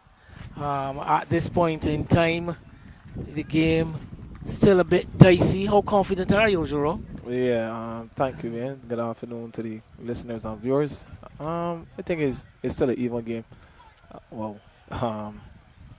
Obviously you see how we usually play our cricket. We play aggressive cricket. We always look to win. So yeah, we still say it's a pretty good game. It's a even match for now. I have been paying a lot of attention throughout this match to the pitch, the surface. Yeah. How would you describe the surface here? Obviously, what we can see is very grass friendly. I think it hasn't a bit definitely for the seamers. I think the spinners have to put in a lot of work. It's not one of those wickets that can come as a spin and necessarily take away someone's hand. They go sit down for a while, play the patient game. But yeah, I would definitely say it's fast bowler friendly. And the difference between the new hard ball and when the ball gets a bit older and begins to lose its hardness, how has that played out? Yeah, it's definitely a massive difference. Obviously, you can see with the new harder ball, the ball slightly shoot, it gets that true bounce. If it starts to get old, it starts to play a little too pace. Some balls will shoot through, and then other balls will just stand up. So yeah, the older it gets, it brings in to play that natural variation of the pitch. All right, and your team quite deep in batting. Although you did suffer a few losses in personnel as you came into this game as against the first series of matches. How has that impacted your side, though? Do you think your side was actually weakened because of that? I would say somewhat. By any days for the other guys that didn't get the opportunity first game to put up their hand and make the most of it. So I guess it's always a blessing in disguise. So yeah, it's a big loss, but as I say, it's also opportunity for those guys that coming in to show what they're made of. And Wildey, the defending champions, you have been a team very much in the forefront of local cricket in recent years. Does being the defending champions, though, present any extra pressure on you coming into a new season? For me personally, no. As I tell the guys all the time, we go out there, we look to be confident, we back each other. It's not every day that we are going to show up and we're not going to turn up and steamroll people. There are guys that are going to put up a fight. Sometimes they go and play that patient, boring game. So, it's no pressure. Just taking it day by day, session by session, and looking to do what we have to. Well, let's tell you that the 159 for 6 as Jamar Eiffel will continue from the north and nicely played off the pad by Jaden Leacock for a single. But you yourself, Jerome, I described you earlier today, for lack of a better word, as some of a mystery, as an evolving player. There's been an evolution about your cricket, starting out initially as a tall, big, broad-chested, fast-bowling left-armer, now transformed into an all-rounder, and then in the latter part of your career here, now turning into this left-arm, slow, orthodox spinner. Yeah. How has that come about? Take us through that. I think Those different stages and changes. I think I could have always bowled that far and spin, but obviously, you know, the whole stigma in the Caribbean is they're doing one on the next. Coming on the end of practice, like even at foundation when they first went to Wildey, you know, finish bowl your spell with the fast bowling, but just want to give a guy a hit, you know, with a ball and get the guys out. Especially when it begins to get dark. Exactly, yeah. Very aware of that. So I think it started, we were playing St. Catherine a year, I think probably like 4 years ago. No, that was before COVID, and nothing was going on in the game. There was nothing in it for the Seamers, and Carlos Minner, who's batting right now, he was the skipper at the time in the 3-day. And he was like, bro, like, just give it a try. And I think we finished first overall, so I think I broke the partnership. I think I went on to take like 3 or 4. So I think from there was always something to be a little mindful of. And then obviously like, the last couple of years, I started to realize, you know what, this is really working out for me. So I just went to it full time. How much of a factor does the quality of the pitches or the texture of the pitches impact on that decision then to go the whole hog actually and take up left arm, slow left arm? I think for me, as I tell the guys all the time, I think it's about being patient in elite cricket. Regardless of whatever surface I'm bowling on, I believe once you sit down long enough and you bowl straight enough, you're definitely going to reap the rewards more times than not. So, yeah. And your type of left arm spin, do you look to impart revs on the ball, get that ball spinning away from the right-handers? Is it more of a drifter type and changes of pace and the likes? How would you describe your style of left arm orthodox? I think sometimes it all depends on the surface. I feel like given a surface like this here, we're not going to get that much spin. I think for me it's trying to zone in on basically the batsman front pad, try to stay as straight as possible. Obviously if you have a wicket that's a little drier and not as much grass, you would then look to start inside and let the carry the batsman slip caught behind ball down. So I would say it's a bit of both. I could do a bit of both. And I have noticed too that you tend to deceive a lot of batsmen with your length. I find that a lot of batters tend to play back to deliveries to you, which I suspect would be a deception on your part. Yeah, definitely. I think sometimes it has a lot to do with how I hang the ball as well. So sometimes balls look a lot fuller than they really are. So that's what usually gets the batsman. I've also noticed the presence here today of Winston Reid, one of the great exponents of the art of left-arm orthodox bowling. Yeah. And I think you would have been fortunate to be in a club alongside of Winston. How influential, though, has he been in your transformation, particularly to bowling slow left-arm? Yeah, obviously when I first started, we had a couple of conversations. Obviously the information that he was passed on to me as someone who's a legend in this cricket, the information has definitely worked out to be very handy. Right, and you have a depth of players. You've got a fairly deep lineup to choose from in the Wildey team. A heavy influx of your old school past students at foundation. I think that has also been healthy. What do you think, though, has made Wildey such an attractive club for young cricketers? I definitely think is our work ethic. We turn up every day at practice. You know, we work hard. I think it's a big thing of ours also is that we enjoy each other. We enjoy each other's company. It's not just we playing the cricket hard, whether too thick or thin. We stay together. We come together. We trying to find out a way, and we go forward. And you've got a group of very loyal supporters. I look around at your group here now, and I can see some people here who has been following. Well, initially Banks, even before you were born. How important is that factor, though, the support that comes from your loyal followers. Yeah, it definitely means a lot. And for me, sometimes it's not only about the support. When you look at those guys there, a lot of those guys have a lot of knowledge about the game as well. So sometimes they'll be able to pass on information, about something that's happening in the game that you sometimes in the game may miss. So it's definitely been appreciated. And of course, your dad, a very good friend of mine, long time. Yeah. Friend, he has been a bit under the weather of late. How has he been recently? He's coming around. He's coming around. Obviously, it happened in November. As you say, it wasn't doing too well. He was in the hospital for a couple of weeks, but he's coming around. He's definitely a fighter. So yeah. And is there a bigger supporter of Jerome Jones than your dad? No, it doesn't. Yeah, it doesn't get bigger than him. Definitely not. Who knows will know. Yeah. Yes, I've been around for a long time, but I happen to have shared a number of the glorious moments with him, and he's not a gloater, but he's very happy when you do well. And if he isn't listening or watching the stream right now, please pass on my regards and hope that he continues to recover and we see him back out in the fields watching the Wildey team do very well. What are your prospects, though, going forward as far as this season is concerned? Obviously, you want to win. Yeah.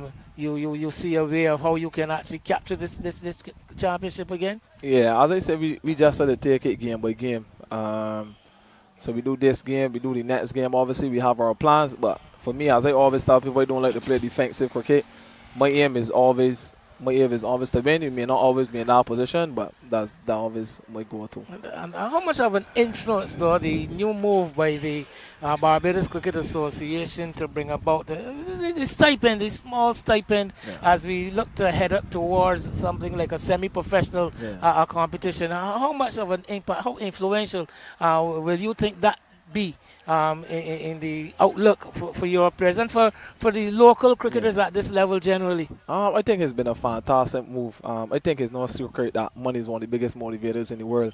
I think it also would bring a lot more competition within the clubs. I think at some clubs, a lot of guys are just happy playing intermediate cricket. Whereas now, coming into 3 down, you realize, if again the first team, again $300 more, I think that's going to definitely bring more competitiveness amongst the clubs. So yeah, I think it's been a very good move by the BCA. And we would hope that it gets even better than that. I mean, right now it's been restricted to the league, the 3-day format, and of course the shorter white ball formats would also would benefit.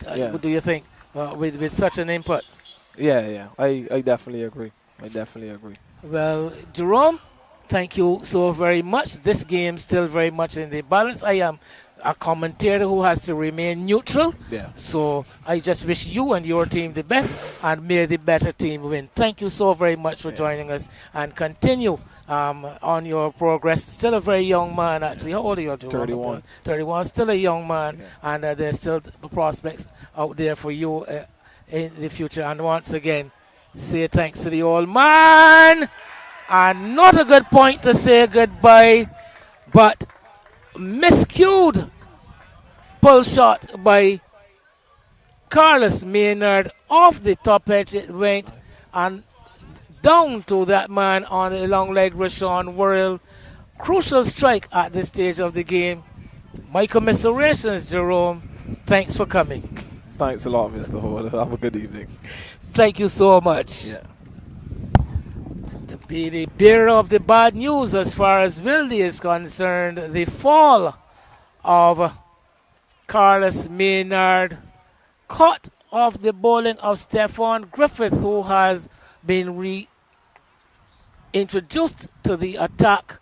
Short delivery on the hip. Maynard just looking to whip it. Not a full-fledged pull shot, just a wristy pull, and getting the top edge, crucially not hitting the middle of the bat, and the ball going high and falling into the safe hands of Rashawn Worrell. Yet another twist in this game, 172 for 7. Yes, Wayne, I'm back here in the chair with you.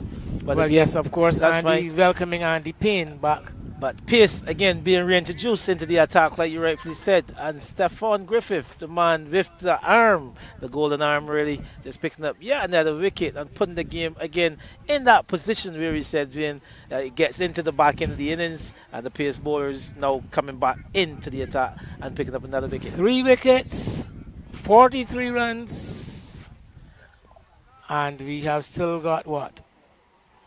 17 overs.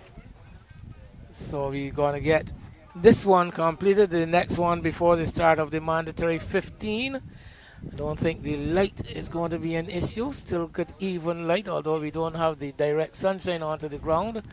As the new batter is Tariq O'Neill, and Griffith is into him down the leg side. So say what you might, Stephon Griffith continues to exploit this or persist with this short tactic of short pitch bowling. It has worked for him. He got 4 in the first innings. Here he is with 3 in the second, and he has kept Gladiola in this match. And I go back to speak about the surface, where it's a surface where the fast bowlers are really enjoying themselves, as Vaughan in particular. You see another short delivery as signaled by umpire Tremaine Prescott. But yeah, he's used the wicket to full effect. If you spoke about the short ball plan, but he utilized the pitch to his skill set, and it's really paid off dividends. There he is, marching back to the top of his mark, looking as fresh as he started on the first afternoon of the game. He comes in on the body, turned away by O'Neill. They go quickly for one. They're going to come back for the second run on the throw from Worrell coming in from deep backward square. And O'Neill quick between the poles, gets in. So he is off the mark with those 2 runs.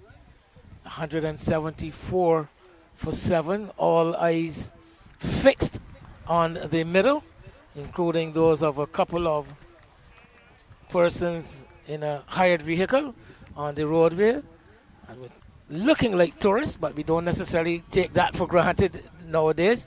But it is Griffith in to bowl to Leacock, and Leacock is again turning this one. He's going to go quickly for the first. I don't think they're going to come back for the second this time, even though Worrell was unable to pick it up on the first attempt.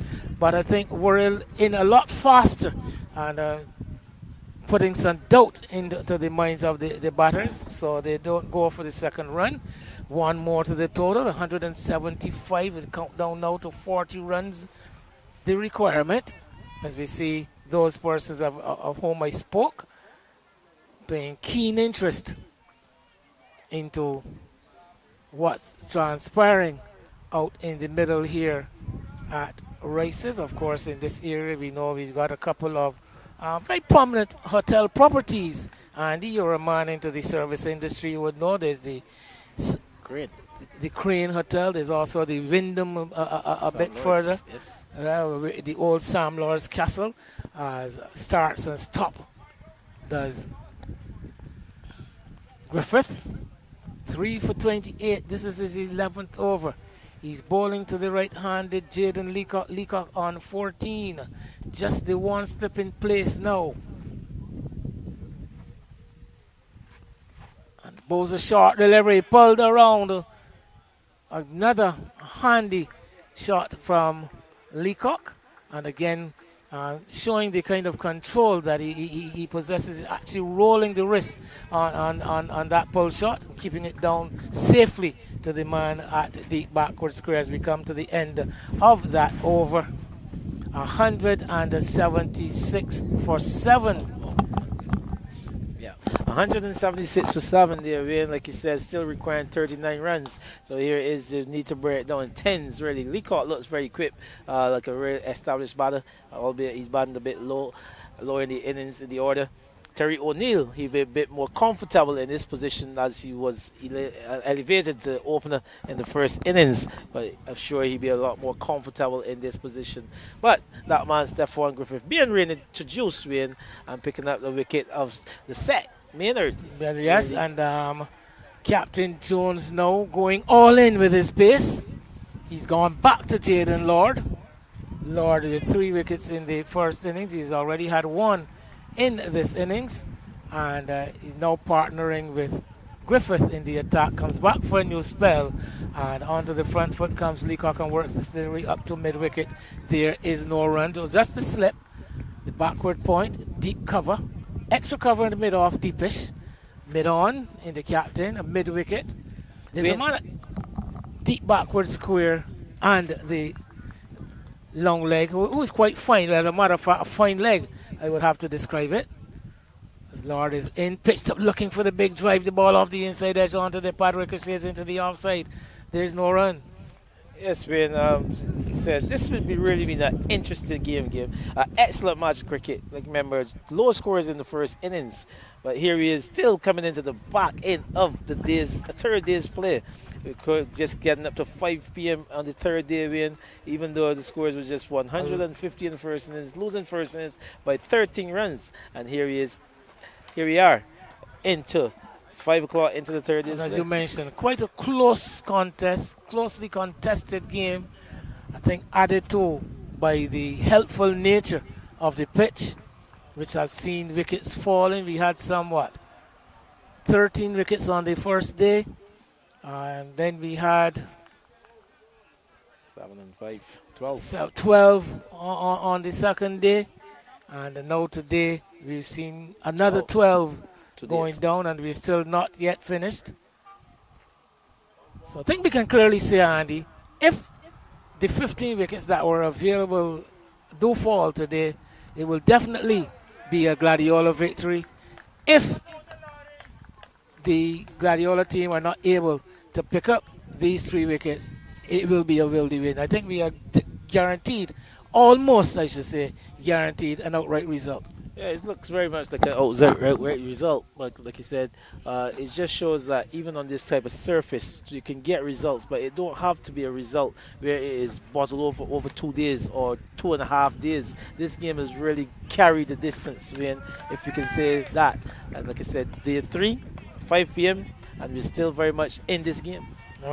Cheered on by his pace partner, Jaden Lord, finding some extra life, some extra lift in his last delivery, going past the outside edge of Tariq O'Neill. Tariq O'Neill has played a couple of very, very key lower order rearguard knocks for the Wildey team. One recalls both last season, particularly last season. It was surprising to see him come out to face the new ball in the first innings of this match, now resorting to more of his regular position in the lower middle order. Still with a job to do as we come to the end of the Jaden Lord over. Still going around at a fairly good clip. They require another 38 runs, and there we see umpire Prescott now signaling that we are about to commence the mandatory 15 overs in the final hour, just about on the 5 o'clock hour. Don't think it's going to need 15 overs to finish off this one. But then again, this is a game called cricket. And lots of things have happened before that warn us not to call it before it is actually finished. Loping in, picking up pace is Griffith, and this one is driven sweetly.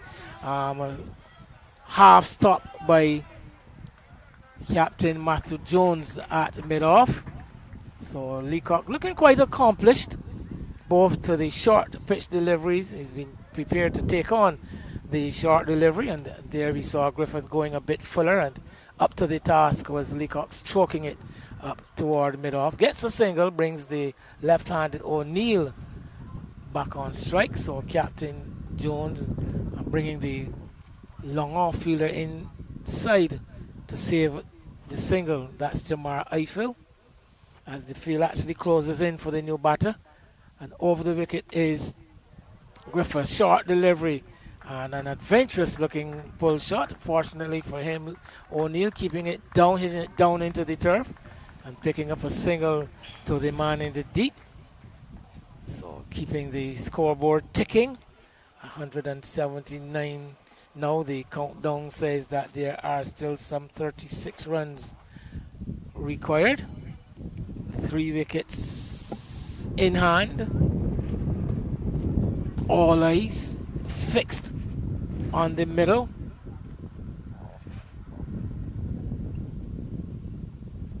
Short pulled around again, keeping it down, again in control of his shot. Leacock gets another single. One wonders how much longer Griffith will be able to carry on. This is actually his 12th over. Well, he's into a new spell here, man. This is just going into his second over in this spell, and his team needs him. And here he is trying to respond to his captain, Matthew Jones, as Jaden Lord, who's joined him. Like you said, they're utilizing the pace bowlers, who's gotten the bulk of the wickets for them. And here he is again. But you can say, Leacock is very guided down to deep third. Leacock's look very accomplished. Like I said, O'Neill in this position of more comfort. And obviously, you just need to think about the mode of dismissal at this stage of the innings. Matthew Jones, he needs to be tactful as well here, Wayne. Like you said, there's no slip. Ball's just running out to the third man. And they're able to pick up a couple. Interesting question I saw being asked about this Wildey side. Short delivery outside the yard stump, tapped down to deep point by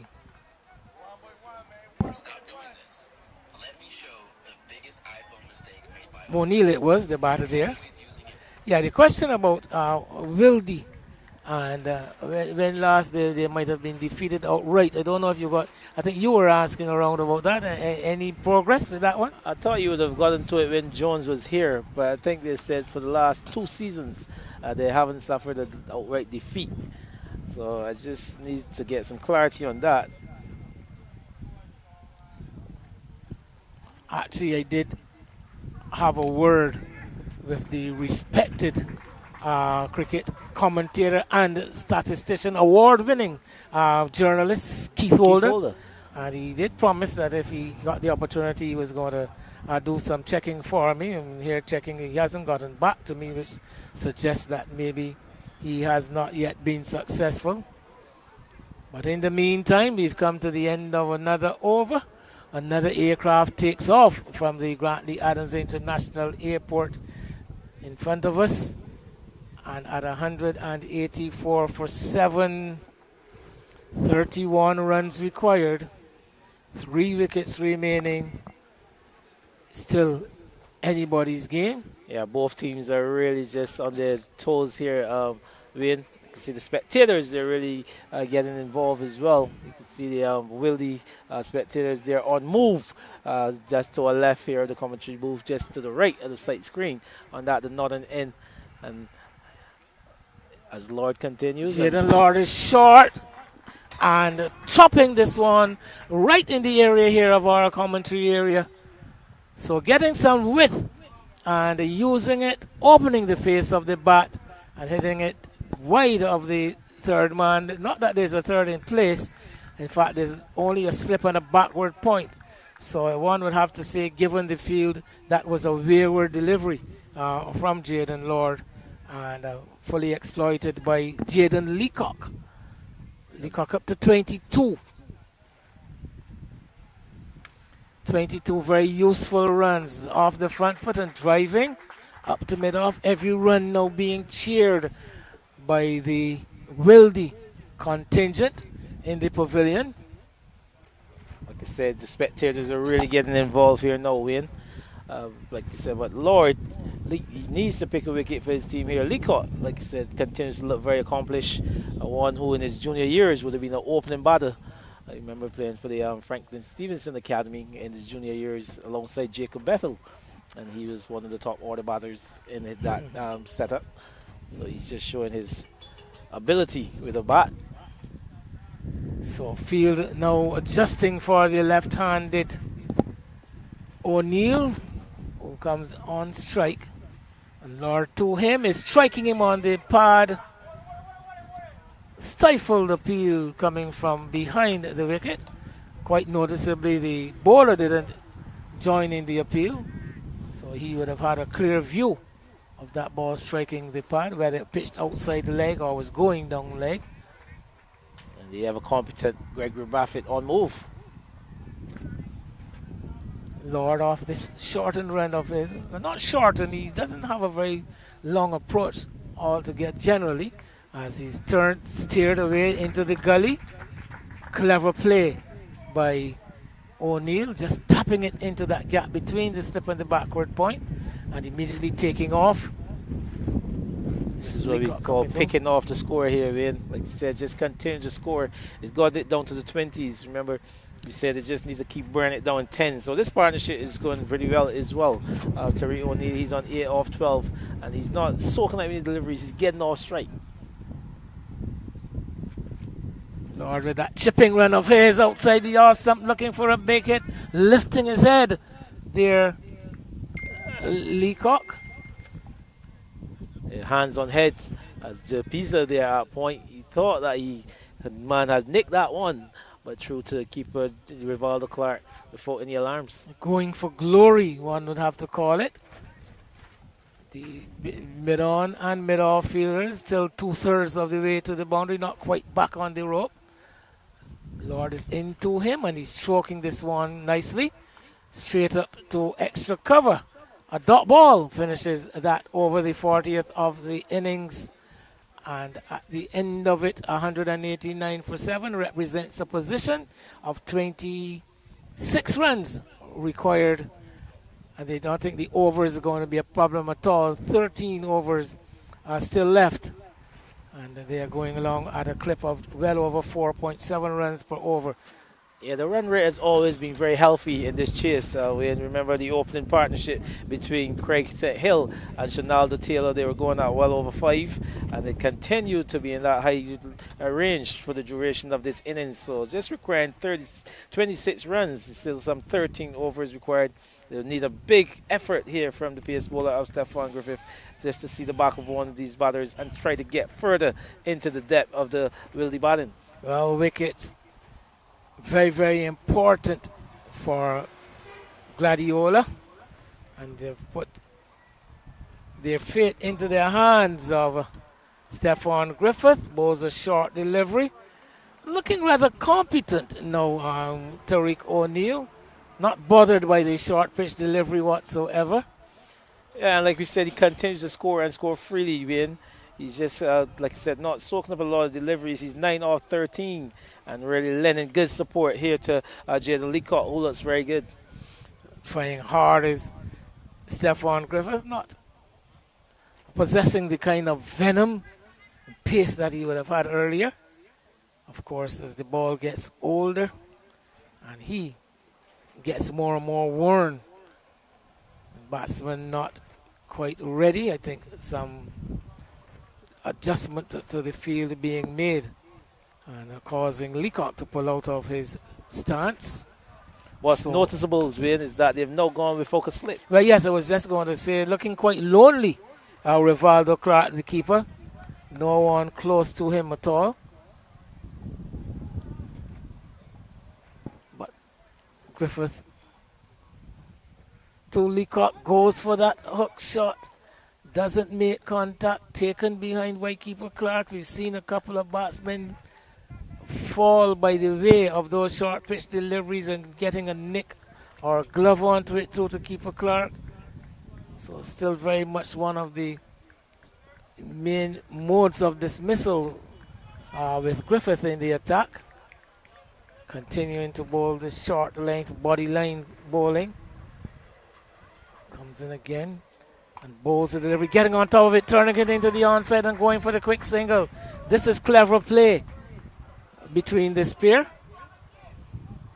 Excellent work between the pair, just working that one quietly into the onside and got a good response from his non-striker in Terry O'Neill, and Leacock picks up another single, bring that required runs down to 24 now, Ian. We see that deliberately taking the pace off the ball, loosening the grip on the bat, the ball just dropping a couple of yards away from the wicket and going through for the single, despite we've got an extra cover in the short mid-wicket and the short square leg, fairly close within, let's say, 15 meters of the bat, still being able to pick up these sharp singles.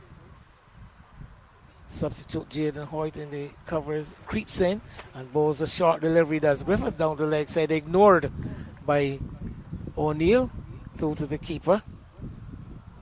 Like starting to fade here at Rice's. I don't think that will ever be a factor. This is just the tactics of Matthew Jones in the Gladiola team, though. We're down to number 9 batter, and we don't have an attacking fielder in place. Well, there's no put a man in that gully, noticeably. A short delivery, cracked out towards deep mid-wicket. The ball traveling quite slowly. It will not make it up to the rope, but they're going to come back for the third run. The return comes in. Appeal for catch, for run out, and umpire Prescott says yes. Excellent work by Giovanni De Pisa out in the deep. A return coming close to the stumps and taken on the full by the bowler Griffith. Took it, broke the wicket, and O'Neill scrambling to get into his ground. The umpire Prescott having to make the decision. It must have been close, but going in the favor of the fielding side. And another crucial strike, this time coming by the way of the run-out route.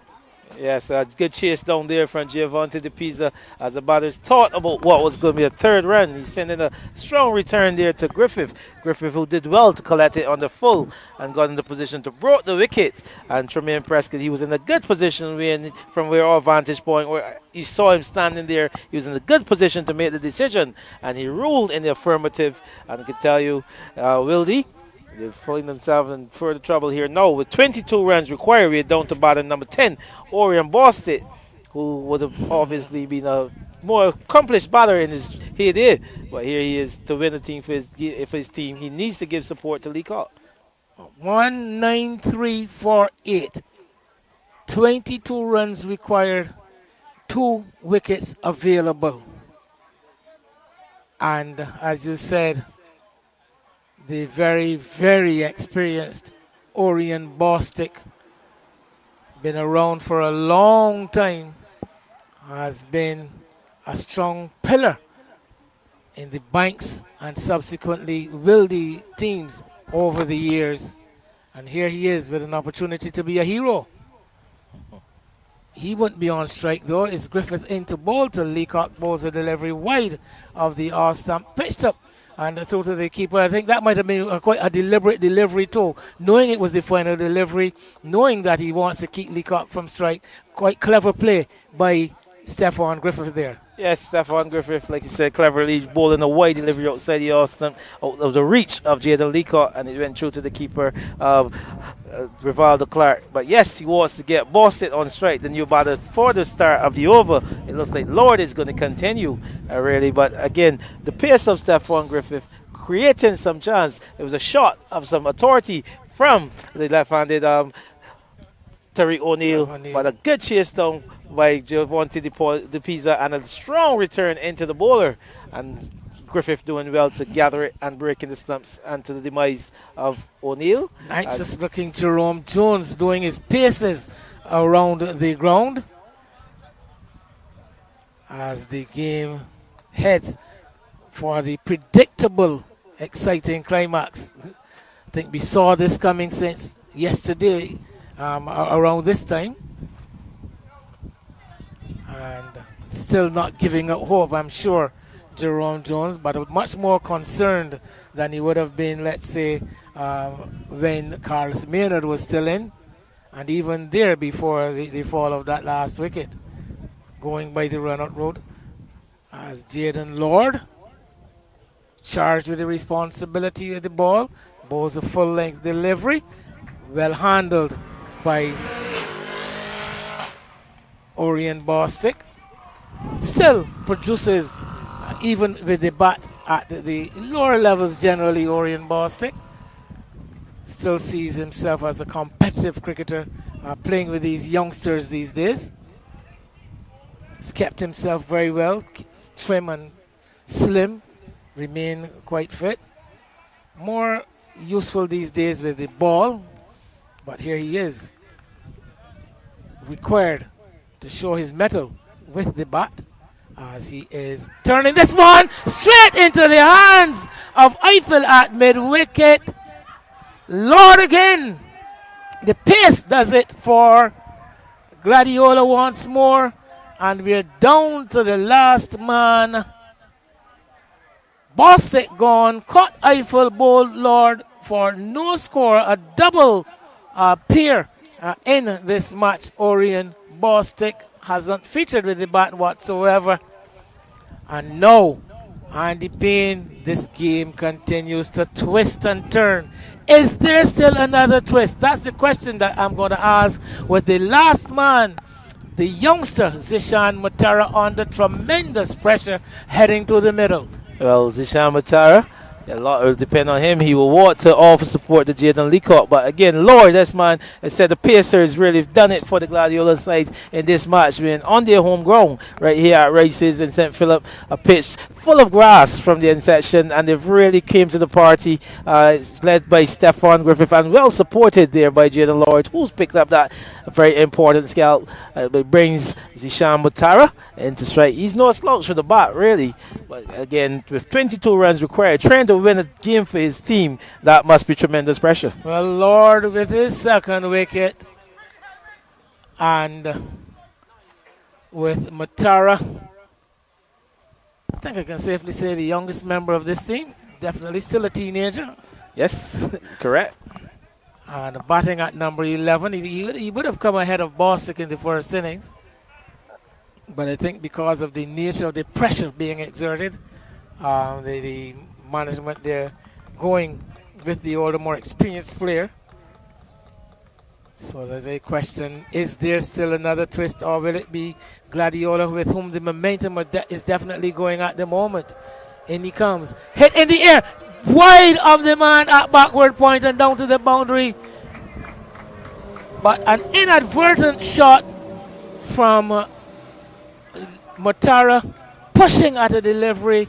The ball agonizingly traveling in the air, but well wide of the Pisa there at the point position, and they pick up 3 very crucial runs. It's 196 for 9, 19 runs required. Just to tell you, just coming off the outer edge, gotten into that one a bit early is Matara, but peel off the outside edge and run into the vacant third man area for boundary. Pitched up right into the block hole, dug out by Matara this time, out to cover. There is no run, but one noticeably that the previous delivery, although it was pitched right up Matara very much on the back foot when he played that delivery. British Airways taking off from Grantley Adams International. Looking very laboured as it makes its way into the sky as this delivery pushed into the outside. This time, Leacock calls his man through for the quick single. So Matara very welcomely gets off the strike. Spectators in all the various vantage points around this ground continuing to consume the intrigue and the entertainment that has been on offer. This is another small group. This looks like a group of Gladiola supporters. If I know some of these faces, worked into the onside by Leacock, gets a single.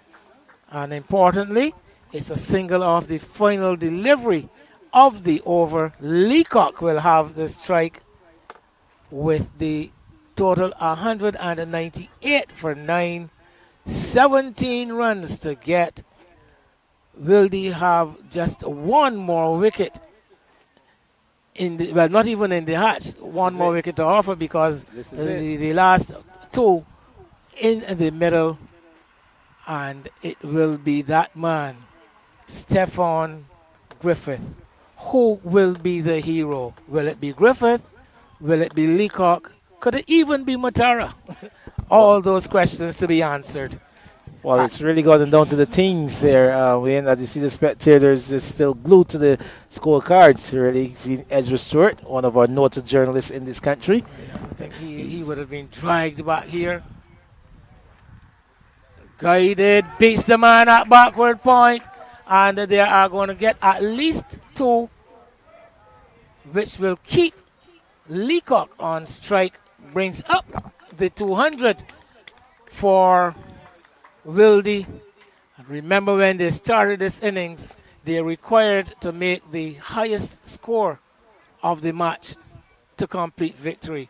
But as Stuart was here earlier, Andy, he did leave, but I suspect in following the fortunes, because of this exciting climax, he has had to return. Griffith comes into our picture. And again, this one is short outside the off stump, guided down toward deep third. Again, Leacock comes back for that critical second run to keep himself on strike. So I think Griffith's task really should be, would want to be, to get Leacock off the strike. If he doesn't get him out, either get him out or get him off strike. The backward point has now gone right back on the, well, not quite right back, but deep at that deep point position. Ashley Nurse in the gully. And Griffith straining at every sinew. Bowls a pitched up delivery on the pad. Turned out square by Leacock. Leacock going merrily along at 29. 30 now from 30 deliveries. 203, 12 runs required. Yeah, the tactics of Matthew Jones again, like you said, Stephon Griffith continued to bowl that back of the length delivery and just being able to open the face and play it to a vacant third man position. There was no gully, there was no third man, just that one player at backward point, and he was good enough, Leacock, to open the face and pick up a couple of runs early in the over. But I thought Jones really should be looking to place some midfielders in those positions, especially with the length that Stephon Griffith has been bowling. You didn't see that deliberate ploy of trying to offer Leacock the single to get him off strike? But the third man would have been the perfect man for that. Perfectly placed for that. Yes, you're correct. Turn! Caught at that short square leg position. The short pitch delivery working for Griffith once again.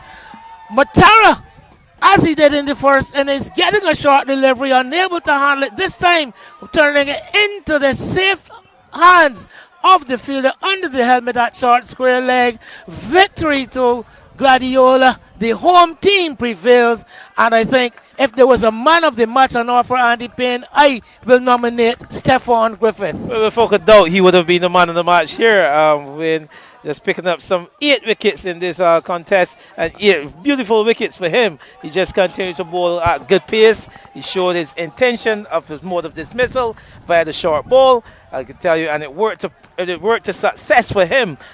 Even gaining that final wicket of Matara, he bind that one into the surface, and Matara into the hip region. Just turn it into Ramsey station there for that particular delivery, caught at for his short leg. So victory for the superb blend Gladiola side by some 11 runs. 11 runs, and as you mentioned, Andy, it has been a close game throughout the first innings. Difference was only 13, and now they come back to within 11 runs in the second innings chase. And this match, I'm sure, has been interested from the very beginning and has kept the interest throughout. A nice sporting pitch. I think the ground staff here at Rice's, I think, could be commended, because although the pitch was sporting, it was not unfair, it was not dangerous.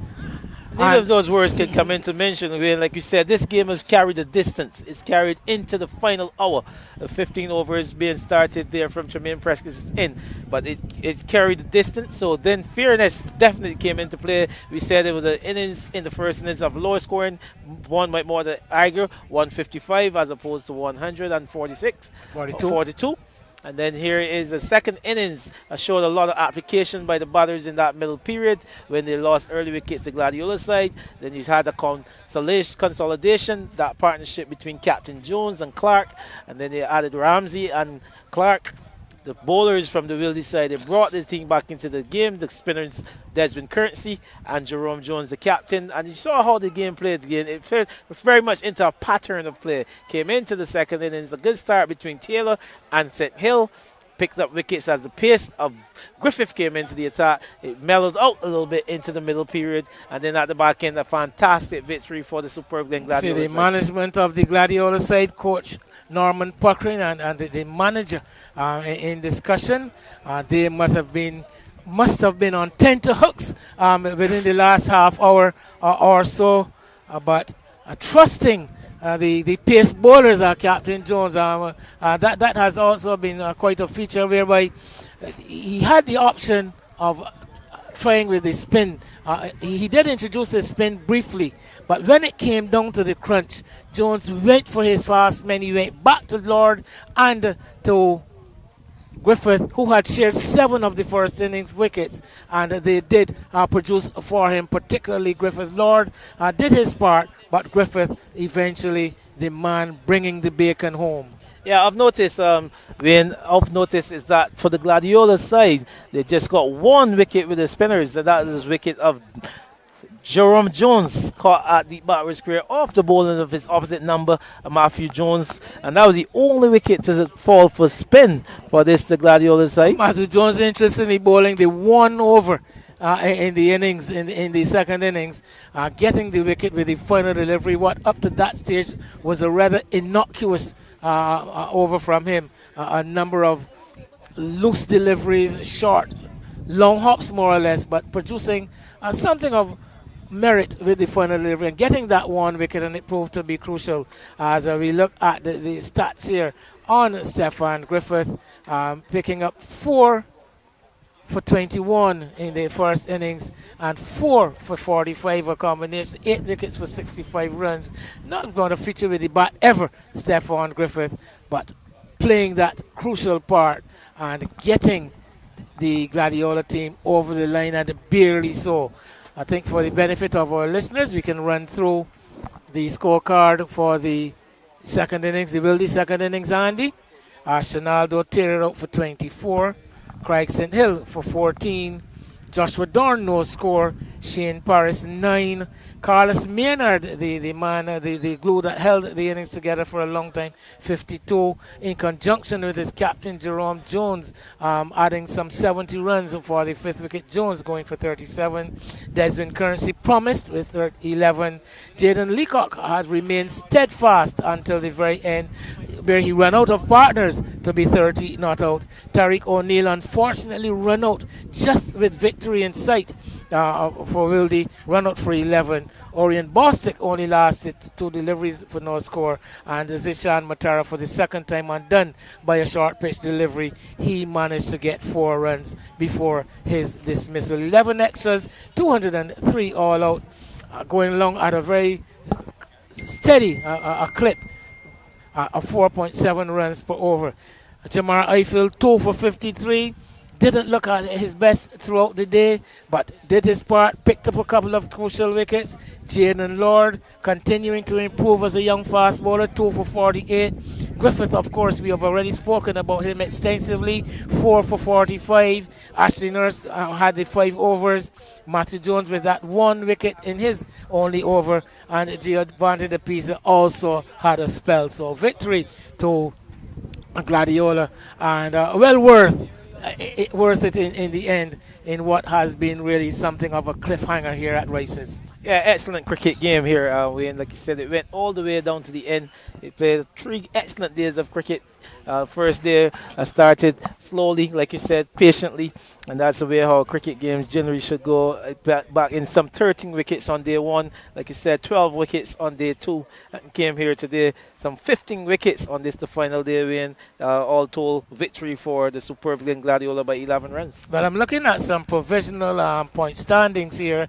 I don't know if these are exactly but official, but it shows that superb Glen Gladiola got up to win this game now to go to the head of the table on 34 points. Empire in second place with 30, so picking up, I think, doing very well in that first win again. I think picking up the 20 points in the first match, and now coming back here in what looks like a drawn game with Windward to move into second place on 30. Wildey staying third, locked with UWI, both on a 24. So is the Bayview Hospital YMPC. So quite a cluster of teams after the two at the top.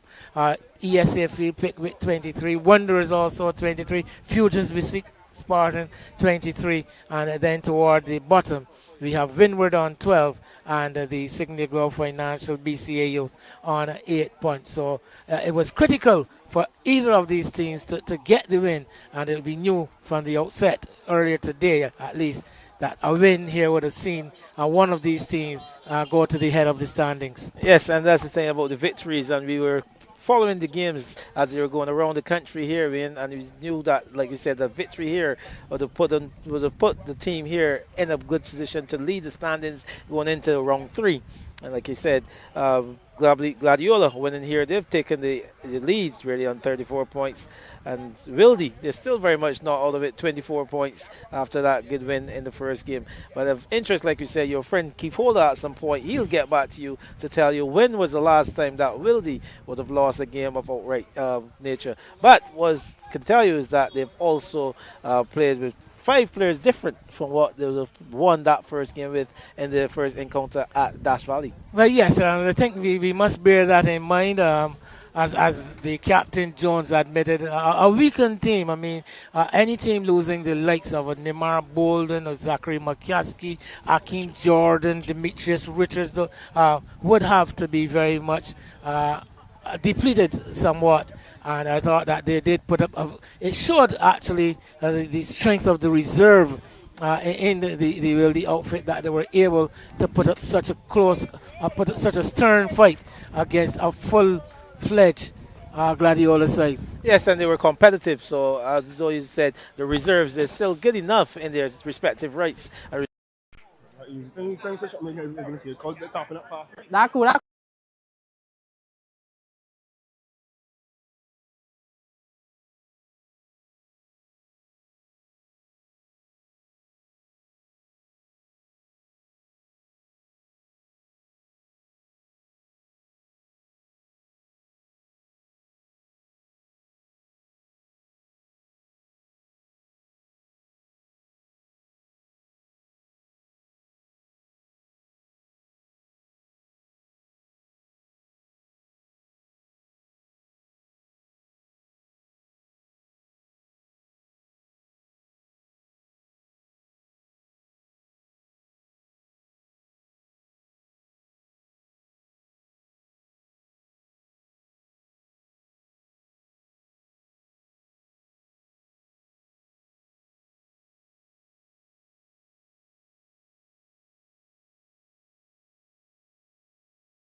Yes, never considered that they were out whatsoever. It just showed. And their home fans, I mean, they've really played for the fans here at races. You saw the fans all over the trees, we in the corners, every nook and cranny, as we would say in Barbadian parlance, and just supporting the home side. The Wildey team also had their full list of supporters, but a game, a glorious game to witness.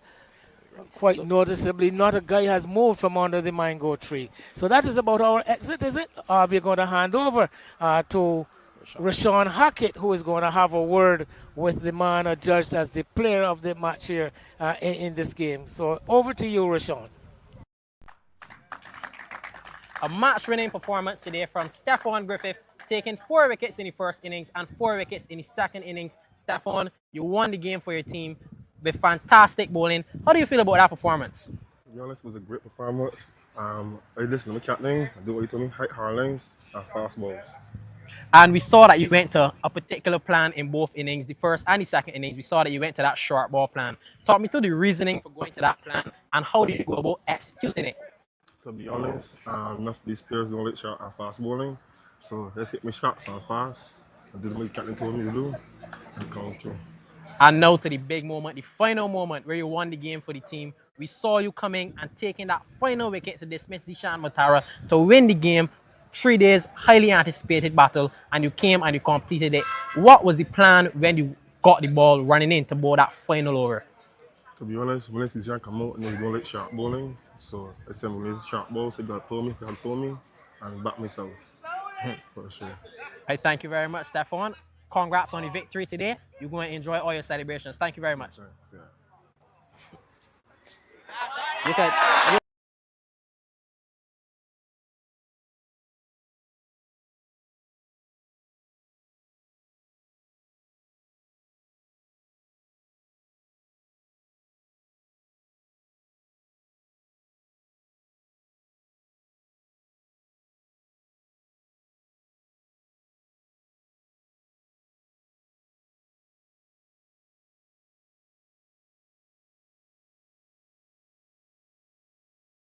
Fast bowler we have in the making here, right here at Rice's. Well, yes, Andy. I think he is one of the exciting prospects going in to this local season, where it's going to feature this consistent streaming of the matches in the BCA Elite Division. And I'm sure those who were seeing him for the first time during this match would very much be looking forward to seeing much more of Stefan Griffith for the remainder of the season. I don't know what potentials it holds, Andy, but the sun had been absent from this ground for about an hour now.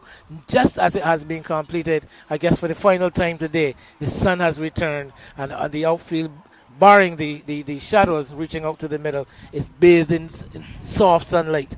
Yes, well, final rights, as we call it. So just the final rights of sunshine. The sun shining on the superb Gladiola side. And a solid victory for them. Fantastically played, led by Jerome. Led by Matthew Jones. The battle of the Joneses here in this encounter. But Matthew Jones and his superb Gladiola side getting the better of the Wildey side, the defending champions, and leads for an excellent season ahead. As you just mentioned, the potential standings, and it argues well for what we hope to be a very, very intriguing 2026 BCA Division Elite season.